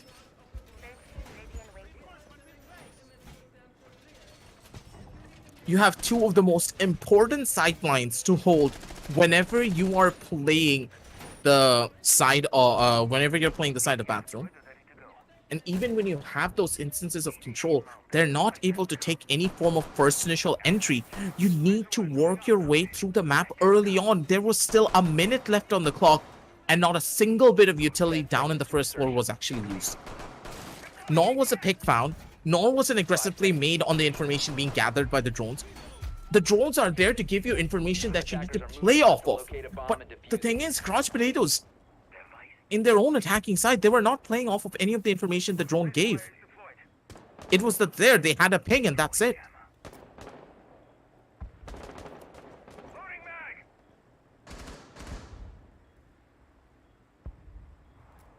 All right then. Keg W taking a ton of damage right now. Not even close to the building. Somebody's peeking from that break room door. And there's still somebody there. Pings are going to come out. The Maverick does not want to try and contest much in case he goes down. The player over there has fallen back towards east stairs and is well away from Keg W's lines of sight. So no harm's going to come to them for the time being. Yeah, that's a run out. Yes. Unless. Big run out and a big kill. Keck W going 10-5 in the map has been taken clean off. And the Copium are left without someone to try and support the Thermite in the breach. It's a lot of Captain utility already being taken out. Maybe that's a kill. Yep, Dark Lord goes down.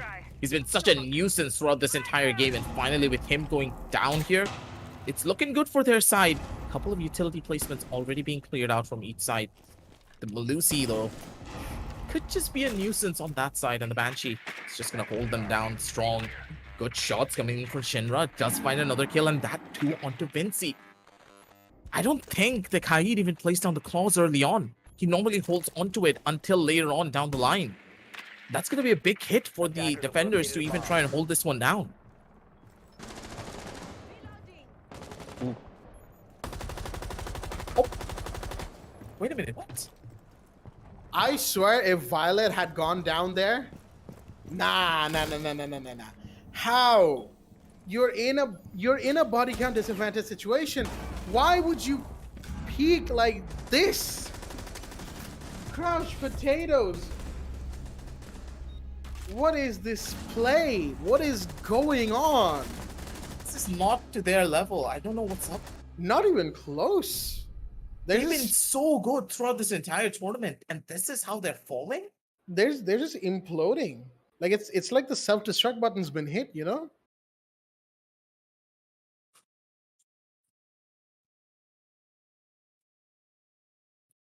I don't know if they're uncomfortable on the map of Border, but we've seen them play Border before, and they did not play like this. The team is just falling apart. Defenders, protect your bombs from being defused by attackers. Oh boy, it really does just seem like it, doesn't it? I mean, not much else to say after this performance, but still, you'd think they'd be able to put up a bit of a better fight, but Crash Potatoes, the all hope is not lost yet. It's 4-3. The lead is with Copium, yes, but it's not the end of the world. They can still equalize and they can still take the lead back. They have to fight for it. That is the main thing. They absolutely need to fight for 10 it. seconds left. If they cannot, if they end up losing these rounds, 5 seconds then to things insertion. will be very dicey for them. Because Attackers once must you get to locate that match and point defuse the situation, and mind you, this is going to be series point. Not even match point, series point.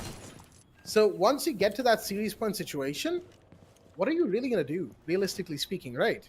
How can you bring it back from there? Because the pressure to equalize from series point, especially if it's like 6-3 or 6-4. But plays like this will certainly help. Dark Lord finds a vid with the Iana gone. That's 2 grenades less. But mind you, the total number of grenades that Copium are bringing this round is 6. So they're just down to 4, but Cobra's going to make sure that they start losing bodies very quickly. A fire back from Shinra. Finds Dark Lord, but the body advantage is still with the Crouch Potatoes. I know that. That's another big play coming in from Crouch Potatoes, though. They get 2 very important picks right off the bat, and because of it, they're in a pretty good spot at the end of the day. Looking to their positions, though, already, they have an opening over towards the wall, but that's it. Not really going to be able to find anything more than that. Swapping mag! That they need to find ASAP. And they absolutely need to be careful about this. Because the way that they've gone about it so far hasn't exactly been the best. As we have the repel in, the push in as well. They know where some of these players are. C4 from below will miss, actually. It does a ton of damage to the Maverick. KW will now have to be very careful about how he decides to conduct himself in the round. Oh, good shot from Shinra. Gets that. Grenades out. That should allow for this breach to now happen. Flashbangs and another grenade will go out as well to make sure nobody's getting any bright ideas. And flushing out the Jaeger right into KW's line of sight. Copium is bringing it back. Crouch Potatoes inexplicably are losing the plot. Vinci is still busy peeking this hallway. Why? The entire action is happening right next to the shelf. And I get it. Somebody could go to that side, but C4 again will miss. Drones have come out now. Oh, nice beautiful shot. shot right there from Violet. That is what you need right there. Some good shots and some good plays. Vincey's just busy 30 daydreaming out seconds towards left. What's the play towards that here? side. Here we go. Plan should go out. Another C4 doesn't go far enough. Vincey finds one, but Cheesy Chimkin shuts him down. Flashbang is out. Should force the Kai down, Nice but no, he shot, looked away at the wrong time, and Vincey will get the kill. There we go. That's what I'm talking about. Crushed potatoes, you have this in you. Oh, that was actually a pretty... Just the right time for it too. Yeah, that was unfortunate. Good God, that could have gone haywire in just a couple of seconds there. If that flash popped in time, good night, Vincey. You're never going to be able to survive that one. You know the cat meme? The cat where you turn on Discord light mode and the cat just be like, meow. Oh, yeah. I know. Oh, that's one of those situations right there. Honestly, I gotta agree with you because the plays that we've been seeing from the Crushed Potatoes, It's very dicey, man. They're getting rounds, but not in the most convincing of ways. Maybe it's an off day, but still, your off day shouldn't be this bad. I mean, given the strength of the team and given what we've seen already. Yeah, from exactly. them, right, yeah. That's the thing. But it is what it is. They'll simply have to power on for the time being. Oh boy, we'll have to wait and see how they respond right now to this round that they have won. It is 4-4 in their favor. 5 seconds left. Not in their favor, actually. It's a 4-4 equalizer here. And they, that is the Crushed Potatoes, need to somehow make it 5-4. And that is now their main task here. Round by round, one by one, they need to bring it back. And they need to gain momentum. Like you said in the last map, Aggressive, they love their momentum. And they love, just having it in general. They love being able to force their opponents to make odd plays and thereby force them into making mistakes. But Copium has, for the longest time, inverted that. And because of that, well, Crushed Potatoes are currently in a bit of a bind. C4 though.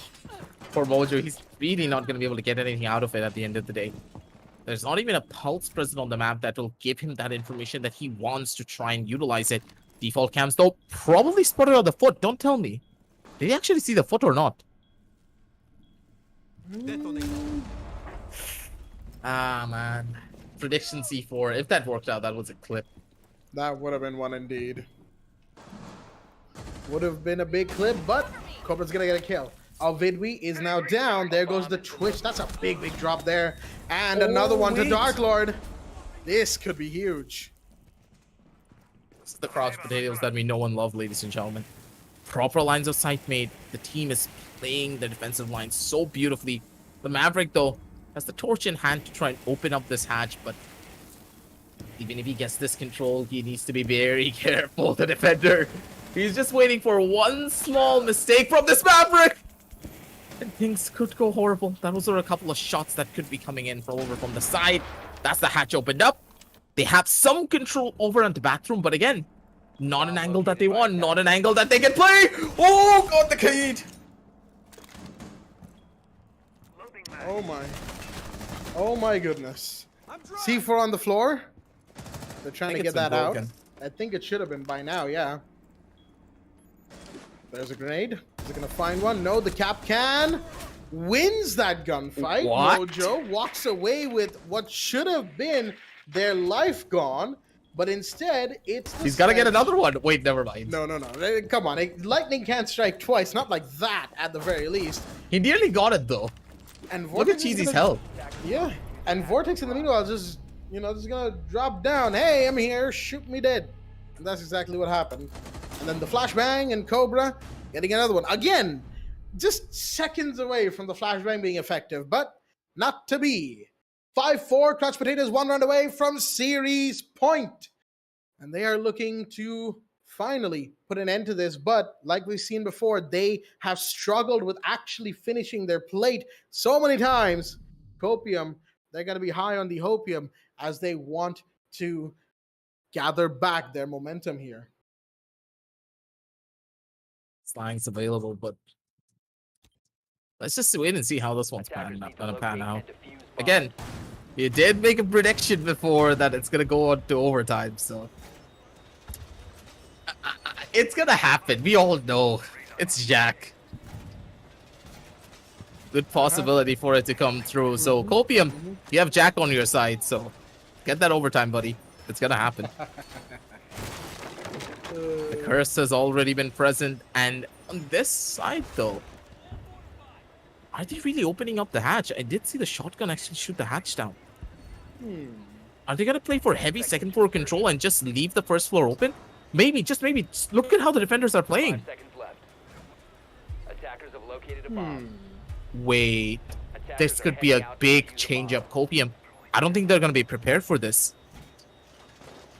We haven't seen this site all game. Just to remind all of viewers right now, we haven't seen this site all game. Workshop, right here. It's the first time workshop and ventilation. And this is going to be interesting because Copium, like you said, I don't think they're ready for this site. We've got Dark Lord on the pulse this time. And of course, we've got ourselves It's a what is complete otherwise second a floor very- hold. Attackers have located a bomb. very intense game right here. That's the open up for the claw though. The Thermite's gonna be able to get that breach open. One player needs to rotate onto side to try and hold it down as an anchor, but everyone else, they're on the second floor. They can play vertical. It's very difficult to play this first in a specific sight line without getting that second floor control. Sorry, I'm slurring on my words here. It's pretty late into the day, and I've been casting 2 sets. It's been a long one, but I'm all for it. The Mozzie as well, denying so much utility from the attackers that how are they going to get their way in? It's going to be rough. It's going to be tough. They need to break these walls down as fast as they possibly can. Grenade's going to be able to get that catch. They get the walls opened up, but that's a lot of util. And this much utility is not going to be easy to break through without using a lot of your own. Good trades coming out from each side, but it's rough. Look at the amount of nades they had to use. They only have 3 left out of the 6 that they brought. That's a lot. And flashbangs as well. They've only got 1 remaining out of the 3 that you get as an attacker. Cheesy Chimkin's not going to be too happy about that one. But they're going to power that was an through office anyway. hold. Someone's in small office, I think. Maybe. Oh, he doesn't yes. know. He doesn't clear it. Archives. Cobra from Archives will get the kill nonetheless. Is there going to be a fire back? Doesn't seem like it. No retrades. Cobra trying to get one still. Somehow alive in here. Gets Still another. alive. That's a double. He's going to try and find a third, but slips away. This Legion is a slippery customer and a half. Dark Lord gets one. It's a real Pistol out, the stake. buck goes down. And now it is a 5v1 all up to Shinra. Just poke your head out for 1 second, Shinra. You're Just dead. a little more. Just a little more. Just a little. No, he's going to back off instead. Opting to just try and stay alive. Give his team some time to talk about what exactly went wrong. Because they're going to be now 4-6 down at the end of this round. The Legion coming very close right now. Really wants this kill. You can see it. But no, he's going to get shut down instead. Here comes Dark Lord, though, to clean up. And folks, the first team to hit series point has been decided. It is the Crouch Potatoes. They are now 6-4. 1 round away from finishing this. We made that analysis that this side in particular needs proper second floor control. And the fact that Crouch Potatoes went full blown on that second floor, every single bit of utility was used there with a couple of reinforcers at the very bottom, was the play that got them this round.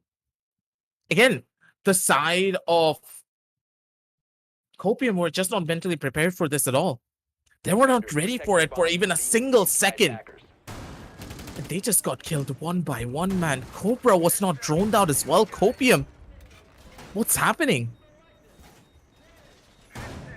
Where's the drone play? Where's the clearance? Where's the comms? This is one of the stronger maps for Copium as well. Considering their runs, this is one of their favorites. Claw is on. At the very least, it should be. But it's not. and it clearly is not panning out today. Copium, in the mid-game, they really look like they'd be able to win it out, but we're not done yet. Folks, we're not done yet. A little bit more, just a little bit more, but Crouch Potatoes, they have historically, in this match, struggled to finish their plate when they needed to.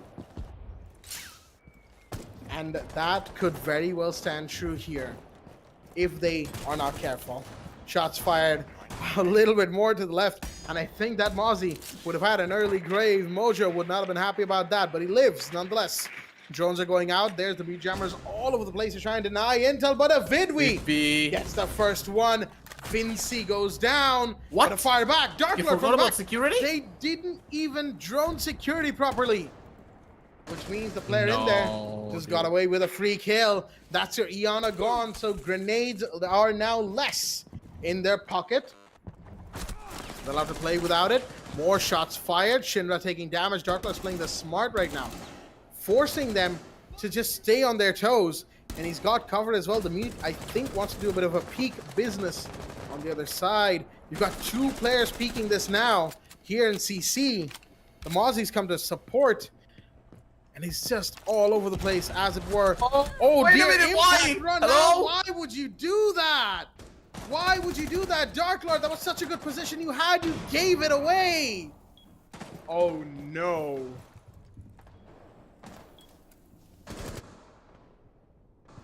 Expecting a player to be coming in down over themselves, but not yet. A lot of these pre-play C4s coming in from Crouch Potatoes is a little bit questionable. That could be a play. Oh, nope, that's not going to be a catch though. Not yet anyways. They need some info first. The C4 is going to give away a lot of noise, and that's going to just be an issue. Too early. Get in. A little bit too late. Violet, though, still holding from the top side. It's going to be a perfect anchor for their sidelines. Not really finding any form of information. Still a 4 versus 3. The wall has been opened up. Armory not looking to be the site that they really want to place this one out. And maybe...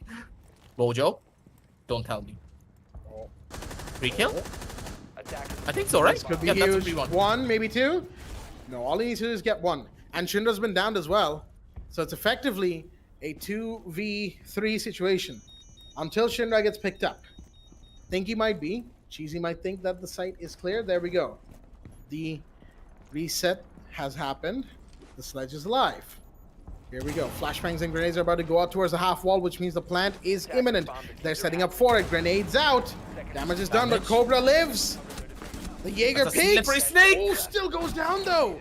There's the Mute to get one. 7 But he knows seconds that left. They there's need to more go. there. The plant is happening. It is now or never, and it is never. It is denied.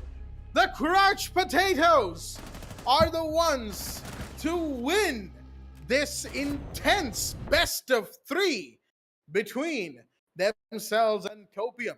And they will be the ones to win, heading off to the decider game after a 2-1 map bout. They are your winners here tonight, folks. And they will be, once again, playing their hearts out tomorrow. Anything could happen here. There's a reason why we say that Siege is possibly one of the most interesting tactical competitive shooters that we have seen on the market up till now. Anything could go wrong. And pretty much a team just needs that small little bit of a thread that they can just pull on and hold on to tight and just lead their way to victory. Every single time we saw an advantage coming in the favor of Copium, it was Crouch Potatoes being able to switch up a lot of their strategies right up till the very end, and they were able to finally finish off their entire game plan. And again, we see this quite often. You were saying this yourself. They had a really tough time trying to clean up their play, but this instance, they worked on that. They took your word for it after what happened in game number 2. As we head on down over into the highlights, we're going to see a completely new and reformed Crouch Potatoes. They had a lot of mistake early on.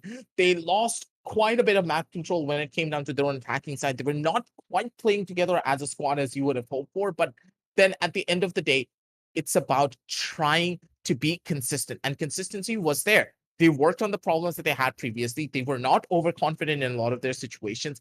Yes, they did start making a lot of mistakes when it came down to the communication, but it was on the closing moment, something that you can work on down the line. But overall, the team played a lot better than what they did in map number 2, and that's a plus point for me. Good job from the side of Crouch Potatoes. A good job indeed from the side of the Crouch Potatoes. They gave it their all, and they finally won. Well, very much due. That is for sure. As we will now have a fantastic decider game tomorrow, folks. Make sure you guys have your hours, cleared out, as it were, because that decider game, it's gonna be a match that goes all the way till the end. And boy howdy, this is gonna be a play and a half, a game and a half to watch. But coming back to this game, like you said, we did see Crouch Potatoes actively working on the fact that they struggled so hard to finish off their plate in so many of these situations. They finally brought something back for themselves. They finally gave themselves a bit of room to work with, but mind you, it was not easy. They nearly Not at all. fumbled it. They nearly fumbled it in the middle there because they were 3-2 up. It became 3-3, then 4-3 against them because of a couple of rounds that they really, they should have won those rounds. 3 rounds in the middle, but after that, they managed to take 4 rounds of their own because the final result, of course, is a 7-4. A 7-4 score that they will absolutely be happy about. Which, of course, leaves us with that age-old question as to who will win this next match that these two teams, not these two, but Team Crouch Potatoes will be going up against. And we'll talk about that when we get to the brackets, folks. But before that, of course, final bits and pieces, final thoughts on this game. I will say a lot of mistakes from both teams, a lot of unfortunate situations that they should have won, but didn't. True. And that stands true for both. In case you think I'm being biased or something, no, both Copium and Crouch Potatoes really need to work on it. Crouch Potatoes especially so, because they will be playing Decider tomorrow. They don't have that much time to get back up on their feet, so they'll have to do it quick as we look at the stats here in front of all our viewers at home. Have to make it happen.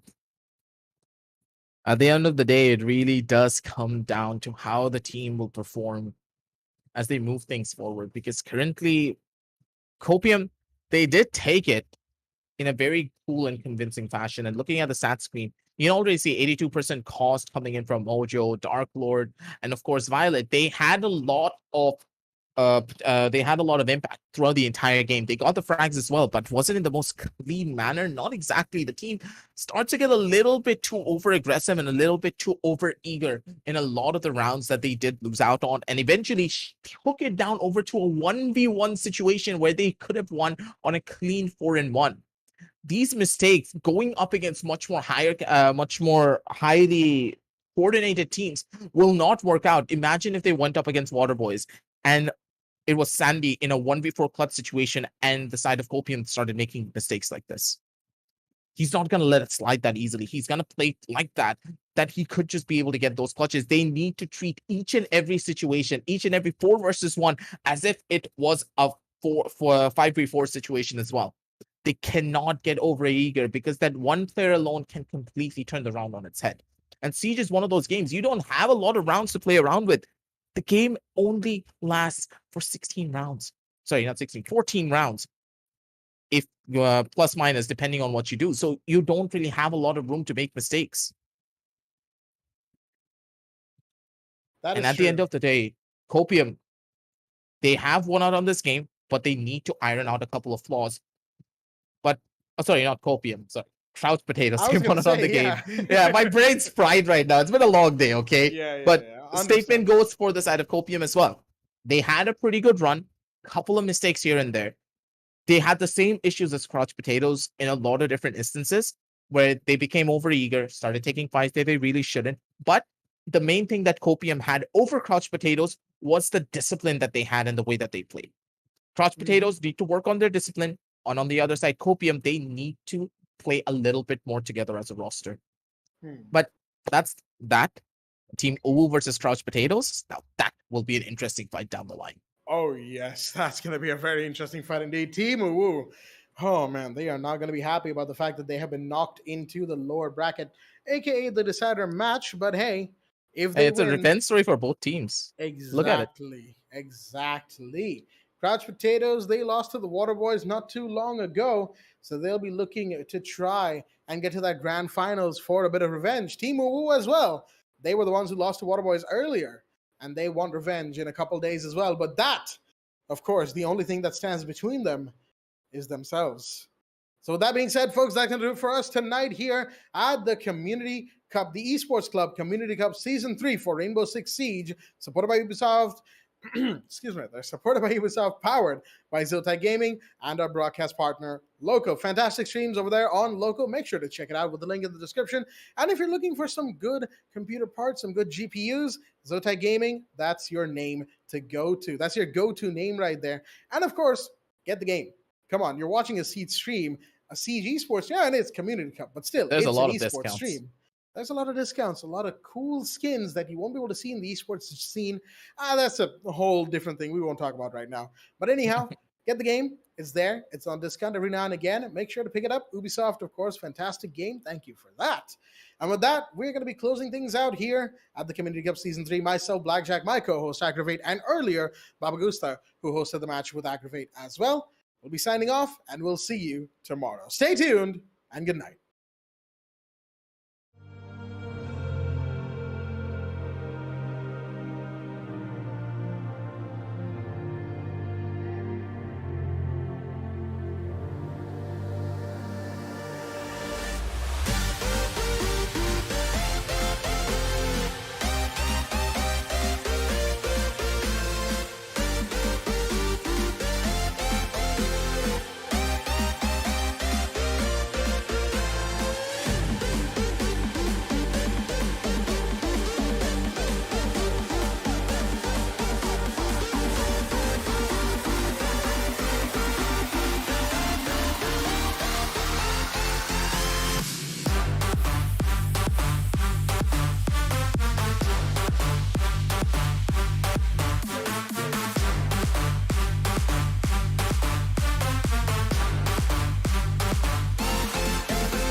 I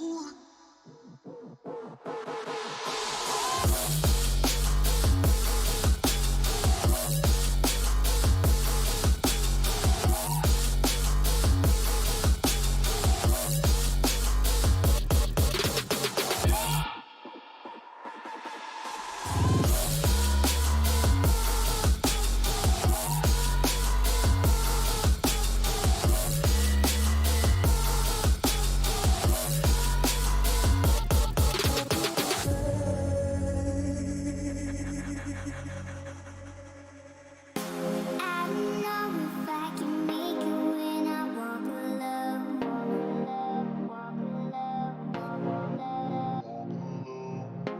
Can somebody come and save me? I just wanna know. I wanna know. I could run through the fire, I could conquer the night. If I can make it, if I try to draw the red light.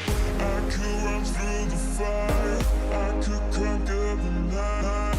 If I can make it, if I try to draw the red, I could, I could, I could, I could, I could run through the fire.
conquer the night. If I can make it, if I try to draw the red light, I could run through the fire, I could conquer the night. If I can make it, if I try to draw the red, I could, I could, I could, I could, I could run through the fire.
conquer the night. If I can make it, if I try to draw the red light, I could run through the fire. I could conquer the night. If I can make it, if I try to draw the red, I could, I could, I could, I could, I could run through the fire.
conquer the night.